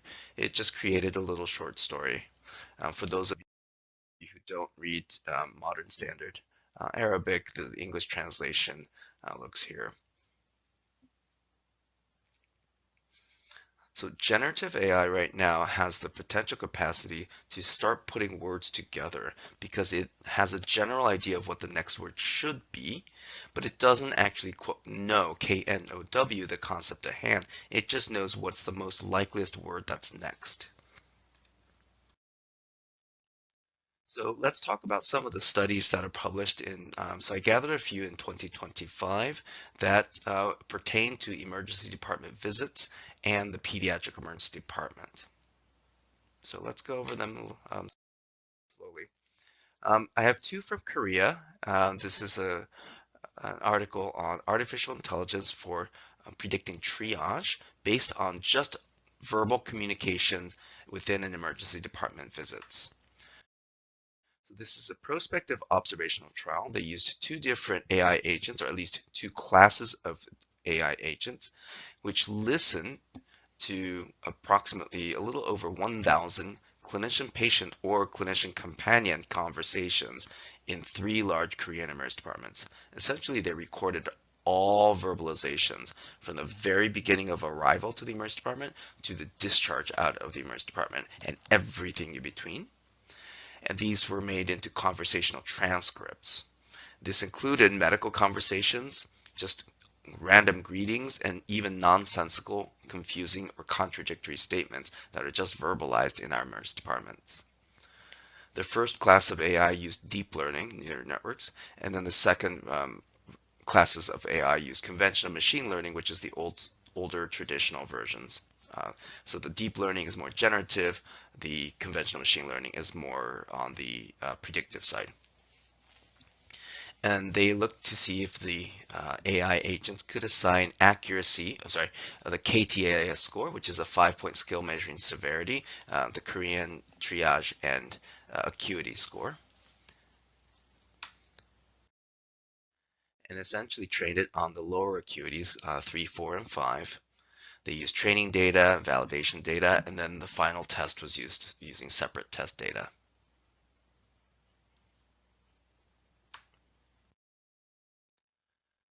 This is essentially one of the major graphs. The F1 score is a score detailing from 0 to 1 the perfect harmonization and accuracy, precision, and recall of all of the data that's involved. The conventional machine learning is depicted in blue. The neural network deep learning is depicted in orange. And as you can see, deep learning has had a major improvement over conventional machine learning in being able to listen in to human conversations. The conclusion from this is that neural network deep learning is superior to conventional machine learning in analyzing unstructured conversations.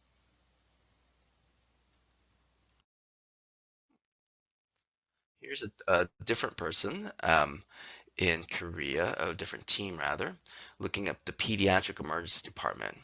And in this particular study, we have AI agents, again, deep learning versus conventional machine learning, reading clinical transcripts. So they're no longer, this study, we're no longer listening in to the conversations. They were able to harvest about 87,000 clinical transcripts. This was done in a single center in a Korean pediatric emergency department. In this particular study, they analyzed whether or not the AI could determine whether the patient arrival was actually a true emergency or an unnecessary visit, or not an emergency, essentially.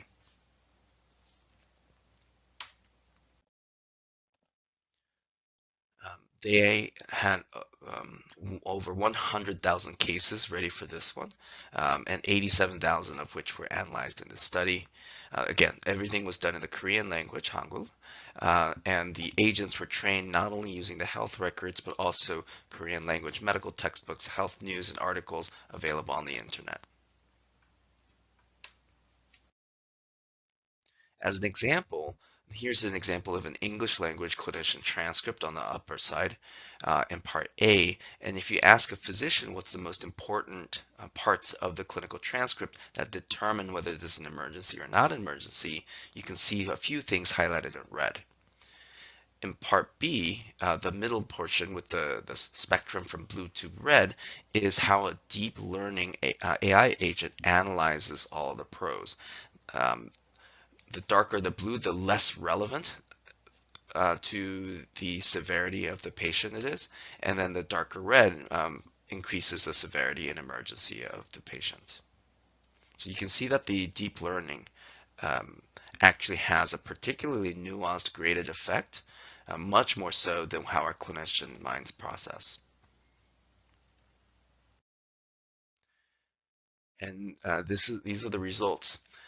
In this graph, the brown and the purple one labeled KM-BERT and KM-BERT with MLM, machine learning, are the superior ones compared to the other 4 conventional machine learning items, which is logistic regression, XGBoost, gradient boosting, random forest. Those 4 are considered classical or conventional machine learning, and the KM-BERTs are the deep learning.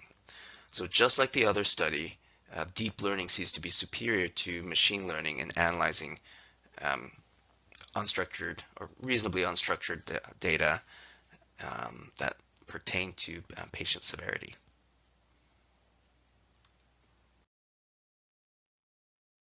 A couple more examples for you. This one comes from Canada, where AI was used to help with injury reporting. And in Canada, all pediatric injuries are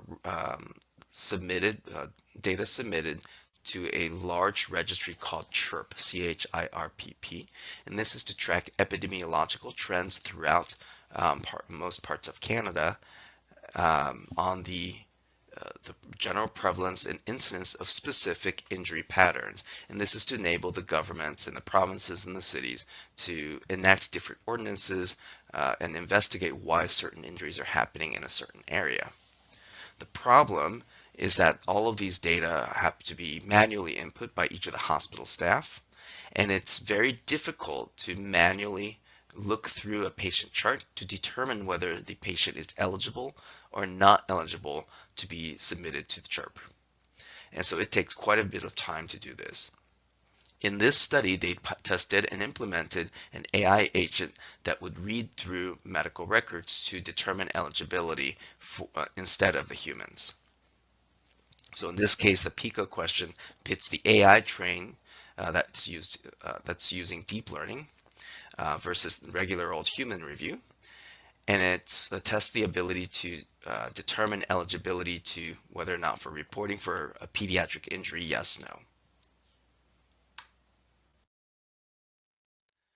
For this study, they analyzed approximately 217,000 patient visits, 203,000 of which were used for training and validation with 13,000.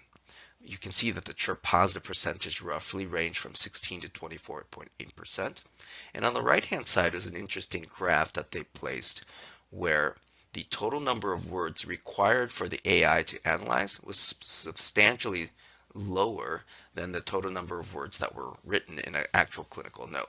So if you see the graph on the right-hand side, the dark blue box labeled unprocessed is the range of words that a human has to read through in order to figure out eligibility or not for the CHIRP. On the right-hand side, that's how many words AI had to read in order for it to figure this out. So you can see that AI is already more efficient in the terms of number of words required to read. And it turns out that AI identifies nearly 90% of injury cases. If you take a look at the area under the curves on the right-hand side, it's insanely, really, really good. There's no human study that ever looks this good in terms of the area under the curve. Essentially, implementing this AI identifies nearly 90% of injury cases, some of which could be incorrect. Therefore, manual human review is still required, but drops down from 100% to 17% of all cases. So this is a real wonderful validation for AI to comb through different eligibility for research studies, registries, for other predictive elements. I'll leave you with this final one, AI forecasting and shift optimization. We all know that emergency departments are crowded. We all know that staffing physicians appropriately can be a big challenge. And so this study used AI to forecast what is likely to happen on the next shift and to move physicians around from shift to shift in order to accommodate it. Here's the article from Akbasli et al. So this was done in Turkey. Again, a prospective observational trial. We're using a machine learning agent, this is predictive, not generative, to recommend staffing changes in response to increasing or decreasing ED census throughout the day. So they looked at all clinical charts for pediatric ED visits for multiple years. They pitted the deep learning models versus the traditional time series models, which was typically used before AI to look at staffing models and ED census. And the outcome that we're going to look for is the R squared. It's the proportion of the variation in patient census explainable by the predictors of either the AI or the time series model.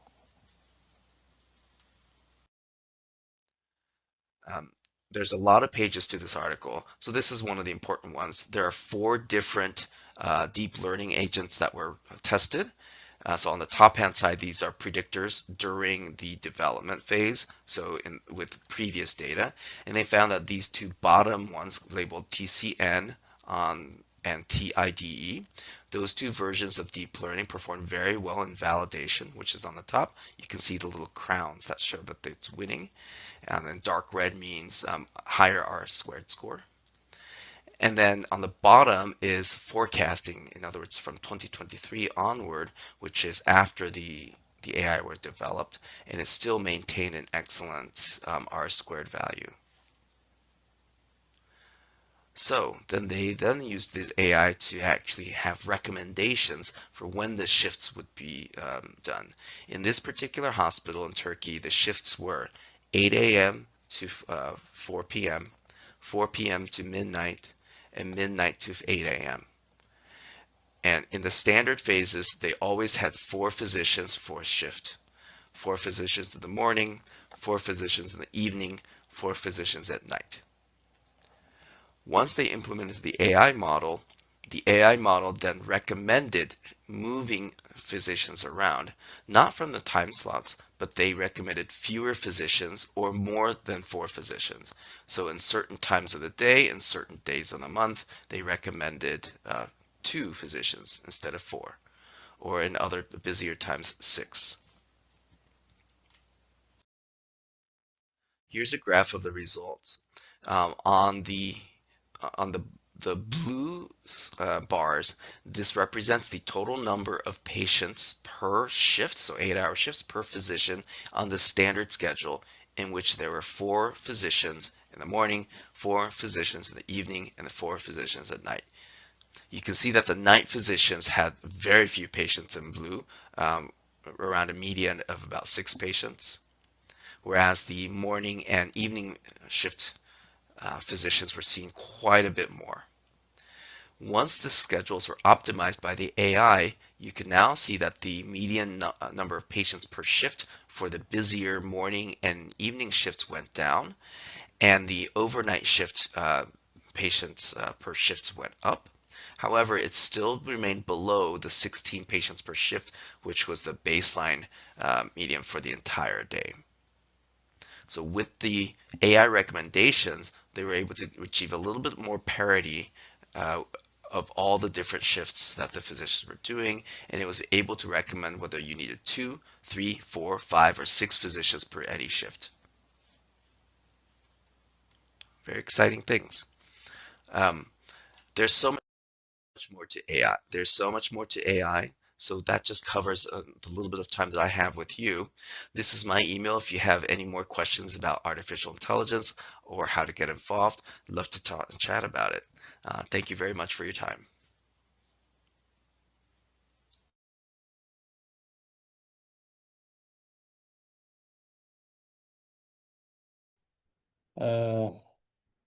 Thanks, Dr. Todd, for a nice lecture, actually. I think we got a lot of information from you.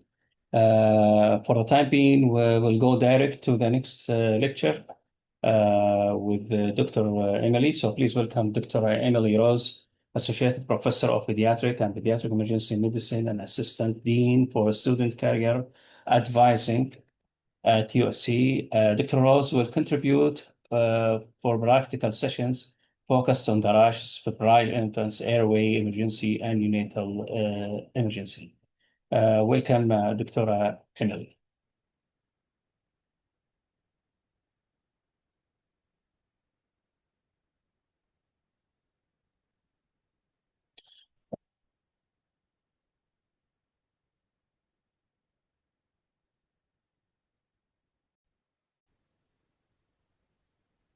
I'm really looking forward to discussing evaluating the febrile child and going over the new guidelines for infants under 90 days. This is a very common conversation.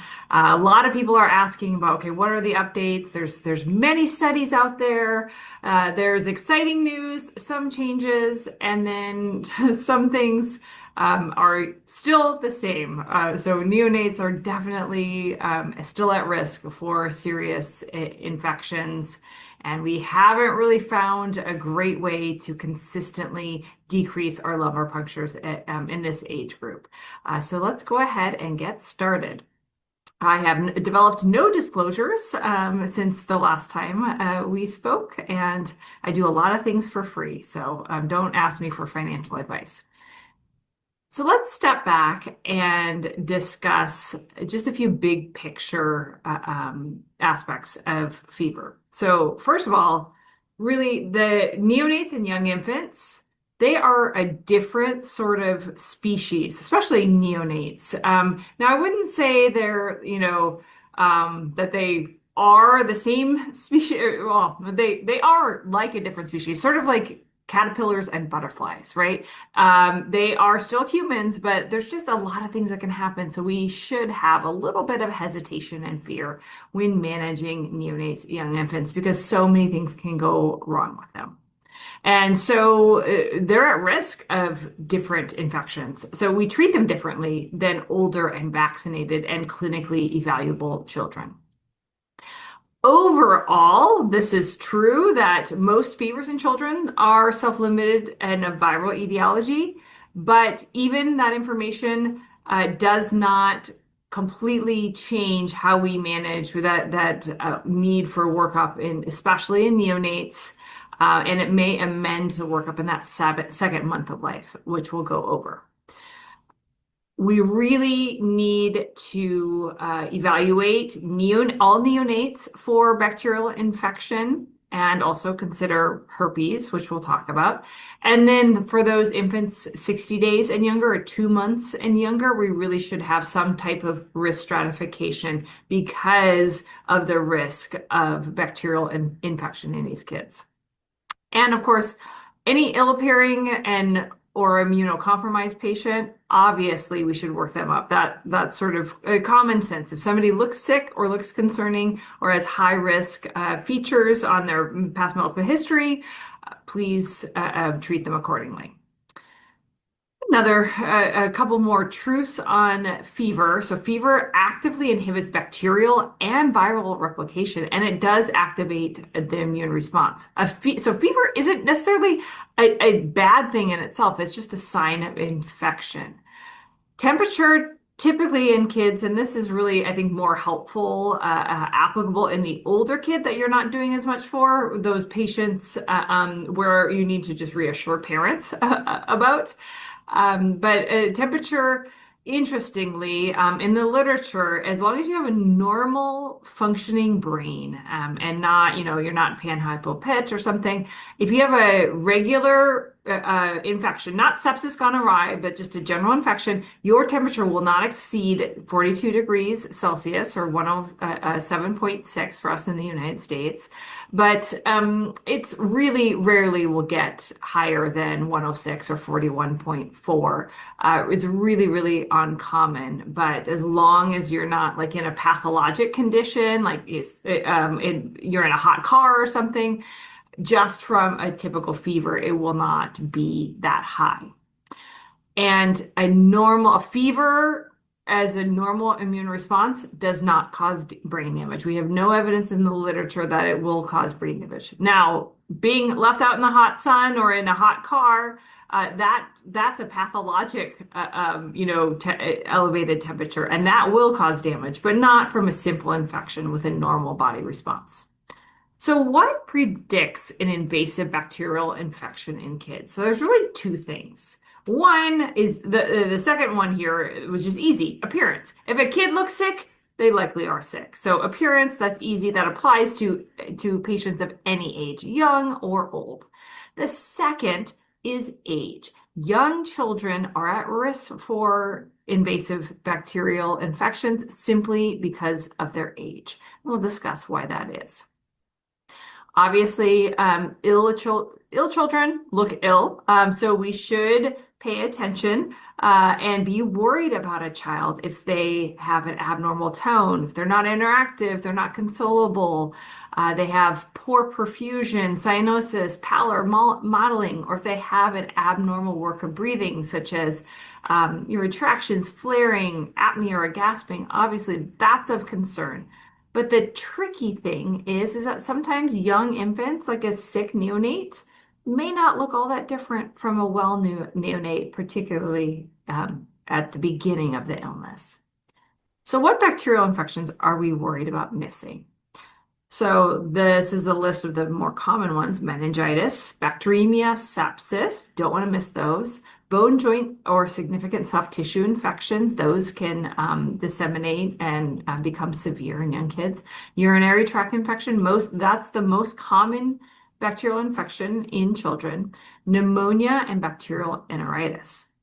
Now, on this list, there's a big difference between a urinary tract infection, which kids tend to localize urinary tract infections actually pretty well. They don't really become uroseptic as commonly as adults. There's a big difference between a urinary tract infection and meningitis. So some people have come and called in the question like, ooh, should we even be lumping all of these things in into the same category? Because meningitis, I mean, I can't wait very long before I'm treating that versus a urinary tract infection. I can wait a day or two and not really change the outcomes before diagnosing and treating that. So some people have asked, well, maybe that term, serious bacterial illness, maybe that should be a term of the past. And maybe instead of SBI, we should be using this term invasive bacterial illness. And what is invasive bacterial illness? Well, that's the meningitis and bacteremia and sepsis, because that's very, very time sensitive. Those are the ones that we're really worrying about missing. So this truth, this sort of principle is unfortunately still unchanged. So the first month of life, that neonatal period, you've got decreased immune function. You have an increased risk of serious bacterial illness, and you have an unreliable exam. It's not until 8 weeks of age that 7 or 8, that you have that social smile, that interaction. And those kids are getting their first set of shots, and they become a lot more valuable. All of those things happen. So as you go, it's a continuum. It's not a, black and white, one day you are magically better, but there is a little bit of a continuum. As you approach that 2 months of life or 8 weeks of age, your immune function increases, your risk of bacterial infection decreases, and you become a lot more interactive and evaluable. So where are we at with all of these wonderful studies? We've got great vaccine schedules. We have all of these algorithms that have been, created and validated. Where are we at in 2026? Can we skip out on that LP? Well, the short answer is no, not always. And we do need to risk stratify. And I will tell you before we go into the details, pretty much, I would say, now with the guidelines, there is some freedom. But I say in general, I would recommend getting labs under anybody under 2 months of life and younger, at least getting a blood culture, CBC, some sort of inflammatory markers on everybody. That the younger that you are, that first month of life, you're usually doing a lumbar puncture as well. But we'll go through the data. The reason why you're still doing a lumbar puncture on that neonatal period is because even despite all of our wonderful improved testing and algorithms, still a significant percentage of those neonates who have been, with the inflammatory markers have been determined to be low risk, they still have a bacterial illness. And that risk is just too high for us to recommend not doing that. Not doing that intervention because they've got that decreased immune function and increased risk and that unreliable exam.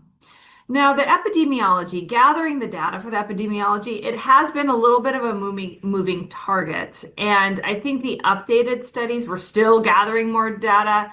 It's a little bit maybe better than this, less. The numbers are slightly lower. But I like to, when I'm teaching on this, I like to err conservatively because I think that's just better for patients. So maybe this is as bad as it gets, but I do want to concern you enough to be vigilant when caring for this population. So again, probably a little bit conservative estimates, but that first week of life, there's about a 20% risk of a serious bacterial illness in a febrile child who's presenting to the emergency department. It does decrease in that second month of life. So 15% overall in that first month of life, highest in that first week, and then it does decrease when you get to, along the spectrum to week 4, and that second month of life does decrease. But what we're worried about is invasive bacterial infections. And in some of the more conservative epidemiological studies, look at this. There's not as radical of a difference between that first and second month of life. And the IBI, remember that invasive bacterial infection, the bacteremia, sepsis, meningitis. And if you miss these infections, it sometimes results in death. But even in, patients that don't die, you've got permanent sequelae, neurologic, developmental disability, seizures, hearing loss, all sorts of problems. These are really high-risk infections to miss. And that's why we have to be vigilant when considering them and looking for them. So that second month of life, about 4% invasive bacterial infection. Neonates are just at increased risk because of their age. They're at increased risk of infections simply because they are neonates. But be very concerned about those that are ill appearing. Herpes infections, we must consider this. And we're going to go over the American Academy of Pediatrics published a great clinical practice guideline that is very evidence-based, literature-based, and I think it's a great guideline to utilize because it sort of synthesizes all of the best evidence that's out there. An infant that is premature is at increased risk, especially if you were in the hospital or in the NICU and exposed to all sorts of, hospitals are dirty places and you have all sorts of drug-resistant bugs there, and they're just very, very high risk. Those infants with comorbidities, those that are tech dependent, those that have had recent antibiotics, that's a concern as well because you may be partially treating a meningitis and those patients may sort of have a delayed presentation of those symptoms. And focal soft tissue infection with abnormal labs, that's a concern. And an important thing to note in the clinical practice guidelines from 2021, the fever greater than 38.5 degrees Celsius is an independent predictor for invasive bacterial infection in young infants. Now, I will say the literature is fairly clear in this day and age with our herd immunity, even in unvaccinated kids, but the vaccines against strep pneumo, invasive, Haemophilus influenza, the height of a fever in children overall, like older children, does not mean that the fever is more likely to be a bacterial versus viral infection. So viral infections can give you really high fevers. So height of a fever doesn't matter in older children, but in young infants, it is an independent data point, a risk factor for bacterial infection. So that's an important take-home point. Another thing that we really need to emphasize is the concern for neonatal herpes. Unfortunately, the rate of neonatal herpes has increased. Monogamy is underrated, and unfortunately, herpes is much more common. And this is a devastating infection in young infants. So really, the first 3 weeks of life are the highest risk. First 3 weeks of life, we must consider this. And we, obviously in the pictures in this slide, we would think about herpes, right? So you've got the vesicles. We look at this, we think, oh gosh, that clearly is herpes. We would be concerned about that. But a lot of patients don't have a rash and don't have any known risk factors. And it's an important, as sort of an overall step aside, big picture. It's important to remember that our risk stratification criteria were created for invasive bacterial infections. They were not created to help diagnose a viral infection. And we know viral infections can be devastating. Invasive herpes, very devastating, high morbidity and mortality rates in young children. So your labs may be stone cold normal, but we have to think about herpes in the first 3 weeks of life in particular. I had a patient a few years ago. It was a very sad case. She was a toddler and she looked really ill appearing. She was in status epilepticus, but despite having disseminated herpes and herpes encephalitis, she had absolutely normal labs. Her white count, totally normal. Procal, CRP, totally normal. It was sort of shocking. She was clearly clinically sick, but labs were totally quiet. And I tell you that story to help you remember that these labs are not, the risk stratification labs don't really don't help us really distinguish or differentiate serious viral infections. It's only for bacterial infections. So we should think about herpes in first 3 weeks of life in particular. Neonate with seizures, herpes until proven otherwise. If they don't look well, or sepsis, if they're lethargic, if they have signs, skin signs, conjunctival injection, or mucocutaneous vesicles looking like herpes, and abnormal CSF pleocytosis. And a couple lab findings are also associated with herpes, so thrombocytopenia or elevated transaminases. Consider herpes. So let's dive in and talk a little bit about the 2021 clinical practice guidelines from the American Academy of Pediatrics. I find this really, really helpful. And why I find it so helpful is that it's very evidence-based, consensus guidelines, but based on the sort of the literature. They've got good cutoff values. I was frustrated because there was all sorts of different cutoff values about procalcitonin. I mean, some studies were as low as 0.15.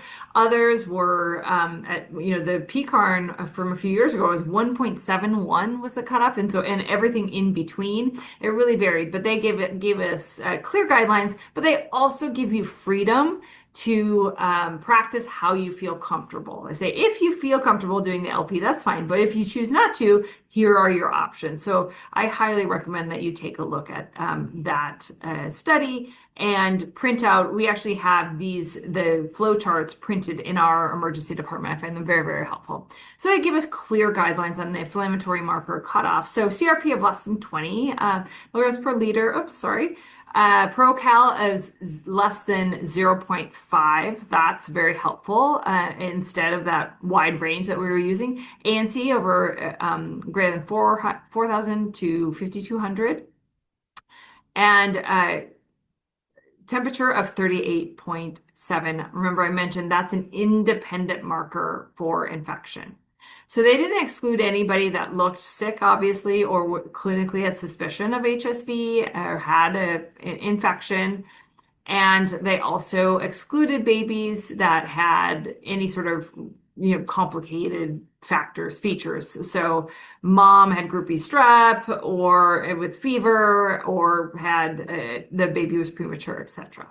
So really one of the things they emphasized, and I didn't mention this yet, but in the first 7 days of life, they didn't even include this in their practice guidelines, because that first week of life, highest risk of so many things. There's so many things that can go wrong. So it doesn't even apply, but please be conservative with that group. They're not saying that group isn't at risk. They're saying that group is in such high risk that we can't even give you guidelines on it. So for the 8 to 21 days, okay, so this is neonatal period, but a little piece of that neonatal period, the 8 to 21 days, you really have to think about HSV.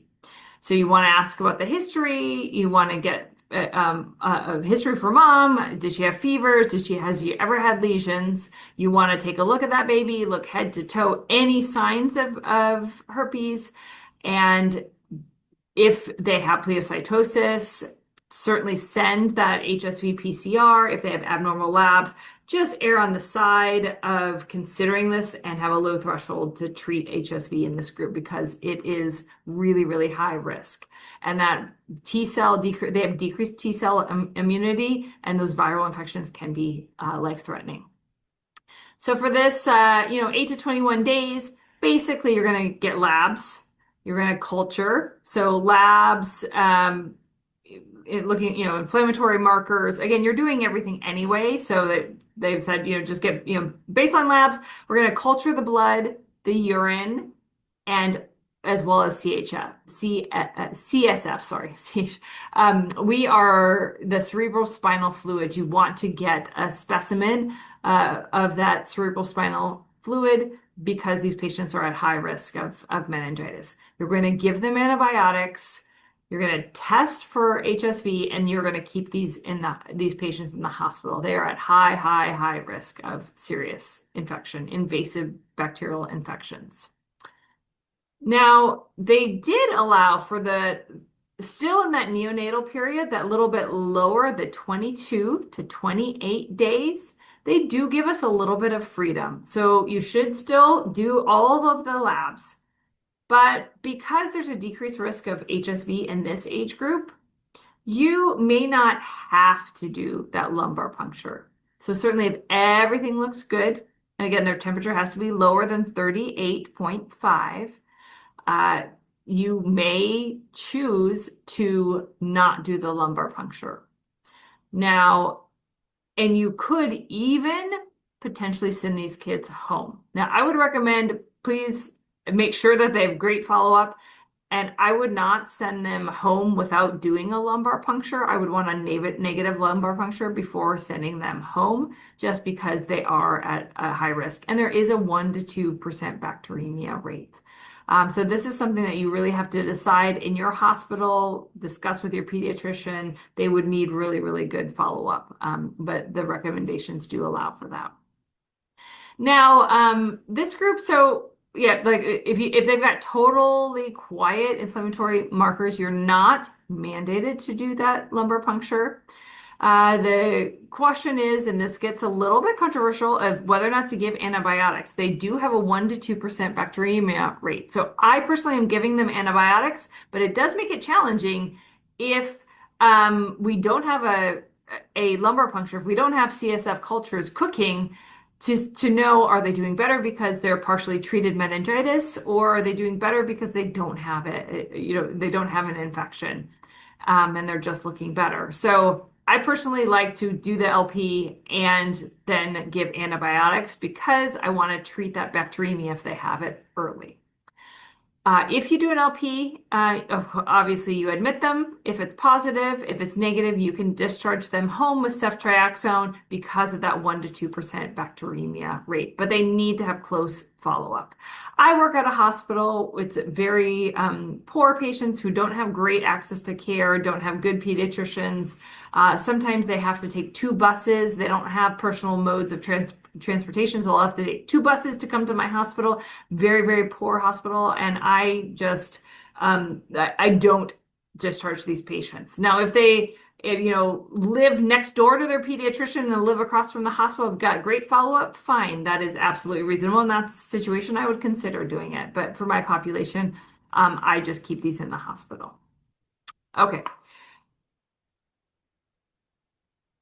So just to kind of summarize what we've talked about thus far, that first week of life, so many things can go wrong. So just treat very conservatively. 8 to 21 days, you're going to do pan culture, antibiotics, and admit that last bit of neonatal, last week of the neonatal period, 22 to 28 days, there is some practice variation that does not mandate an LP, but you should still culture everything and have a low threshold to give antibiotics. So you're usually doing everything, but you have some freedom to go home. Okay, so sort of big picture take-home point. Usually you're going to admit febrile neonates almost always. Okay, then next, and this is just the 22 to 20-day-old algorithm, which again, I recommend printing out and posting them up in your emergency department. You can discharge that last week of life if their LP is negative, give ceftriaxone, and they follow up in 12 to 24 hours with a 1 to 2% bacteremia risk. Now, that second month of life, the workup may be amended a little bit.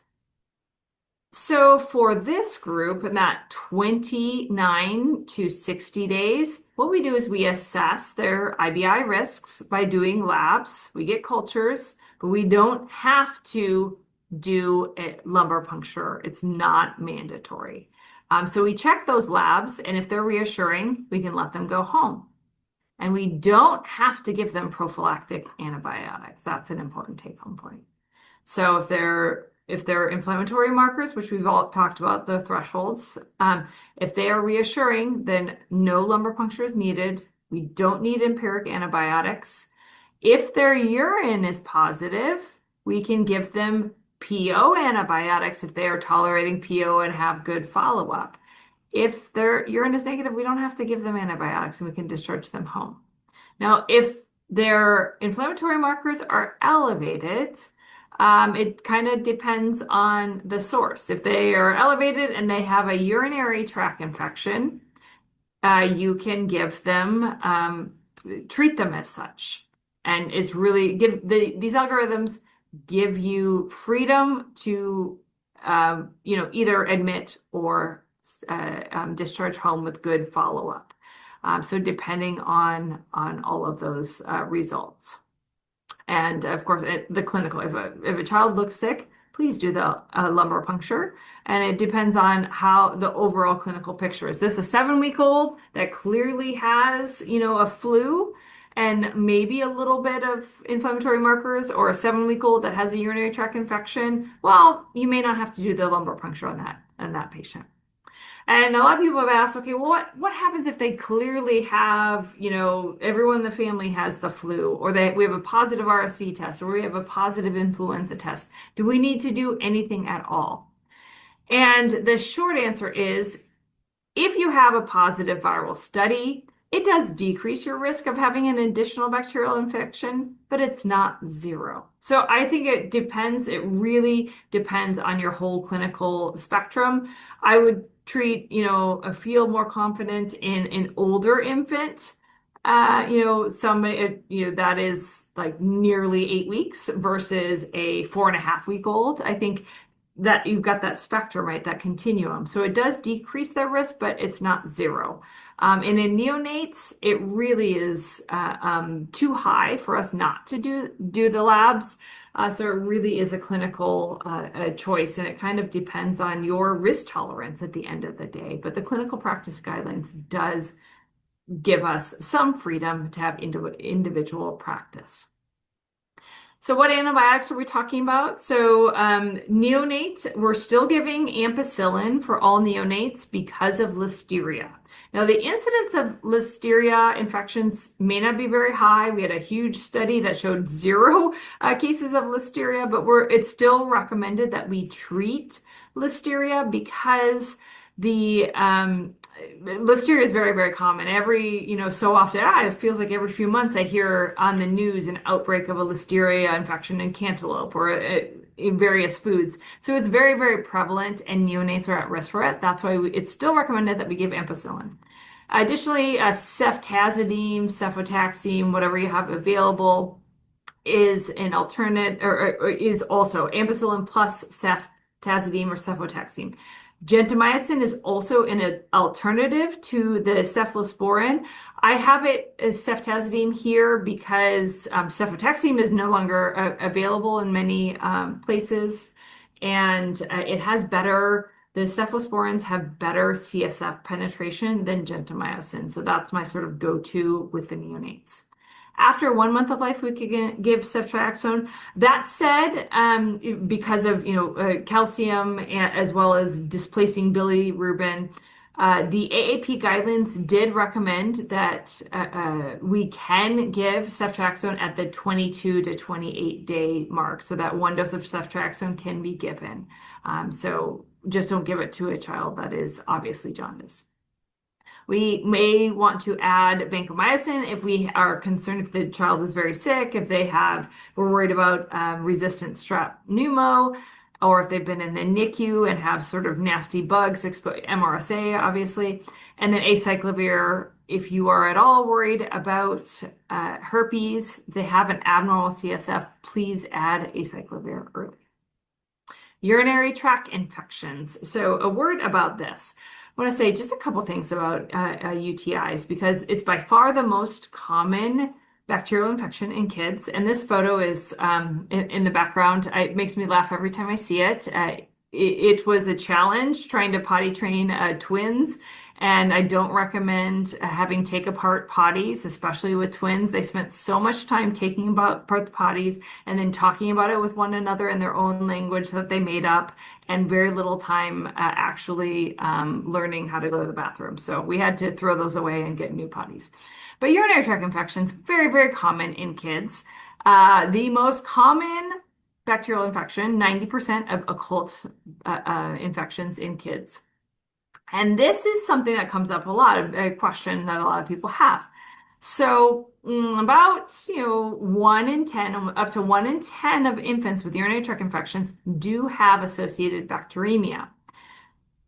Now, when I was in training 20 years ago, it was always taught like, oh my goodness, if you see a urinary tract infection and they've got elevated inflammatory markers, well, you better do a lumbar puncture because a lot of patients have meningitis associated with it.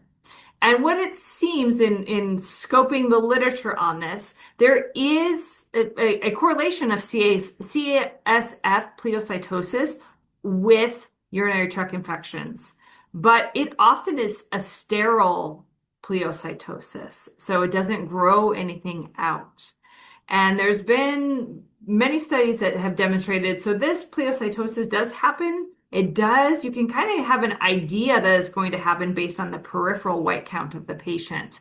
Additionally, there's been a few studies, smaller studies, demonstrating that the outcomes of patients treated for a shorter course of just the urinary tract infection compared to those treated for meningitis length of treatment, the outcomes have been similar.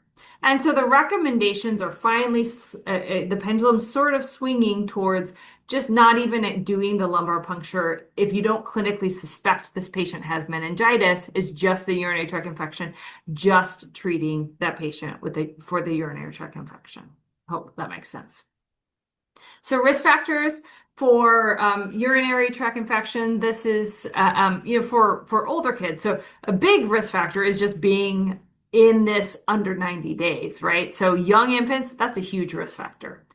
If you have a prior urinary tract infection, that really increases your risk. You may have some sort of anatomic issue. Higher temperature, fever without other source, fever that's been going on for over 24 hours. If you look ill, if you've got belly pain, vomiting, or some sort of neuroanatomic abnormality, that's an increased risk of it. So infants, again, prior urinary tract infection, higher temperature, if they appear uncomfortable on their exam. You can use a UTI calc or some other similar calculation to decide, okay, what's the probability here? Younger infants, again, I have lower threshold to check a urine in. Now, the method at which we get the urine varies, but obviously these young kids, you can do a suprapubic cath or just a general a catheterized specimen, and that's usually how we're getting it. We don't recommend doing a bag specimen, but sometimes parents don't really want to expose their kids to the catheterization. So I show you this in case this works for you. It does require explaining to parents ahead of time, but this method is well described. LaBrosse describes it here. These are photos, I think, from her article. And you basically, it's a combination. You need a lot of hands here, and people hold the baby, and it involves some rubbing and tapping, like lower lumbar and suprapubic area, and then you have somebody else catching the urine. That sometimes triggers a spontaneous urine sample. So I give you this information in case it helps you. The reason why we don't recommend getting a bagged urine is because it's only helpful if it's negative, and it usually is positive because it's in the dirty perineum, and that's just false positive culture results. You do not want to send this for culture because it's just an inaccurate specimen. So only send for culture cath specimen.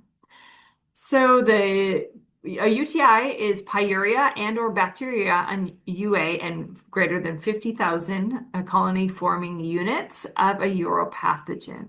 It can be as low as 10,000 if you have fever and pyuria. So that's sort of the definition. I was reviewing urine cultures just yesterday for our hospital, and we had a couple of positive cultures that just had 1,000 colony-forming units of bacteria. That's not a positive sample. So it has to be 50,000 or 10,000 with fever and pyuria. The treatment, I won't talk about this too much because it really depends on where you're practicing. Local resistance pattern really, really vary. 80% of infections are E. coli. And so really base your treatment on your local antibiograms. Pneumonia, a couple things about pneumonia. So in the neonates, the same organisms that cause sepsis can cause pneumonia. So group B strep. And interestingly, so group B strep, we've done a really good job on diagnosing maternal group B strep and treating that well. And that does decrease the incidence of early group B strep. Unfortunately, it does not impact late group B strep. So those infections that happen, week 2, this baby doesn't look so well. Group B strep infections are very common then. So that's a really important piece of history for, sepsis, meningitis, but also pneumonia. So gram-negative enteric bacteria as well. Listeria can cause pneumonia in neonates as well. And chlamydia, the classic presentation of chlamydia pneumonia is an afebrile kid who has a staccato cough. So it'll be like that really kind of short cough. That's how chlamydia pneumonia presents. And then, viral infections, bronchiolitis, very, very, very common cause of pneumonia. So RSV, influenza, lots of viruses there. Lobar infections can be, strep pneumo, and pertussis can less commonly cause a pneumonia as well. So how do we treat pneumonia? In neonates is the same as sepsis treatment, which we talked about. If you have that afebrile staccato cough, that is treated with azithromycin. Occult bacteremia overall is less than 1% in children overall. But now this younger age, the incidence is higher, right? We talked about it. They are just at risk for increased infection. And, I want to say briefly, otitis media is not very common in this age group since this lecture is specifically on 3 months of age and younger. But just being young, if you see otitis, it is a risk factor. You do want to treat it with antibiotics, especially if you see something. All right. So in summary, overall, most kids with fever have a self-limited viral infection.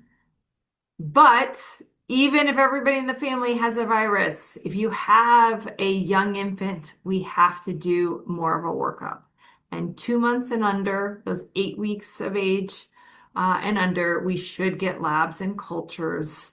That first month of life, most of the time, we're doing everything pan culture, antibiotics, and admitting to the hospital. In that 22 to 28 days, that 4th week of life, you can amend it if everything else looks really well. And then that 2nd month of life, we're doing risk stratification. 1st month of life, we're giving antibiotics. That 2nd month of life, we don't have to if everything's reassuring. So please get labs on all infants under 2 months of age. Remember that urinary tract infection is the most common infection.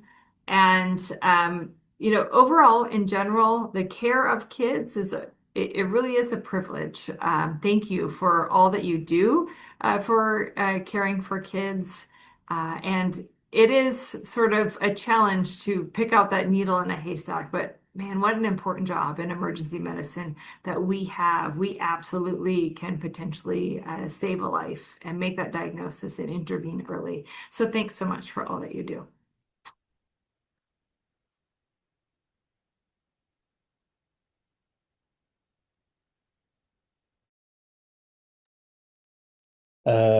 Thanks, Dr. Emily, for a nice lecture.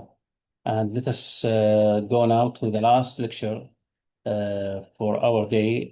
Actually, it's one of my favorite lectures. So please join me in the welcoming of Dr. Khalid Al-Ansari, Head of Pediatric Emergency at Sidra Hospital and Professor at Willie Cornell Medical College in Doha, Qatar. Dr. Al-Ansari will speak on the advancements in AI shaping the future of healthcare. Welcome, Dr. Khalid.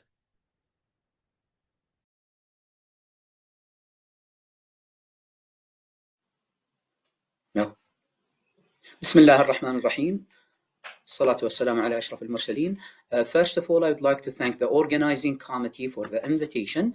The presentation would be about the advancement in artificial intelligence and the utilization in healthcare. And at the end of the presentation, I'll talk about a couple of research projects that I have led in artificial intelligence. I don't have anything to disclose. So in the presentation, we'll talk about definitions, some definitions of the AI, overview of AI in healthcare, and then some applications that are already being utilized in healthcare, challenges and limitation. And then at the end of the presentation, we'll talk about a couple of projects that we have used AI to improve the healthcare of patients. Some basic definitions. Artificial intelligence is utilizing computer science to mimic human intelligence in general. Machine learning is an advancement in artificial intelligence wherein we use algorithms and statistical techniques to enable the machine to improve the experience actually and give us some extra and more information than what the human brain can give us. And then the most advanced one is deep learning, and it's more of a multi-layered artificial neural network that is supposed to make the artificial intelligence more complex and to enable to give us more information that that can be thousands and thousands and thousands of times better than the human brain. Now, the advantages of artificial intelligence, it uses statistical techniques and math and algorithms, so it's based on knowledge and data. There is no emotion like the human, so the emotion bias is eliminated, and it's less likely to make mistakes, of course, as compared to the human, utilizing the human brain.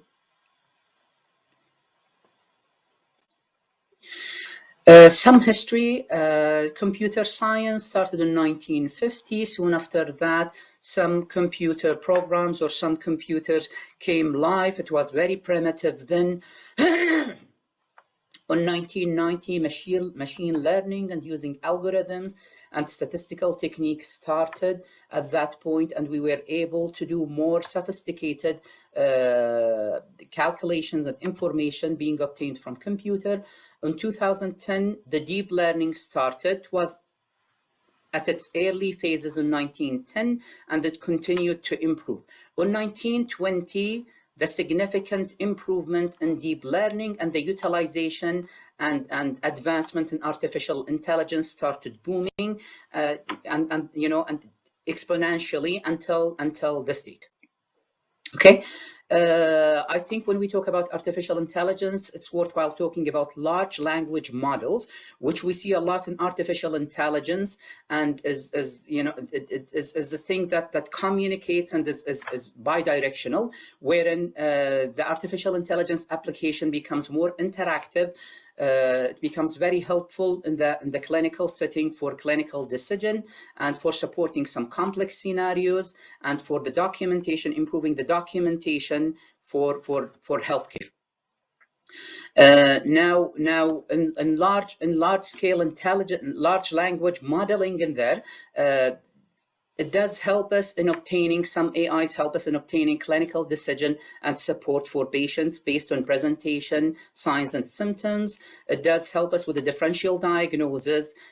Patient education also is obtained from a bank of patient education, and based on differential diagnosis provides you with some of that. Evidence-based treatment and recommendation, again, it helps summarize based on the differential diagnosis, the evidence base and the recommendation based on the givens for the patient. It does also enhance clinical documentation when it's used for patient records. So it completes the patient record properly as per the standards and fill in the gaps. It also helps with the, it helps improve the compliance with the coding, which is a requirement for billing and revenue, especially when it comes to healthcare insurance. One thing the AI can help with as well, especially for complex subspecialties and patients, it helps analyze patient data and predict next step sooner. So for some complex subspecialty like oncology patient or rheumatology patient, there is a certain point where there is a change in treatment plan happens, or further procedure, surgical or non-surgical, is decided on. Now, usually in clinical setting, without using AI or without using data, the physician would determine that on, you know, when there is no improvement on a certain path. But utilizing AI, this can be predicted early on. The advantage of this, it helps facilitate the order or the organization of the treatment and organization of the procedure. So from the admin perspective, it's very helpful. Now, for some patients in those subspecialties, the medication might not be available, that the physician will have to fill in certain forms or arrange for a certain procedure. So all of that can be done early on in order to avoid the delay and improve the efficiency of healthcare system. So impact across healthcare system, the benefit of AI in healthcare system is very clear. The impact extends beyond individual provider to the entire health organization, and it does improve the efficiency and the quality and the satisfaction of the patient when utilized properly. AI in healthcare, other ways of utilizing the AI, medical imaging and diagnostic. We are all aware of the electronic stethoscope, where it's programmed to recognize certain sounds and give you the diagnosis of the heart defect based on the sound that is recorded. So the machine itself, there is a machine learning to recognize certain sounds and give you the diagnosis for them.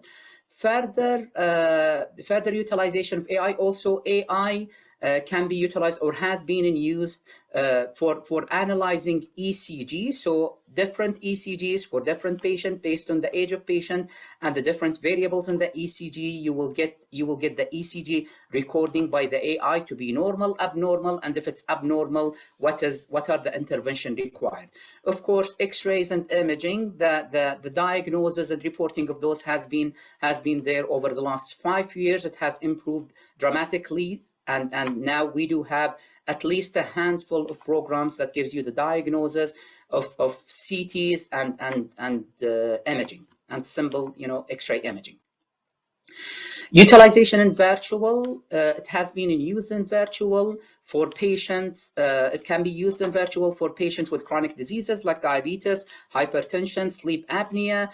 We can provide, or what happens there, we provide patients with some wearable, non-invasive sensors. The data get transferred to the server, and then the AI will analyze the data to categorize the patient into different categories, and based on those healthcare advices will be given. That's usually approved by the healthcare provider before being transmitted to the patient, and that has been shown to help in patient compliance and patient long-term adherence to medication. Also, AI has been in help in medical research. It helped analyze large and complex data set.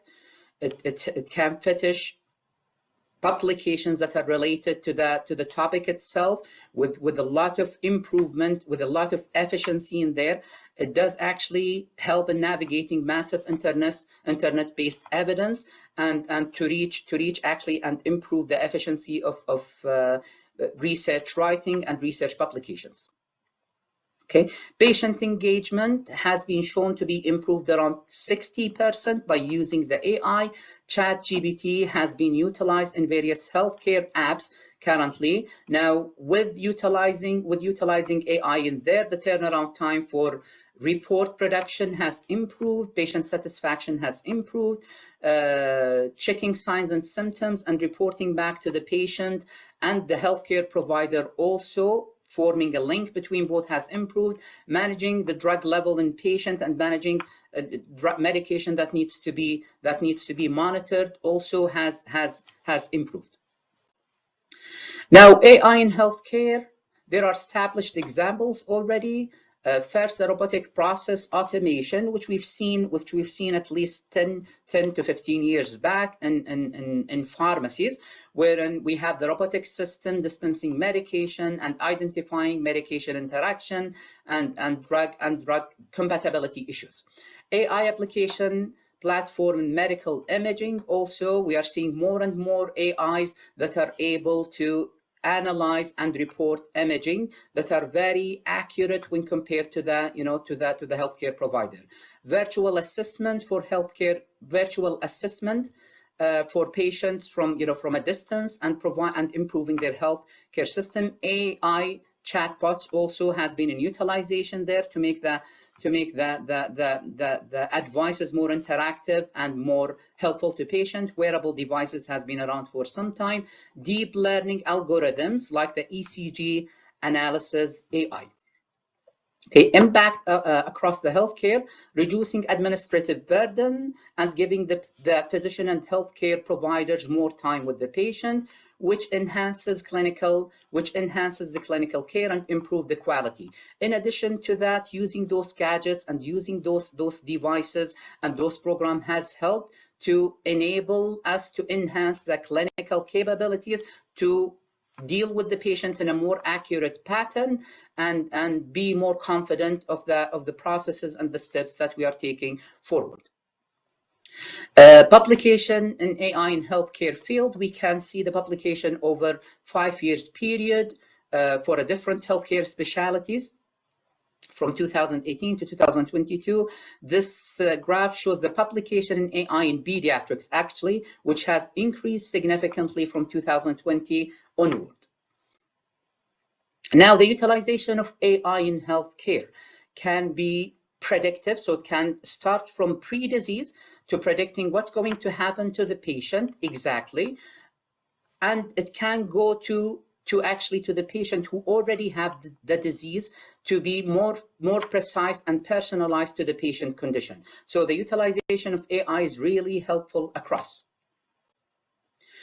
Now, a couple of projects that I have led in AI in healthcare. Now, shaken baby syndrome, I do have an interest in child abuse system, and being the founder of child abuse in the country. Now, the shaken baby syndrome is a diagnosis that's more prevalent than we think, and we are only diagnosing the tip of the iceberg.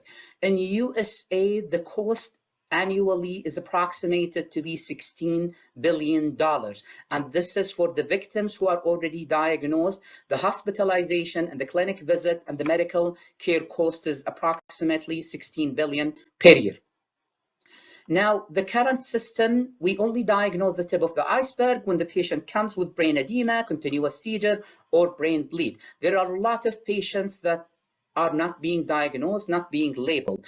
And now the question here that came to us, wouldn't it be helpful to identify patients who have been through some shaking early on in order to detect them, provide them a safe environment, and prevent further damage to the brain? So can we come up with a kinetic innovative technology that can discriminate the shaking from the regular care and regular swaddling of patients in order to identify the subgroup of patients?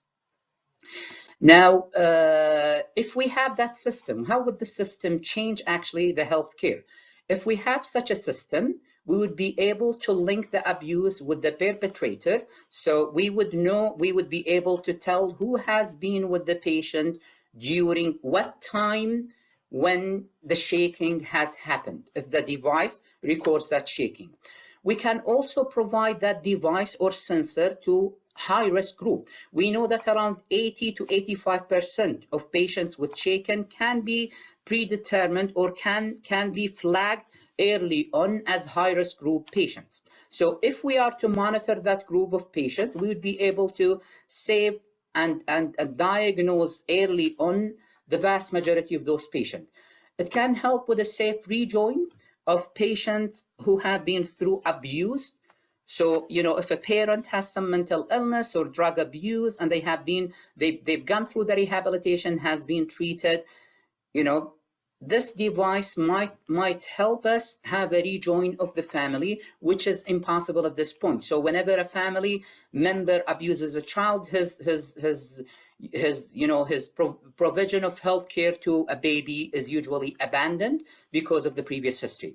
Now, another advantage would be for children with multiple provider and worried parents who are worried about that diagnosis and would like to have records for their children when they are away and not with their children.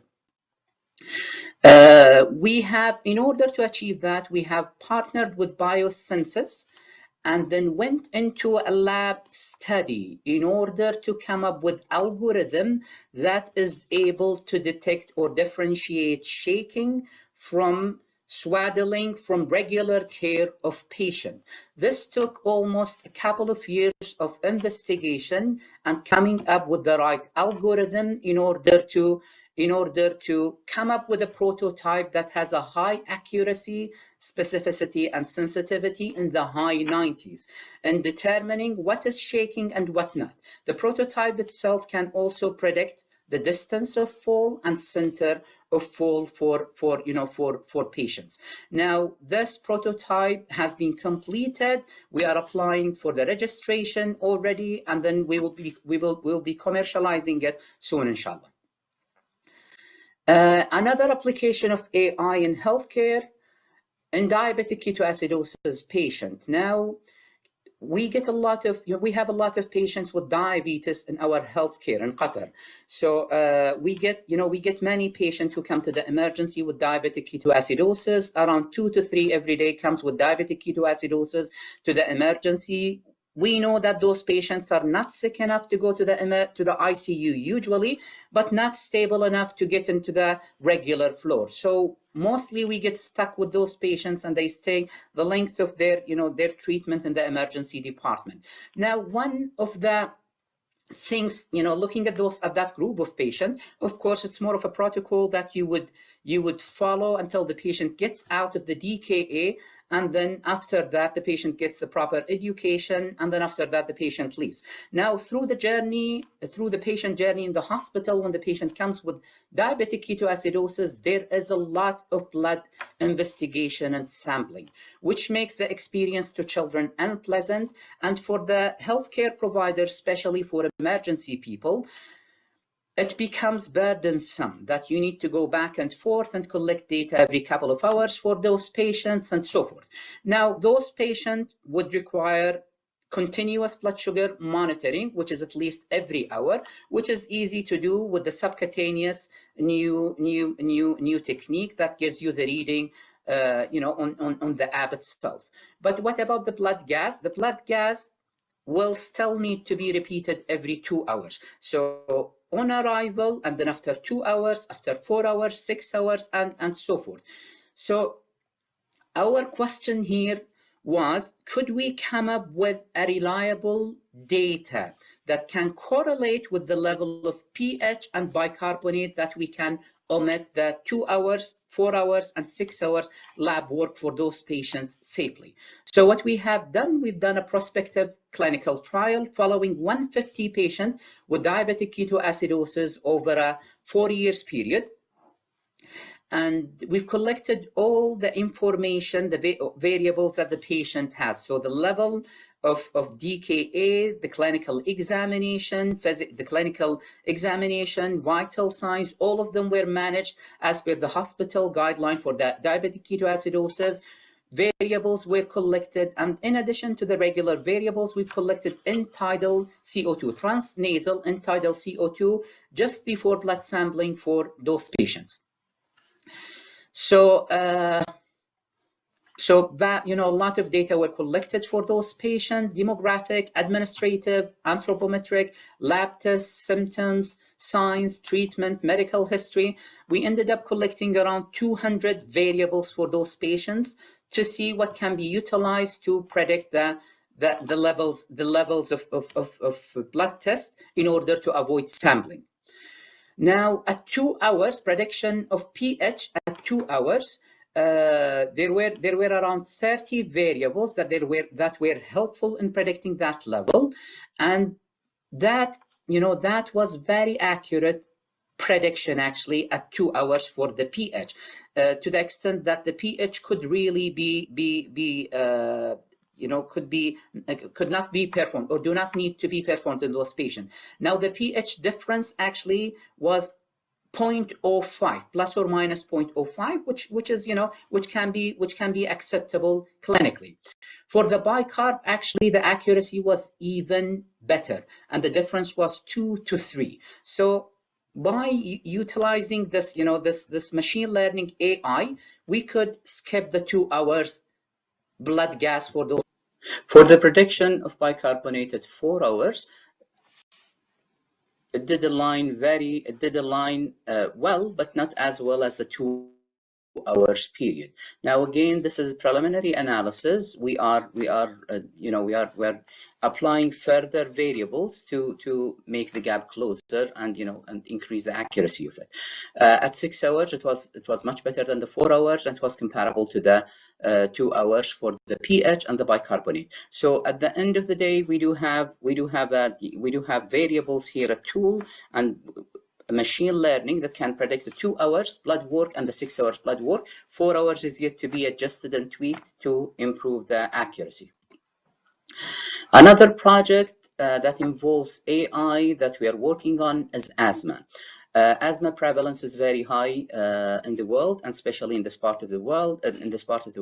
Reported to be as high as 30 to 40%. Early intervention improve the outcome of patient to avoid any progression of the disease. I'm talking about the acute attacks of asthma. The cost is huge worldwide and huge also in this part of the world. Adherence to the GINA guidelines is very variable and reported to be as low as 30% in some institutions. There are some rural countries now. One half of the world has poor access to healthcare services, and those rural countries might benefit or will benefit from a gadget or a prototype that can predict or diagnose the severity of asthma and recommend the treatment for patients.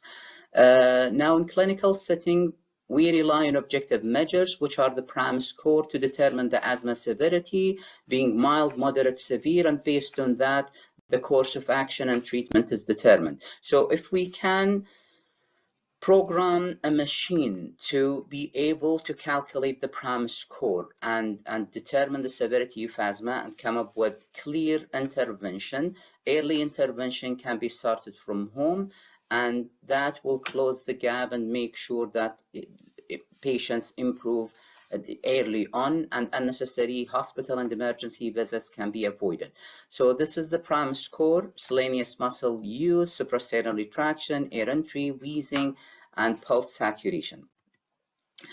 Now we are working to design a device that will be helpful in gathering data that are related to PRAM score and analyzing it to come up with the severity of asthma. We will program him based on physician assessment, super users, and then build that in the device.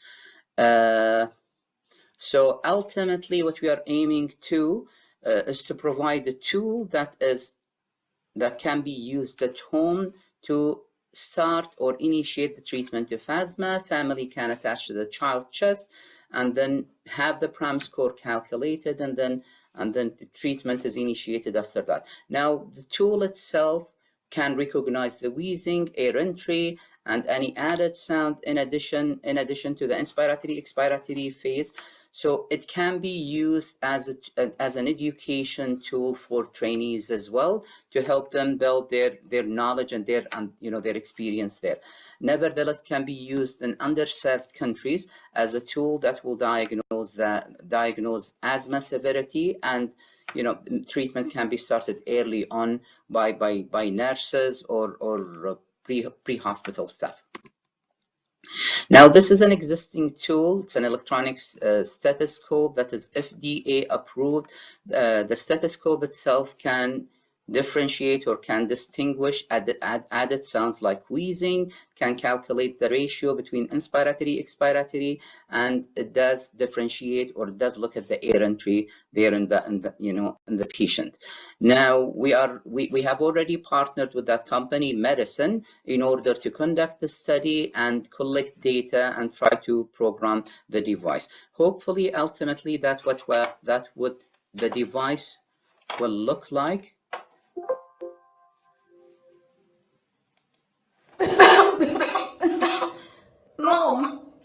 Mia, breathe. It's okay, sweetie. Mommy's here. Everything will be fine. So we can, see when the prototype is developed, hopefully. So this will be attached to the child chest, and then the device itself will calculate their severity, asthma severity, and come up with recommendation based on the acuity of the asthma, if it's, severity of asthma, if it's mild, moderate, or severe. And, hopefully with that, early intervention can take place at home and can take place in underserved population as well. That's the end of my presentation. Thank you. Thank you very much, Professor Khalid Al Ansari from Qatar, for this interesting presentation and very interesting topic of AI in the field of pediatric emergency medicine. Thank you. Today, now we conclude our first day of the conference, and just to answer few questions I noticed in the chat area regarding the some of you were asking about the presentation, okay, and how we can get the presentation. Unfortunately, we are unable to share the PowerPoint presentation since it is not allowed for distribution due to, speaker copyright and presentation right agreements. But in the future vision YouTube, you can have all the lectures for 2 weeks, okay, from now, from the day from Friday, I think, from the day last day of the conference, it will be there for 2 weeks. Okay, so you can review it and you can even record it if you like. This is for those who are asking about the PowerPoint presentation.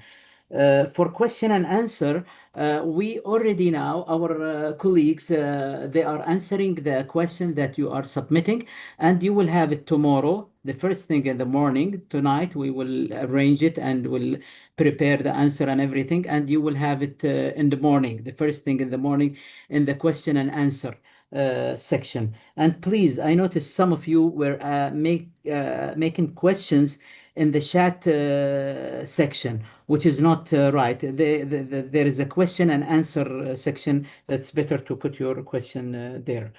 The third thing about the evaluation, please, before the end of the day, you have to, and I ask Khulud, please put the evaluation form for all of them so you can fill the evaluation, because this is like a mandatory for the conference to get the certificate.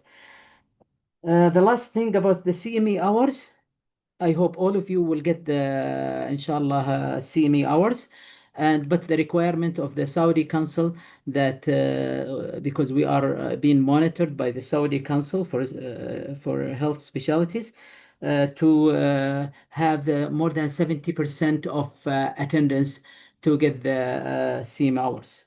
So I'm hoping that all of you will get the hours, inshallah. So if there is any question for me, please feel free. You can send it in question and answer box, and I'm more than happy to answer it for you. And see you, inshallah, tomorrow. Sharp. We will open at 7:30, and our activity will start at 8 o'clock. Thank you very much. Assalamu alaikum wa rahmatullahi wa barakatuh.